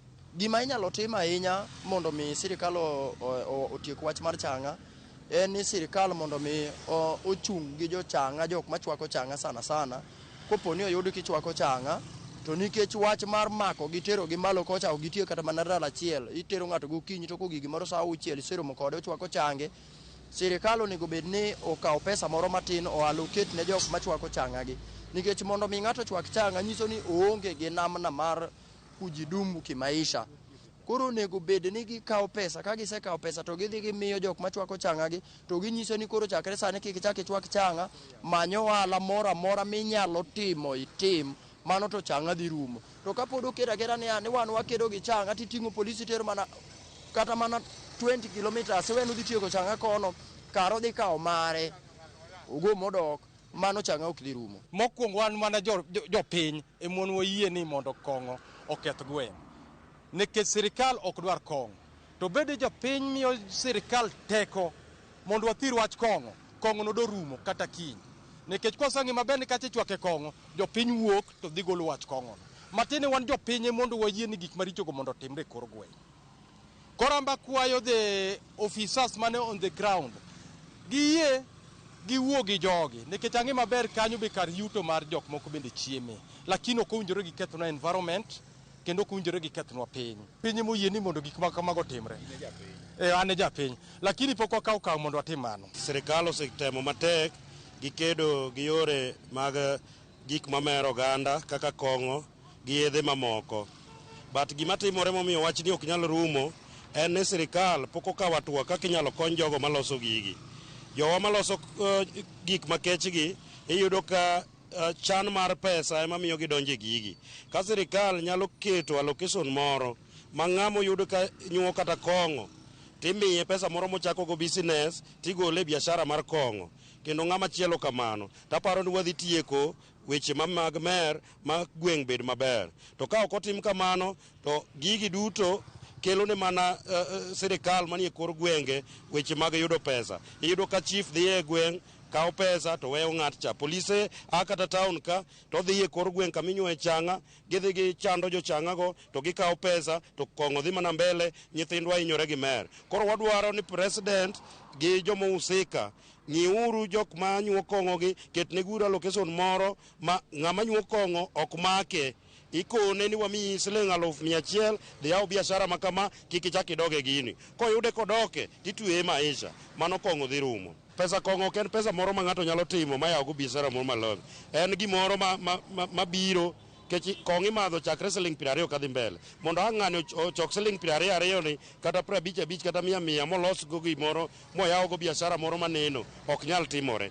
But ka sirikal omiye boom moro kata 50,000 tiyudo ka koro nyalo go kwande moro moyaw biashara moro maneno. But mar chang'a tiyaw kata 2,000-5,000 emomiyo chang'a ok nyal rumo. Chife we wuondowa nikech kor gwenge kuonde minyuoe kong'o ka chife gi emondiknegi salary ma gikawo kuonde ka. Iyudo ka chief emong'eyo kama inyuoe kong'o, en emodhi okawo makineno komak ng'ato mokel ka, mano ng'ama otamore miyo chief pesa. Wadwa ni chife gi emobed jomoriere. Chief owe kawo pesa ka chang'a. Chief omak ng'ato to kel Migori ka. Kaka wan bunge la wananchi wasetemo wuoyo gi vijende mondo giae wach mar mer. To gima tamowa tieko gini iyudo ni chang'a oket nyaka siling 20. Gima chip en gima ng'ata nyalo dhiye.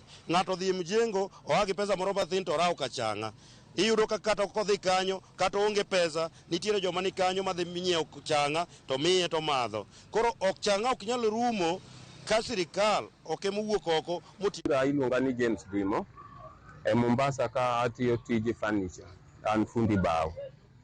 Koro kaluwore gi wach mar yedhe mamero ji ma sirikal wacho ni kedo godo, sirikal wuoya gima ginyalo timo wach ni onge. Nikech joma nie tok wach ni gin jok madongo ma gin giwuoyo e ofis to e ground ok ging'e gima timore, nikech mokwongo nyithindegi ma hinyore be onge kuno. Koro gin ohelni mag gidhi mbele sama giwuoyo ni gidwa kedo kod yedhe mamero ji, to nyathi common man ema hinyore, kendo ng'ami mako ma seche moko ma ng'i mako kata ni dwa notere court gin ma jo andaswekra mag dawa ya kulevya. To tycoons wuon ma uso dawa ya kulevya to ni safe. Ma emomiyo chieng' cha iwinjo kata ka Gachagua nokwerogi ni gini ok unyal tieko, nikech joma nie tok gini gin joma dongo ma kata mana polise go giwegi oluoro dhi makogi, ok nyal makogi nikech kimake to simo oseywak ni weri gi wachno. Koro miyo kata giwacho ni ginyalo ni gidwa ni gitiek yedhegi, yadhni ok ginyal tieko. Mokwongo nyaka gin giwegi ma gikwong giweyo ohalano, nikech ohalano ema gitimo. Koro giminyalo tim en ni wan kod institutions, riwruoge. Koro seche ma wan e riwruoge onego bed ni puonjo nyithindo. Kanisa onego bed ni wuok oko ne wachni, obed Islam, obed Christians, giwuog oko ne wachni mondo gielimisha nyithindwa ni dawa ya kulevya rach to ka giwe ni sirikal ema dwa kedo kod wachni kende, sirikal ok nyal kedo kod wachni. To gi udi kama wadake bende nyaka wapuonj nyithindwa ni yadhni rach, kimadhe to biro timi kama kama kama kama. Nikech kata ka endi kama ineno wadake ni sani insecurity nitie. Insecurity bedo mana nikech yadhni. Ka nyithindo gi osetiyo gi yedhegi to koro ok one ni dhano en dhano, obeti kaka ng'ama beto mariewa. Koro emomiyo nyaka wachak wan wawegi wachak puonjo nyithindwa mondo gia e grube manono, nikech kwawacho ni wawe sirikal gi wachni, to sirikal to jok manie sirikal go magi ni gigero go grofi madongo dongo, ang' ne giwe nang'o, ok gibi weyo. Nyinga iluonga ni John Okinda, ajadak ma Mombasa ka. To wach yedhe mamero ji ni en tich matek kata kuom sirikal, nikech ok en gima ipando, en gima nitie iuse kaka njugu e mtaka. Ng'ato kowuok to kawe to duogo lal, kendo kamineno jogi ong'eyo, kamineno kowitie woche iwaya mar stima kanyo gino nitie, giwito woche iwaya mar stima koro liero kama, koro kanyo iuse. Alafu yadhno enie ulevi marach mogik kuom vijana. Gine tuo mare kiloso kod nyithindo mati kodegi, giwacho ni gino kok ichame to iwinjo marach sana, kendo inyalo kata mako ng'ato ka pesa ikoso to ideyo ng'ato sano mondo iyud yadhno. To ok wabi laumu nikech sirikal ok ubi wondo wanyalo nyale. Waseneno rais adek mosewuok, gisetimo zaidi. Diere mane Kibaki nitie, ne ja-Amerka cha niluongo ni ng'a, nobiro kabotajo jo siasa madongo dongo, wachgi nodhi kamano. Aya, Uhuru kanyo obiro kowuok gi meli marabet odhi omuoch nam, yadhno pod odhi kamano. Ero koro rais Ruto bende ubiro ni koro gini nyaka gitiek. Gibiro tieke nadi to jok madongo dongo mane otajgo pod nitie kendo giwuotho kendo wanenogi to gintie. Nying gi ok inyal fulo nikech nyalo bet atari ngimani, lakini gino otek tieko nikech joma uso ok gin joma tindo. Ibiro neno kimako nyithindo moko matindo tindo man gi matindo tindo, lakini jok man gi madongo wegi ma gichakech ok obi kaka njaga ma ng'ato nyalo kata dhi Migori kata Homa Bay to kelo njaga. Gini biro gi meli gi ndege. Iparo jok matindo tindo man ka nitie ng'at manyalo kodesa ndege dhi loka om yadhno. Ok upidhe Afrika ka, en gini ipidho oko. Koro sirikal otem, to gino oketowa matek sana nikech nyithindogi kosemadhe to nyithindo bedo kod chunygi bedo kod chuny moro mar ondiek kata kwach. Ng'ani tong'i mok une kata remo chwer kuome, otong'i atong'a kamano, kata kopadi kopanga koro omoko to tong'i atong'a nikech gichal oseloko pache. Iwinjo gima jopiny ma Migori kachiel kod Mombasa olose. Wach mapeni owuoye mapiyo piyo. Ng'ato kwalo siri ma en ja Mombasa. Wacho ni kone kama wuoche nitie tond sitima, mano signal ni alworano yath moro nitie, gimoro miuso. Ma be en gima osefwenyo koso en gima nyien muwinjo kowuok kuom? Ma gima osefwenyo, ok en gima nyien, to mago be konyo sama raids itimo. Nikech bende kaka gitimo ok ni ati bokete pol kanyo to en mana piny kanyo. Pol no kuma okete wuoche no denote ni en area no. Koro mano be miyo idea mondo sama ichwado raid ok idhi small space, ichwado area no te. Ma ok ni wuoch muliere to sitima gina ni ng'ato ne samoro odiro wuoche kama to nomoko kanyo? No, nitiere mano, depend ni area mane. Nitiere moro bende ma wuoche oket kanyo nikech ng'ato notho e ndara kanyo. Maybe mtoka notuome, koro wuoche nodong', iketo kanyo denote ni life no lal gi kae. Lakini nitie areas ming'eyo ni kineno mano, onge kata ndara, ing'e ni mae indicate gima fulani. Koro jo enforcement ong'eyo. Mano ok gima nyien. Okay. Yes. Aya, protection. Ni nitiere jomoko ma gen kata polis oluorogi. un kaka nakada utimo ang'o ne jomo luor ge joroteke ma ji oluoro ma nyaka polis oluoro ok nyal dhi makgi to ng'e ni ng'ane to timo ohala ma kama kata ondiko jomoko matimo ne ohala ma kama magi utimo nade? President no come out clearly. Mowacho ni en ok oti gi kong'o, ok oti gi njaga. Owacho ni deputy ne ok ti godo, to wacho ni cabinet secretary motelo ne jogi te, prime cabinet secretary ok ti gi gigi. Mowacho ni attorney general gini te ok ti gi gigi. Koro from his end nowacho ni kik ng'ato goch ni we ng'ato nikech wan. Mano nomiyowa teko fulani. Nikech koro kata king'iyo tinde media iyudo nakada raid karibu kila kumoro. Nyocha mana gine ni Kisika dong wayudo don ma ji noluoro for long. Kisumu dong nyocha wayudo makoro joma ne riembo wa dong ne ni youth, lakini dong mako kanyo mako. Nikech intelligence mabiro e ground ni ema konyo. Onge ng'ama ok nyal chopie. Wan gi case mane owacho maber, nitiere ship manobiro kama nobiro mar meth cha. Macha was worth billions. Dong no make. Koro procedure nitie of course kaka owache, nitie joma dongo matek yudo.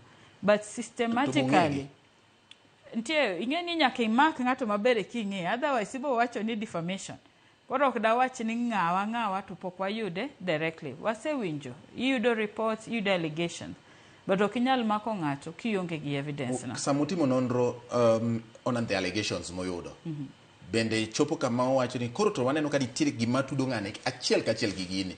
Makata ka ng'no basre no otem pondo panjo lakini nitiere gima achiel matude gini. Koro samoro luoro emang ne miwe mondi to nitie gima tude magi be oseyudo.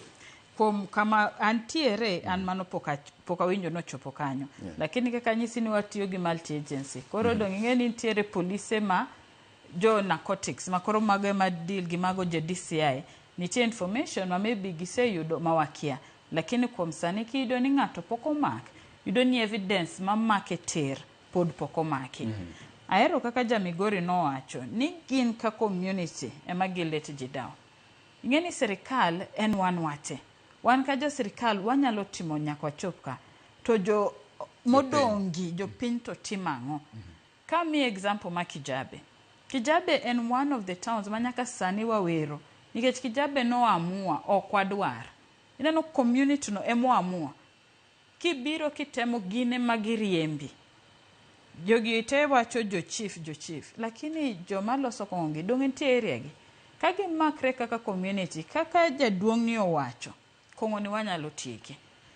Kumakre wach ni karwaka. Kato kwadwa kongo.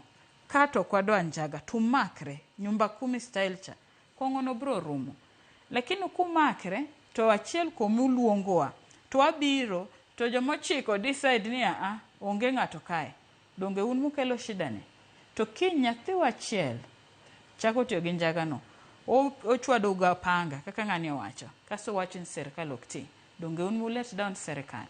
Koro gima dawach kanyo gi kaka Jamigori ni owacho. Community responsibility is very key. Kaka nakada, kane wase realize ni we need the community. Ok mana jo serikal. Ne wa map out CSOs, NGOs, FBOs across the country. Per county. Madil gi issue ni. Koro kidhi Kisumu, wan gi group miluongo ni community work group. Magi jo madil gi problem ni. To gine grassroots kacha. Nikech wadwaro ni through them, wa create awareness e community gini. Mondo jo community ong'e ni kongo ni okwadwar ka, to wan ka community ko wacho no okwadwar, to bro wuok. To kwa timo kamana across all the 47 counties, gini wabro nyalo.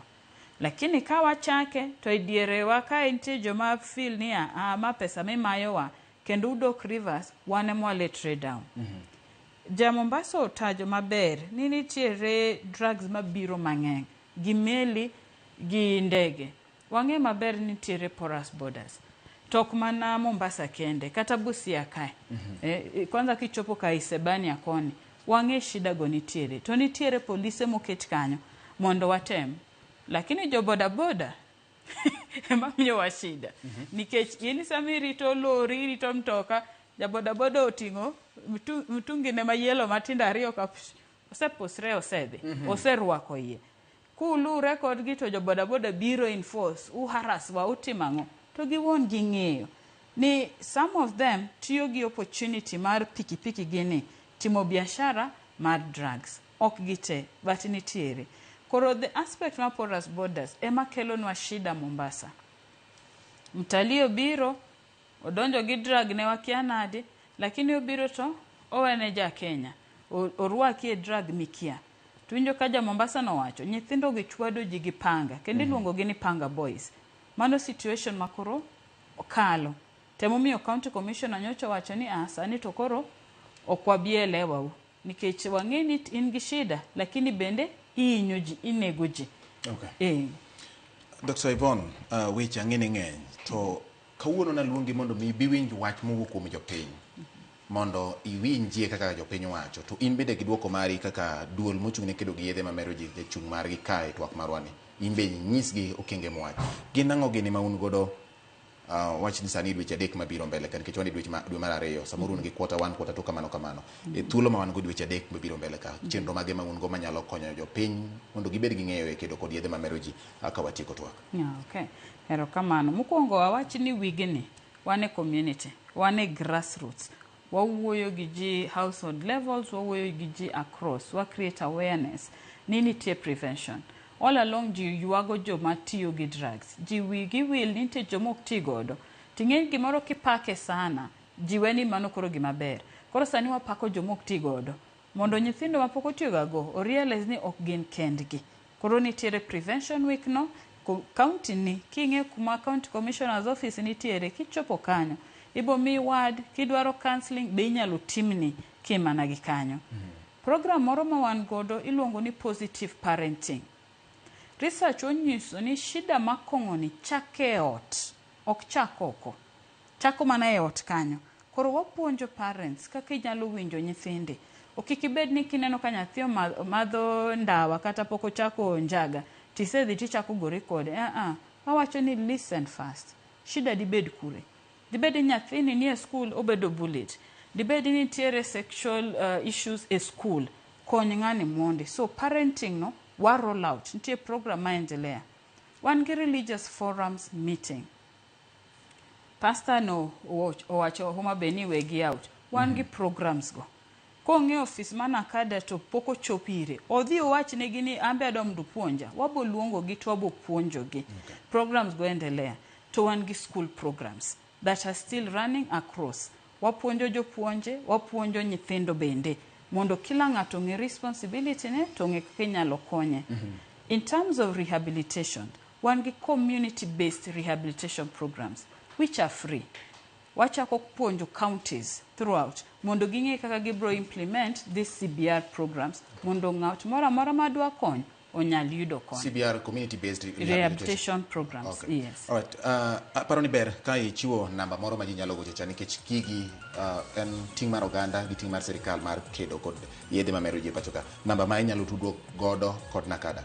Nakada igocho 1192. Mane namba mimako 24/7. 1192. Yes. Okay. To kidwaro information mora ioro to ceo@nakada.go.ke. Kene training en gimora mora to abo respond to you. Erokamano nyakora mogi wasebedo ka kod Dr. Yvonne Orlando ma en director mochung' ne weche mag puonjo oganda Nakada. Ne wawinjo pach jopiny nikech mae wacha jopiny owacho korgi to en bende owacho kenge ma sirikal medo tiyo godo midhiero ma giyudo kaachiel kod gik ma japiny owinjo bed ni ng'eyo. Erokamano kuom ketera mogi TV japiny. Erokamano ahinya kuom golo pachi nikech kowuok kuom pachi wayudo resruok. Elo ya mosero weche gite producer mara Sharon Ong'ao osebedo ka ochung' kocha maneno ni weche go opwodhore yo makare kendo biro yo makare.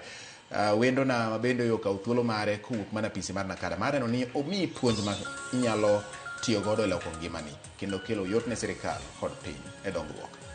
Dr. Yvonne Orlando machiegni kendo chieng' machielo. Erokamano kuom biro kawuono. Nyinga en George Bati. Oriti masani.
Nyakwara Mogi, tok tich matek en kinde mag midhiambo. Kendo isechopo pacho kidwaro ng'eyo mago motimore pacho ka to kod pinje maoko. Chieng' tich abich ka tich abich to dhi kod Auchieng' Emmanuel chenro mar Ang'ich Welo ka achiel kod Oimore kamwakeloni weche manyien mago monon, modo kendo luweyo makare. Bende watwako ji mopogore opogore e lony magi magintiere godo mondo mi wagol odok e iti. Tok mano kende, bende wantiere kod chenro mar Gin Kanye mabiro mi sigana mag thuondi luo, jogo mantie, mago magitimo to kod mago manegitimo e kinde ma okalo. Kik bai.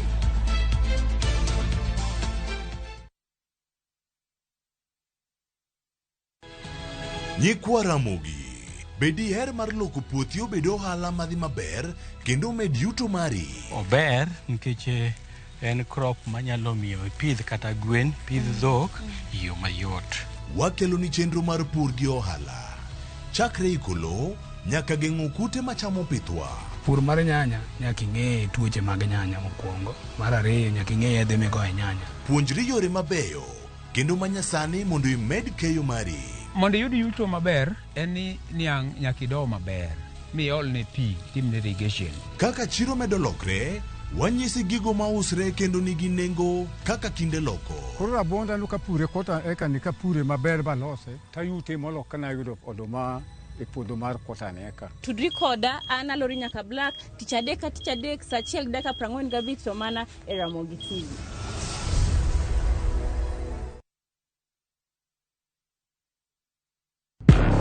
Hera, andhoga, adiera. Naye kodi. Nokang'eni ni nyalo timre malich kamae. Ich lach ok duong' dhot, obiro donjo to kao. Nyaka sani pod nikia gimoro amora mantiere pacha. Hera miyo ng'ato bedo gi teko mar timo gimoro, kendo nyalo lokore pap mar lweny. Odni opong'o mana hawi marach lilo. Makruok gi ng'ato nigi nengo mare. Ing'eyo gimarach kodi en ni onge ng'ata e piny kama dabedo gi wat kodi. Oromoniti. Remo biro yiero bedo korka ng'a. Kata kapo ni wan jokor gi nyako, mano ok onyiso ni wan waonge ratiro mekwa, omiyo an abiro chung' kode. Onge gima siko kopondo nyaka chieng'. Sama dera chiegni, gik moko duto wang'. Sanju gi Rajiv en ng'at achiel. Waye donga wache dier. Parineti. Wuok tich nyaka ngeso. Saa 2:15 otieno.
Yiena mondo agoni erokamano Nyakwara Mogi kuom yiero Ramogi TV kaka tesen mari mar wang' jowi makelo ni weche manyien kinde ka kinde.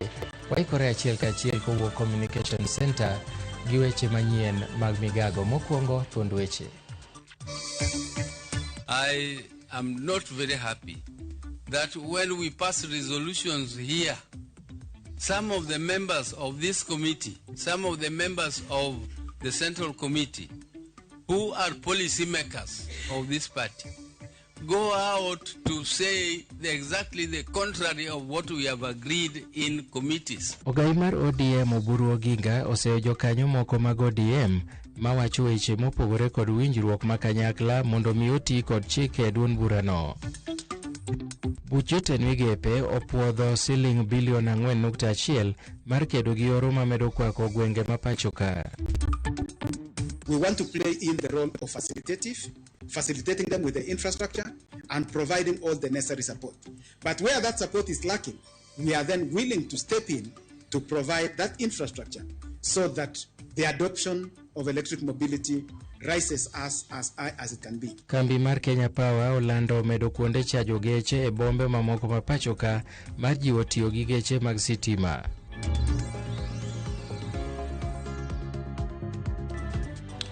Arwakini machiegni nyinga Milton Ochieng Awuor. Ogai mar ODM Oburu Oginga oseo jotelo mamoko e kuku mar ODM malando weche mag ODM mopogore gi winjruok margi. Onyiso jogo manigi ng'ur ewi weche mag ODM mondo ti kod romo margi maiye mar ketogi e lela mopogore gi kaka giwinjore. Nolose romo kod jokanyo motelo ne romo magala moro matimore kaunti ma Mombasa. I am not very happy that when we pass resolutions here, some of the members of this committee, some of the members of the Central Committee, who are policy makers of this party, go out to say exactly the contrary of what we have agreed in committees. It is okay if other members of our party exercise democratic right to say what they like.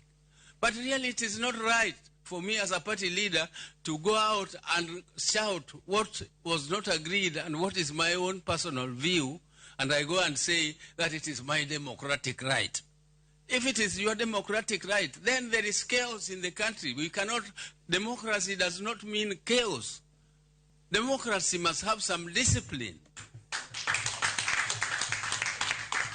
This party is a party like a club.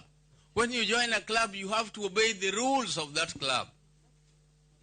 You cannot disobey the rules of the club and you continue to pride yourself that I am the party leader of ODM and yet I contradict everything that ODM is saying officially. If you have anything that you agree with or you disagree with, this is a forum for you as a NEC. Raise those issues here. Let members decide. But once the members have decided, if you are in minority, the minority will have their right to say and the majority will have their way. That is the principle of democracy. Riwruok mar Governors e pacho ka dwaro mondo med nigi pok mar omenda e budget ma higa ni nyaka bilion 535 kowuok e bilion 415 mondo mi okonygi e tayo chenrogi e yo makare. E romo kod komiti mar od bura mar pok omenda motelie kod jaod bura Samuel Atandi e boma ma Kilifi, giwacho ni gombo margi machwalo dongruok othir kaluwore kod omenda matin ma giyudo. Atandi nosingo machwalo ywak margi mondo mi oyud duoko makare kendo neno ni kaunti oyudo sir makare koa kuom piny owacho mamalo. We are proposing DORA for 26-27 financial year of 534 billion Kenya shillings, which has 5 main components, starting with a baseline of 415, that was the last financial year's allocation. We have adjustment for revenue growth of 35 billion. We also have an amount specific to facilitate transition of VHC staff from the national government to counties of 8.94 billion. We also have an amount specific to functions that were gazetted and devolved, amounting to 65.97 billion. And then number 4, we have the third and fourth cycle of the salaries relating to state officers and public officers, where national government is already implementing the salary review. We are in arrears. That's around 10 billion. Governors are pushing for more resources to go to counties, and as elected leader, I am in agreement with their push. But we must also be, aware that there may be some challenges.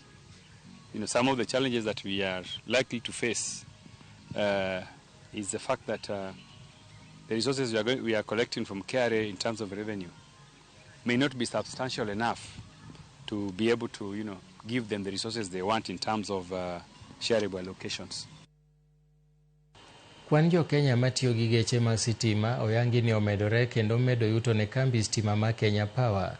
Kaka yor jiwo tiyo kod geche stima pachoka, Migawo mar Teko oyango medo tesende mag chajo geche e boma ma Nairobi kendo chwalo gi nyaka e bombe mamoko kaka Eldoret gi Mombasa. Nyaka sani geche maromo 35,000 mag sitima tiyo pachoka, kigeno ni kwan ni biro medore e sama ibiro med kuonde chaje gechego e bombe mamoko e Thurka. Do know that there are a number of players who play in terms of supporting the borders, supporting the taxis, and supporting the rollout of the infrastructure. As Kenya Power, we are there to provide and to support all our customers, and we play the role in a dual way. Number one, where the developers out there would like us to provide infrastructure in certain places, we are always very quick in providing them that support. But also there is this other aspect that customers may come to us and tell us that we have no provider who is providing a charging station, say in this particular point, and we'll really love if you can do it.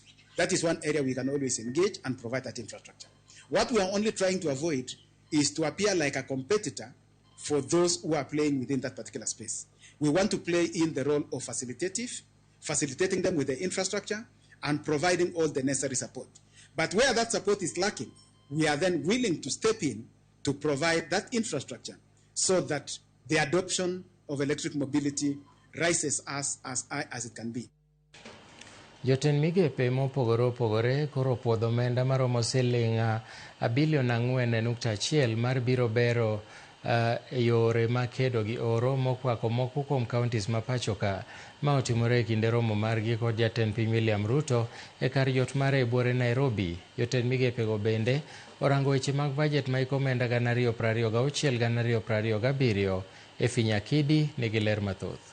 E kinde romo margi kod jatend piny William Ruto, romo mabende nyobagi kar jot jatend piny buore Nairobi, jatend migepe nyopuodho kwan omenda duto maromo shillings bilion 4.1. Omenda makamano biro konyo e kedo kod oro ma okwako moko kuom counties ma pachoka, ahinya to mago mayudore nyandwat mar piny Kenya. Ma biro seche matin tok romo mar jalup jatend piny Kithure Kindiki kod komiti marango weche mag oro pachoka, kamano yange ni piny owacho ne chano medo omenda moko ewi shillings bilion 10 mane ochiw dwe mar 12 higa mokalo kod dwe mar 1 higani. Kaluwore gi Kindiki, oganda makwan gi romo milion 3.3 osekwa kod midhiero mag oro ka counties moko 23 owinjore ket maino e konyogi. Moko kuom counties go gin kaka Mandera, Wajir, Garissa, Marsabit, Tana River, Turkana, Kwale, Samburu, Kilifi, kod Meru. Overall, 3.3 million people across our country are affected,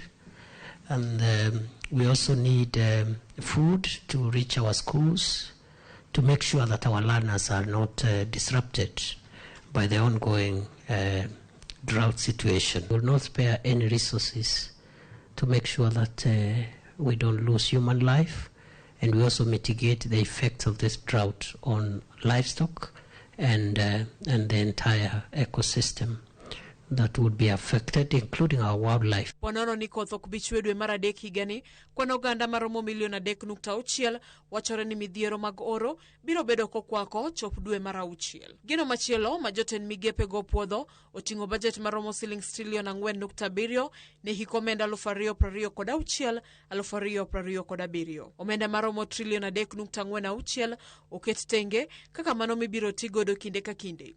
Shillings bilion 749.5 biro konyo chwalo chenro mag dongruok. Shillings bilion 495.7 ibiro chwal ne counties, ka shillings bilion 2 biro tiyo kaka mano makonyo e kinde midhiero. Thor wach mar bajet mar hik omenda ma higa 2026-2027 en chwalo yuto mamalo kokadhe lai mar bottom up economic agenda, ka sectors migeto ahinya oting'o somo, thieth, teko, weche mag pur kod arita e kind mamoko.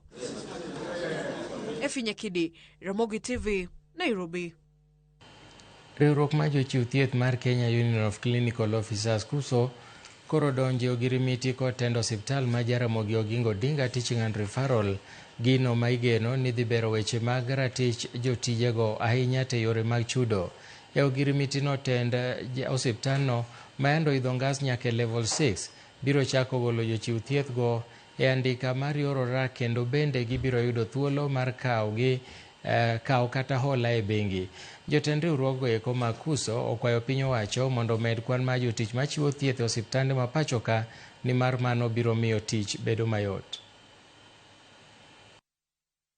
Allow me to really thank and congratulate the CEO for showing leadership. He has really expedited this process, and we have reached here even faster than we expected ourselves. And I think that goes a long way to show the interest of the administration that we are having in the welfare of the staff. And it also gives us a lot of hope as Kenyans, because that means that when the welfare of the staff is taken care of, Kenyans out there are going to receive very good services. We must encourage the government to invest properly and employ workers. It is the workers that are play the pivotal role to ensure that patients are able to get the services. When we are here today, we see a gap that is existing. We have been having the negotiation with the counties. There are counties that are supposed to have over 300 clinical officers, but they have less than 100. Jatend piny William Ruto otelo ne chenro mar chwalo omenda mag nyota ne rowere maromo 2,500 e gwenge mag Garissa. Chenro madhi neno nochwal romo omenda maromo $63 ne rowerego. Rowerego wuok e wards duto 30 e kaunti no, kendo yange kaka achiel kuom mise mag sirikand piny owacho kokalo e ajenda mar bottom up. Jatend piny oseyo weche ma jalupne machon e sirikande mawacho ni sirikande ojwang'o jodak mag gwenge ma Nyandwat ma Kenya, kowacho ni sirikande deo dongruok e Kenya duto. Nimesikia watu wengine wengi wanajaribu kunipatia mawaidha, sijui rais hangeenda, sijui rais angefanya kazi ingine. Wewe fanya hiyo kazi ingine, mimi nakuja kufanya ya kazi ya hawa vijana. Wawache kuleta mambo ya siasa kwa mambo ya ukame. Nimesikia wengine wanaongea mambo ya ukame, hawaelewi Northern Kenya, hawaelewi nini naendelea. In December, President Ruto authorized 2.5 billion for the drought response. In January, another 3.5 billion. Yesterday, another 4.1 billion. In total already, we are talking of in excess of 10 billion shillings that this administration has released and will continue releasing on a month-by-month basis until we get into full recovery. Piny owacho oreso kendo golo jo Kenya 27 mosebedo kokwame piny Russia bang' ka norwagi kaka jolweny mar kedo ne Russia tok chik e lweny mosebedo ka dhi mbele kind piny Russia gi Ukraine. Jatend jotend migepe Musalia Mudavadi, ma bende en jatend migawo mar tudruok pinje maoko, owacho ni sirikal ma pachoka nonyalo golo jo Kenya go bang' bedo kod twak gi mbetre mar piny Kenya e boma ma Moscow e piny mar Russia. Musalia chano mar limo Moscow ma tieko midhiero ma jo Kenya moko osebedo ka kale. Ma timore kinde ma piny rowere ma pachoka eri pod yudore e lwet jogo eko ma wuondogi ni dhi miyogi tije e pinje mag Russia to gikone to chwalogi e lweny. We have so far facilitated about 27 Kenyans to come back home, away from the front line and away from what they thought were different jobs, but lured into battle. We have seen loss of lives, and I am planning to make a visit to Moscow. So that we can emphasize that this is something that needs to be arrested. Piny Kenya gi China osingo madhi mbele matiyo kanyakla kendo rido tudruok manie kind oganda manie pinje ariyogo e yore mopogore opogore moting'o kitgi kod timbegi. Mano yangi e kinde ma piny China nyobago nyasi mar higa manyien e boma ma Nairobi. Nyasi no bende nobedo ranyisi mar yawo ayanga chakruok mar tudruok matimo limbe mar ng'eyo kido mag timbegi kaka yo mar jiwo tudruok makare mosebedo e kind piny Kenya gi piny China e kinde mokalo. Jalup spika mar od bura mamalo Gladys Mosholei oyango ni piny Kenya oseikore ne joket mwandu mawuok e piny China.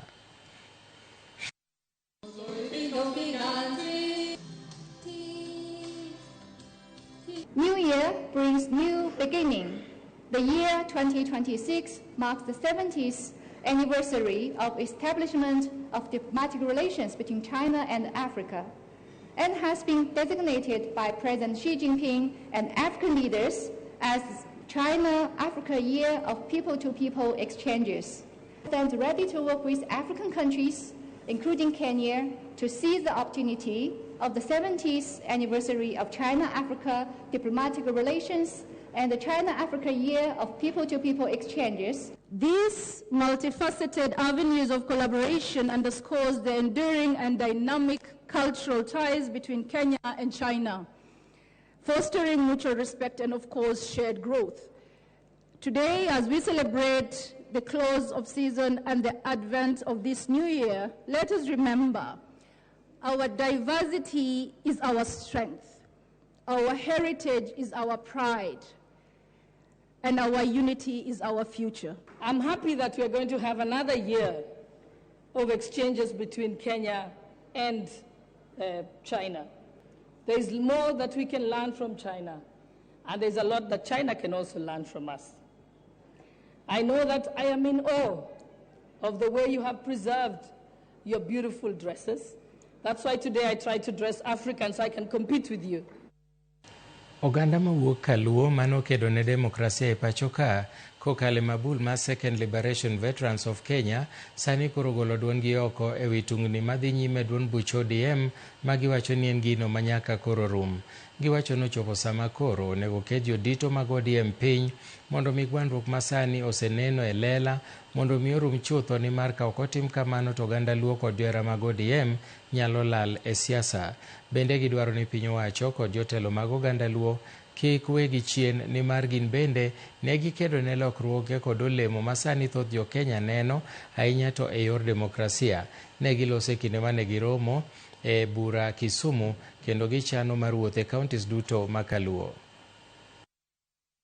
Oburo Ginga e mwaluo bang'e to wawacho kendo kaka veterans ni wabiro wuoyo gi jotelo gi te to wadwani mondo kwe obede. Ok wadwa lweny gi remo manosechwero. Unyalo paro ndalo mag Euzi lweny nobedo Kisumu kama nyithiwa mang'eny notho. Unyalo paro ndalo demonstrations ok wadwa ni gigo duogi. Omiyo wakwayo kwe makende mondo bede mang' jowa to wadwa ni veterans te mondo wuogi mondo bed kanyakla kech riwruok e teko. A party which took 20 years being built by the late Raila Amolo Odinga.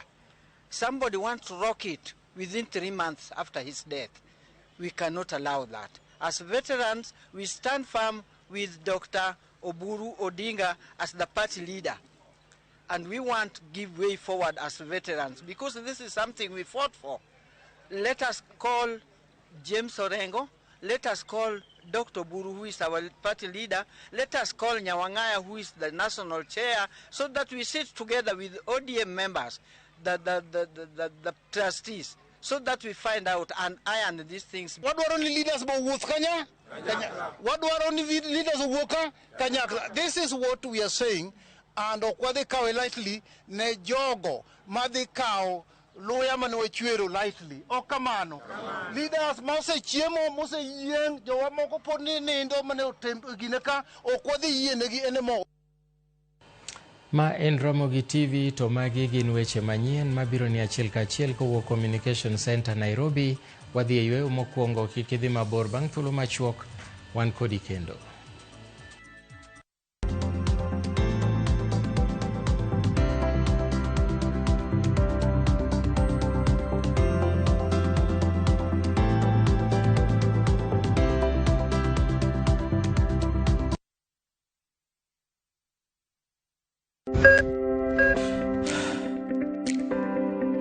E chuny ogandawa, ngima mar del en mwandu maduong'ie moloyo. Mondo tekruok mar dend obed maber, ok gin ga gik matek. Gin agina gik miluongo ni lifestyle. Anyiso ga jotuo ni gigi ok gin gik minyiewo, gin na gik mitimo. We bedo gi kiawa, kendo chak bedo gi ng'eyo. Nachako chemotherapy. Side effects nen, yier wi nyaka lwar, constipation, chandi seriously. Warwaki e penj laktar, ma en tudruok gi lakteche molony. Isamidhi ir jahocho cha, nyaka ibed ni iseng'eyo ni mae shida ma an godo, to adwa kony. Chakre weche thieth kod chiemo mar mine mayach, nyaka e weche thieth mag tuoche masiko. Wakelo od thieth e od dak. Tuo mar rheumatic heart disease ni landore sana sana e gwenge ma poverty nitiere. Riwri gi Ruth Otieno, wuok tich nyaka tich abich, saa 12 odhiambo.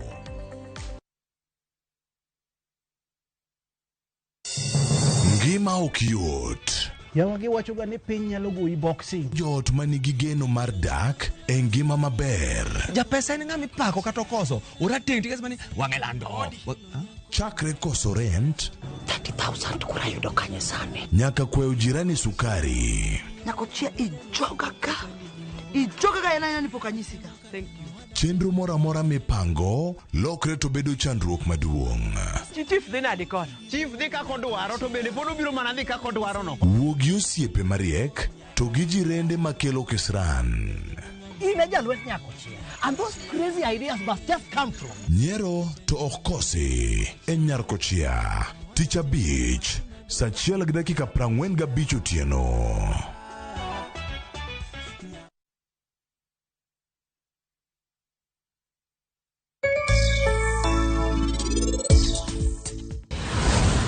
Inido wacho ni kiaye? Mano ber. Tinde nang'o kiwacho ni mano ber? Kawuone kanene mokwongo, in nyisa ni en ng'a? Ini wacho ga ni pari en osiepni. To ini wacho ga ni kia ng'ani. Refisha ushinde.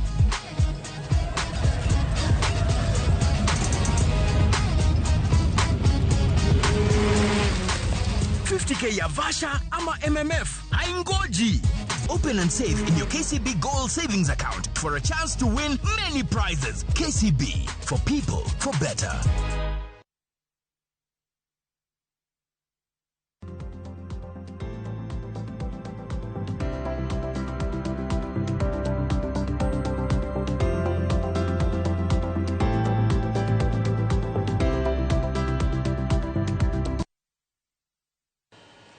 Machiegni kendo, nyathi moro ma jahigni 14 owito ngimane e gweng' ma Emitik bang' chwat manochwade gi min-gi kaachiel kod nyamin-gi kaluwore gi keth moro miwacho ni notimo. Kaluwore gi ruoth ma gweng'no Bernard Bunei, nyathino moyang' nyinge kaka Peris Chepng'eno ne orodhi mosim kendo kane ochop kode od thieth, laktache noyango ni nosewito ngimane. Bunei okwayo jonyuol mondo obed gi horuok e kinde ma girieyo nyithindgi, komedo ni kuonde chiwo lipode mag koso mopogore opogore thoth moriwo tesende mag obila kod apise mag ruodhi.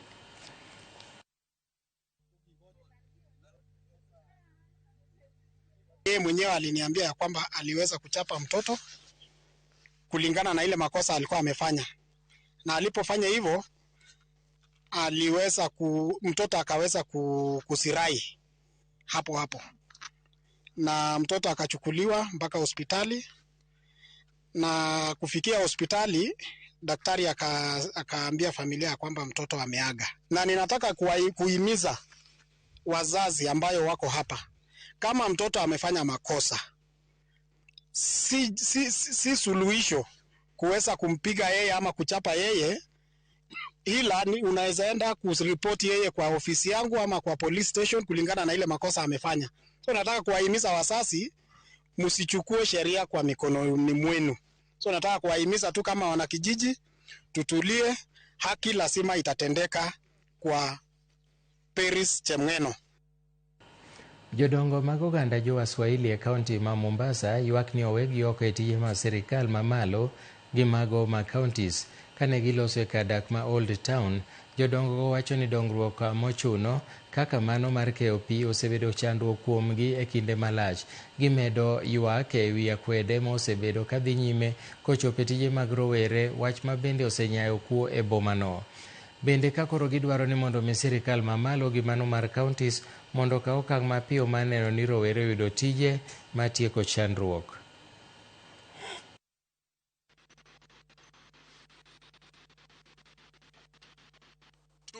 tunaangalia kwa karibu sana kwamba hizi bandari mpya na miradi yote ya serikali katika kaunti ya Mombasa au pwani kwa jumla, hatuoni sura za vijana wetu. Kila mmoja hatuwezi kuwapata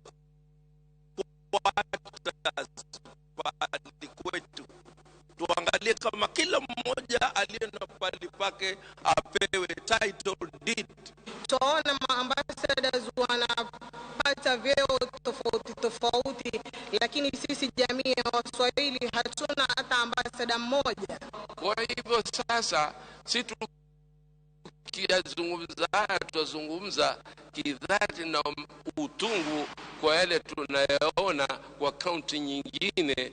Kuna mgao katika zile asset zao za kwa wao watapata mgao katika kaunti zao. Kwa nini tupate tabu katika mji wetu? Kwa nini watoto wetu wateseke, waingie kwenye uvutaji wa unga, ulaji wa mgukaa, ulaji wa nini, na hali ya kuwa watoto wamesoma, wako wenye madegree, wako wenye na masters, wako wenye madiploma, wamesoma lakini hawapewi. Tokoro wawinya ne mathoth motudore go kumba mathieth masha achiel kachiel. Complete their work, but that extension was not granted. And so the report that we have, even in our custody, is an incomplete report, not fully signed and adopted. The committee was able to highlight, by the time that they were closing, the different bank balances, the assets. However, they had not finished the valuation of those assets, and their term came to an end with lack of approval for extension for them to complete their work. But we will be able to provide that draft report as it was submitted then to the board then. Colleagues, that is very, very unacceptable. Totally unacceptable. Where we must have a full committee, a proper committee. Either you appoint a professional firm or you form a committee, but that one we'll have to discuss after this so that we know exactly that is not acceptable at all. Yes, Mheshimiwa. I totally agree with you. I just want to ask the CEO, the committee worked for how many months? And you said you did not, extension was not granted. What could be the reason? And how do you take a report that is half done? What was the essence of bringing this committee initially, constituting this committee?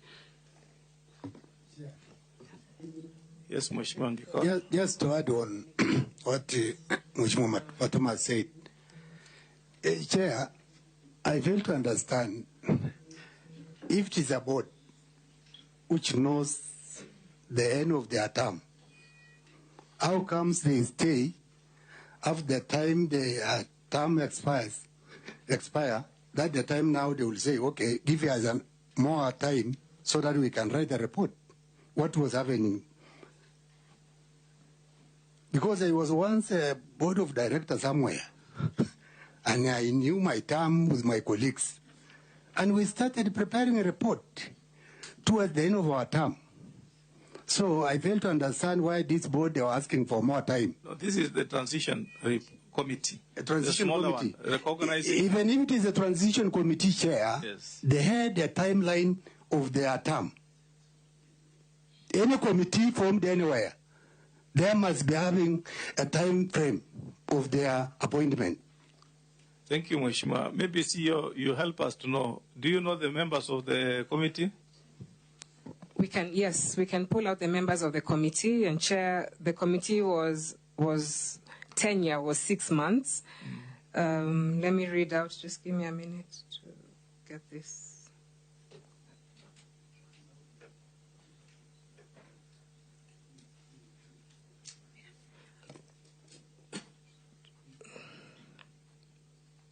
This is the members. Okay. Chairperson, okay. Through the chair, I do have the list of the transition committee members. The chairperson was Cap Kirwok Jason. The vice chairperson was Jacinta Wasike. Daniel Mwai was a member. Kipruto Chesang was a member. Gladys Wamboi Mburu was a member and chairperson finance. Stephen Kaboro Mbogwa was a member. Elizabeth Wangia was a member. Christopher Lepran Tilal was a member and chairperson HR. Jacob Otachi Orina was a member and chairperson Legal Governance, Strategy and Operations. Dr. Stanley B. was also a member. We have a draft report here, as well as a letter of transmittal from the chairperson transition committee to the then Cabinet Secretary, Ministry of Health, Dr. Deborah Baraza, and the chairperson of the SHA board then, Dr. Timothy Olweni, and the chairperson of the NHIF board then, Engineer Michael Kamau. Colleagues, we look at it. We can't allow that one to happen because it defeats the whole logic as into why we should talk of SHA inheriting what we don't know. SHA should be inheriting assets and liabilities of NHIF, which have been verified. Maybe the second question to you, CEO, is do you have evidence of the appointment of this independent verifying team? Because after that transition team, in your response, you said you have the verifying team. Could we be having? The Gazette notice, just 1 minute to retrieve it. Okay. Thank you. I think if it's there, it will. And that one, Chair, must come with the terms of reference of that committee. That's fine. With the Gazette notice, it will give us the whole details. CEO, maybe what's the progress of the team so far? So the transition committee was... No, this verifying team. The one verifying assets and liabilities. Okay, great. Yes. I understand. Yes, so the team has actually concluded their report, and we are waiting for report submission. Just 1 minute.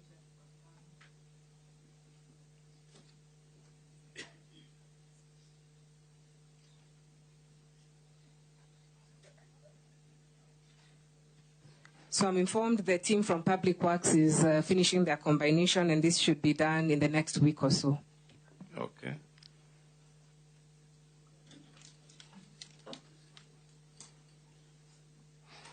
Thank you. About the irregular transfer of funds from SHIF to NHIF, CEO, do you have any evidence? I'll request the CFO to come in on that. Yes. Thank you, Chair. I spoke on the matter that, yes, what happened is that the monies were transferred by Treasury to SHIF account in KCB, but the rightful account was a SHIF collection account in National Bank. So we transferred those monies to National Bank because that was where they are supposed to be paid from. Did SHIF have an account in National Bank? Yes, we have an account in National Bank. Not NHIF? Yes, NHIF also has an account in National Bank. But the money went to NHIF account, not SHIF. Yeah. So? The debts that were being paid were related to NHIF. So we couldn't pay those debts because until they are verified, that's the time we'll make the payment. So that was the right account because the board said all the NHIF debts will be paid through that NHIF operation account. So the money went to NHIF. After transferring from SHIF, yes, you took the money to NHIF account. Yes. Any evidence that the money is there? Yes, there is. We can give as a statement that shows the money is still there. Kindly do that so that we know that the money is there and at the right time. There is no hurry to pay. If you have any doubt, we don't say pay. Yes. But we just need to be sure that the money is there. Yes. And Chairman, in addition, we need the closing account and the opening on the other side. The statement of to know what was there in the last need and what is there in the new account. The closing and opening. That is okay. That's what I had requested the earlier one. So they'll give us in the assets all the money in the banks and everything. They have to give us. And she said she'll give us.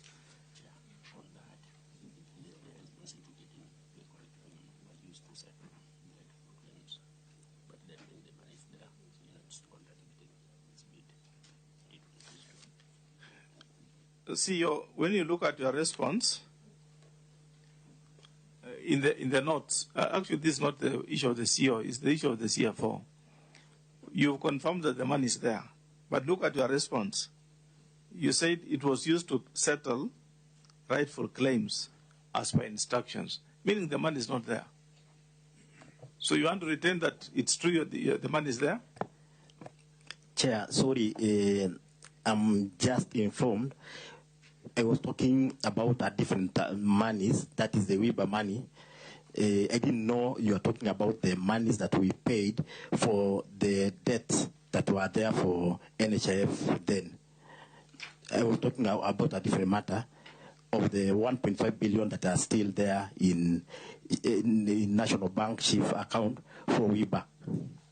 So now,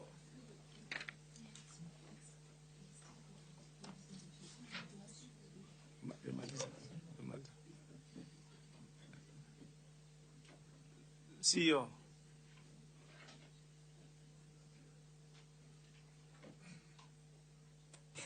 Chair, apologies for that. So we will provide the statements, and just to clarify. Before you clarify, CEO, you heard what your CFO said, that all the time he was explaining to me in affirmation, he wants to apologize that what he said was wrong. So how do I take it that way? Yes, Chair, let me clarify. I was referring to query 3 that says irregular transfer of from shift to NHIF, the figure. So these monies were 2 tranches, Chair. These monies were 2 tranches, and the amounts were the same. So the first tranche was paid initially to that account, and it was used to settle the rightful claims then. But we still have a similar figure, 1.5B, in that account that came later. So that was the amount that I was talking about. So answer the question in the audit. You know, yes. The problem with the audit committee is, as we don't form our own questions. Yes. We already have questions.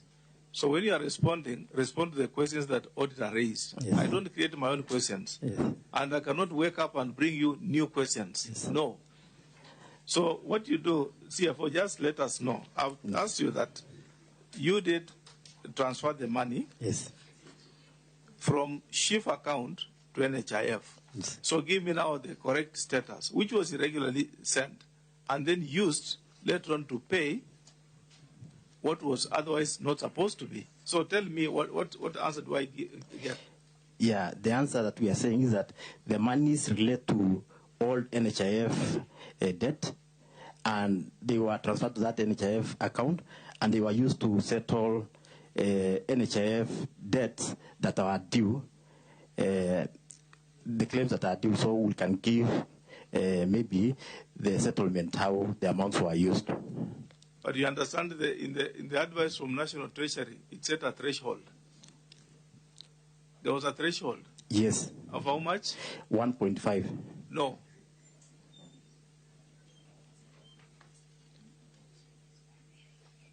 There was a threshold.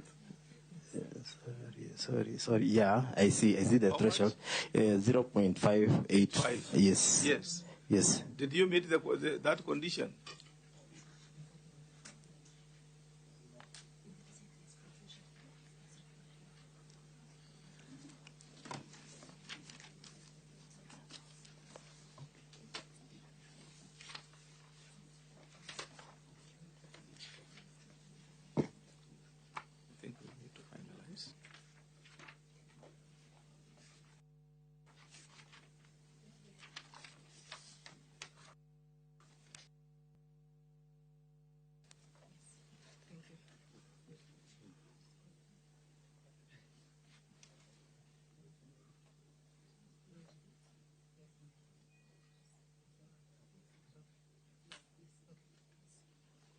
Chair, if you could allow, we do have the letter from National Treasury on Appendix 1, and the letter does give instructions whereby National Treasury says that in the final stages of disbursing a sum of 1.58 billion, being the second batch towards settling the above-mentioned claims.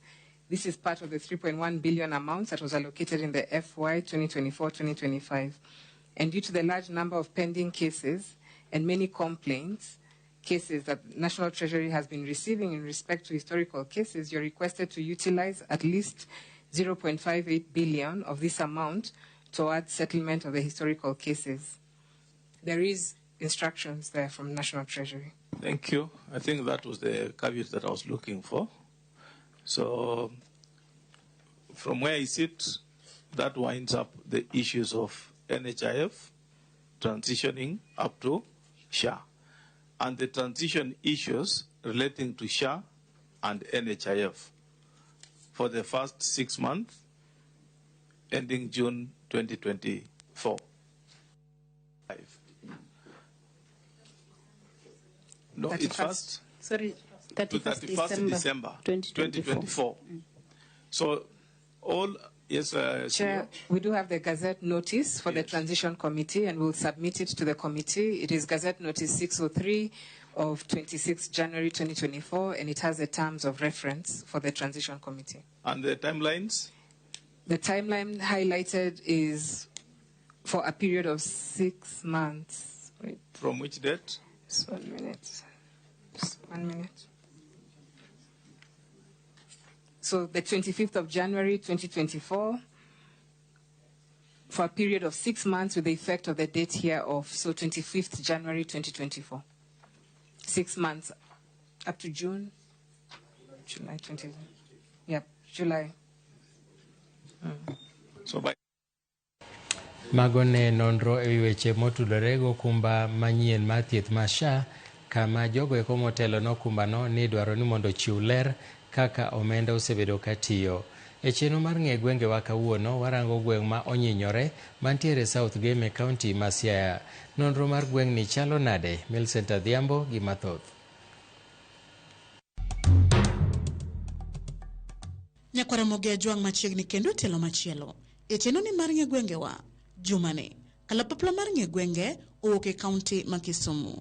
Ofuyo ma odhi opio kendo e kaunti ma Siaya, e gweng' ma ong'ere ni onyinyore, mayudore e sub-county ma Gem. Ka iselimo kata isekalo kata iseneno kamondik ni onyinyore, ang'o mabire pachi miparo ni dinemi chak kamoro ni onyinyore?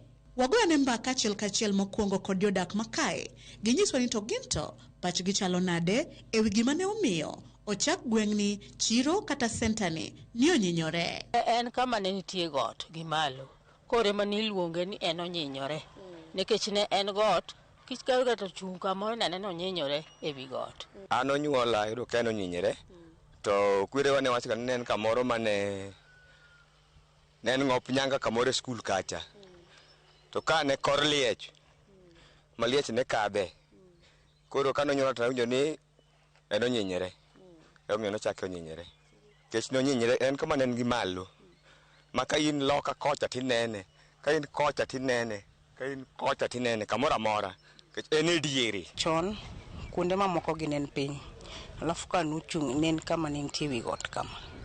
Koro kaka nen e wi got no, niluonge ni onyinyore nikech onyinyore gi malo, bet gi e wi thur malo. Bang'o joparo mopogore ma jogweng' oselieko, kotenore kod nonro mar nyingweng'ni ma onyinyore. Wekoro wawinja nena ni adieri motenore kod kuku mar wach ni kanye manomiyo ochak gweng'ni, senta kata chironi ni onyinyore, to ne ochakore nade? Onyinyore hie kata dhi Ramula kata dhi Munding tinene gi malo, to mano emomiyo noluongo onyinyore. En kama oting're gi malo. Ka en malo koro nyaka be onyinyore malo. Onye koro chakre nikech kama entieni, kin kata kathongo kata in kure, to en malo inene. Onyinyore wuon kaka sub-location ne okwongo en Gombe. Koro kopoge Gombe, koro dong' kar kende en Onyinyore sub-location. Onyinyore, humbe landore kod weche kata timbe mage. Mokwongo arita rach nikech kata kituo, ok inyal wuok. Gimoro ja pikipiki ok nyal wuok ka sa 3. Kata kiteri e osiptal, inyalo tho athoya nikech arita rach. Ka japiko ogolo apiko ne idhi tong'e, idhi nege, idhi maya apiko. Ne wan gi jathum miluongo na Wino Lawi. to ne iwacho ni onyinyore. Emomiyo umbe olandre. Wan gi chunde ni kacha to gi senta wa matin ni. Liech ne nitie onyinyore ka. Kama koro intie piny lokore kar ka en pap lilo. Pap. Ne wan gi yien moko miluongo ni yiend hembko. Miluongo ni ng'o. Kar ka kendo misungu mono biro na wuoru dunya. Jo kama tange nitie cha nokunye fedha. Ento wachna to kanene misunguno. Mage manilando nyingo nyinyire. To bende jodak nyalo kwano dongruoge achiel ariyo adek ma onyinyore osenyuolo e ngimagi. Sani to koro waneno matin nikech wanyalo yudo kamwarege machiegni, wanyalo yudo dukni machiegni to chon kata rego ne wao kamoro ni chogero. Ka ok kamano to chokorwenje to sani to wan machiegni. Kata dukni koro wan go machiegni ka. Gima wa skul be wan go kama machiegni. Osiptal waonge godo. Osiptal wao mna cho. Wao korwenje alwor Kambare. Sitima to waonge go nokel kato kendo chako onge. Wariel gi koro boy nikech waonge gi sitima. Moro ni ema nokel kani. Koro ok liel nyaka ne kuma ne ng'ade ne bor. Ma gima MP waparo kodwa wakia. To ne wamiye kura. Lam to jakoyo nomiyo waneno. Chon waonge dukni ka, waonge chiro ka, waonge mashin, waonge lam. Mago gik maneno ka sani nitie. Ema sani to medre matin, chief camp be wan go kacha, koro medruok nitie matin. Chon ka te kaka inenen, an kana kuongo nenen bungu. Ne onge chiro, ne onge dukni. Ma dukni nwa hawa kamoro na lwor mwalo to gi Kambare. Koro gisani to waneno ka dukni osechako biro achiel. Watimo farming. Hospital to wan go hospital wadhi Kambare. Sitima nitie koro. Ne street light nitie. Emolo oloro ka to dio gi kamoro macha ora to nitie kama sitima moro full mar rem kacha. Pauni ne wagoyo mpira kapod watin iluongo na bisidi. Magik mineno tikagi kar ka ne en pap maduong'. Koro kethre ni kopi ndara be donje ji bende nyuolre. Onyinyre nogoni berne emomiyo kelo pi nikech kane wan ni rera to ipenjo kama idwa kete pi. To dhano ka dhano nosiemo nonyinyre mane onyinyre gi malo oketie pi e pi tange ni kacha. Mano ok ber onyinyre.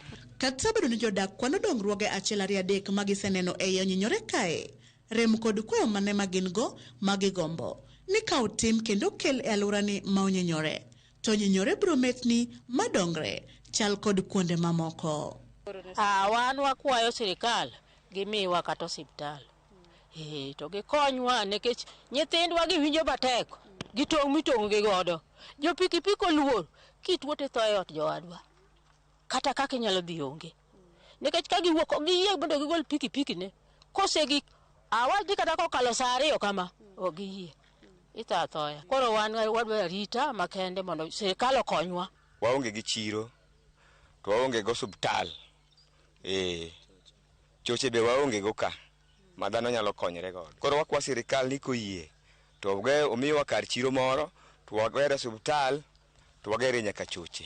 Waremo skul, onego medonwa moro. Koro waremo hospital, ma pod waonge go nikech chuno ni ka ng'ato tuo gotieno, to kaka inyalo haw kode thieth onge. Hospital bende ma wan go man Kambare mwalo kacha machiegni. Yath tin. Chiro kaka joma mine, wagombo no yawnwago. Obedo malach, obedo matin kako tinini. Koro wagombo ni sirikal mondo kelnwa modern market. Mondo wawuogi asekrani. Obedo chiro moro maduong' nikech ng'eni ka chiro nitie gweng' to maendeleo nitie mopogore opogore. Hospital monego wabed go maremo. Gima duong' ahinya. Waonge hospital. Walawo na hospital Korwenje, walawo hospital walawo Kambare. Kata alwor. Waonge gi sekondari. No wachako moro kata digni pokopo okodhi maber. Mano wadwaro. Nyakora moge jwang mana kamano gi kanyo mwachopo gode giko matelo makawuono e chenoni mar ng'e gwengewa. Sani ka ilimo, kata ikalo, kata ineno kamiluongo ni onyinyore, to ing'eyo gimomiyo onyinyore, ne obedo onyinyore, kendo kaka ne ochakore. Omiyo, kik idhi mabor, medikete mane wang' jowi mari mar Ramogi, nikech asingo ni juma manyien, bende aduogo ni kod nono mar gweng' machielo. Erokamano kuom bedo kodwa, oriti masani. Nyinga, Millicent Adhiambo, kata kihero, inyaluonga ni Nyaboma.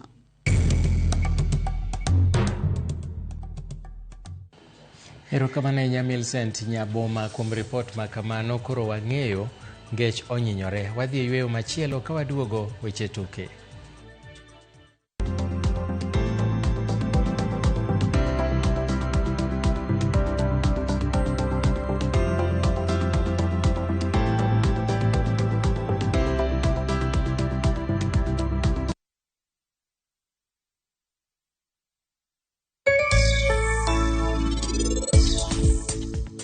Jomani janeno marwa wadwa e kit pith mar sunflower. Sunflower en kit cham ma ok dwa tich mang'eny.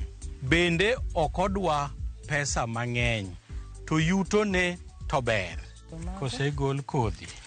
Ma kodhi onge to koro mae dhiang' chamo kabisa kendo inyalo rege. Koro ne wan kod colors adek, ma purple, marateng' gi marachar.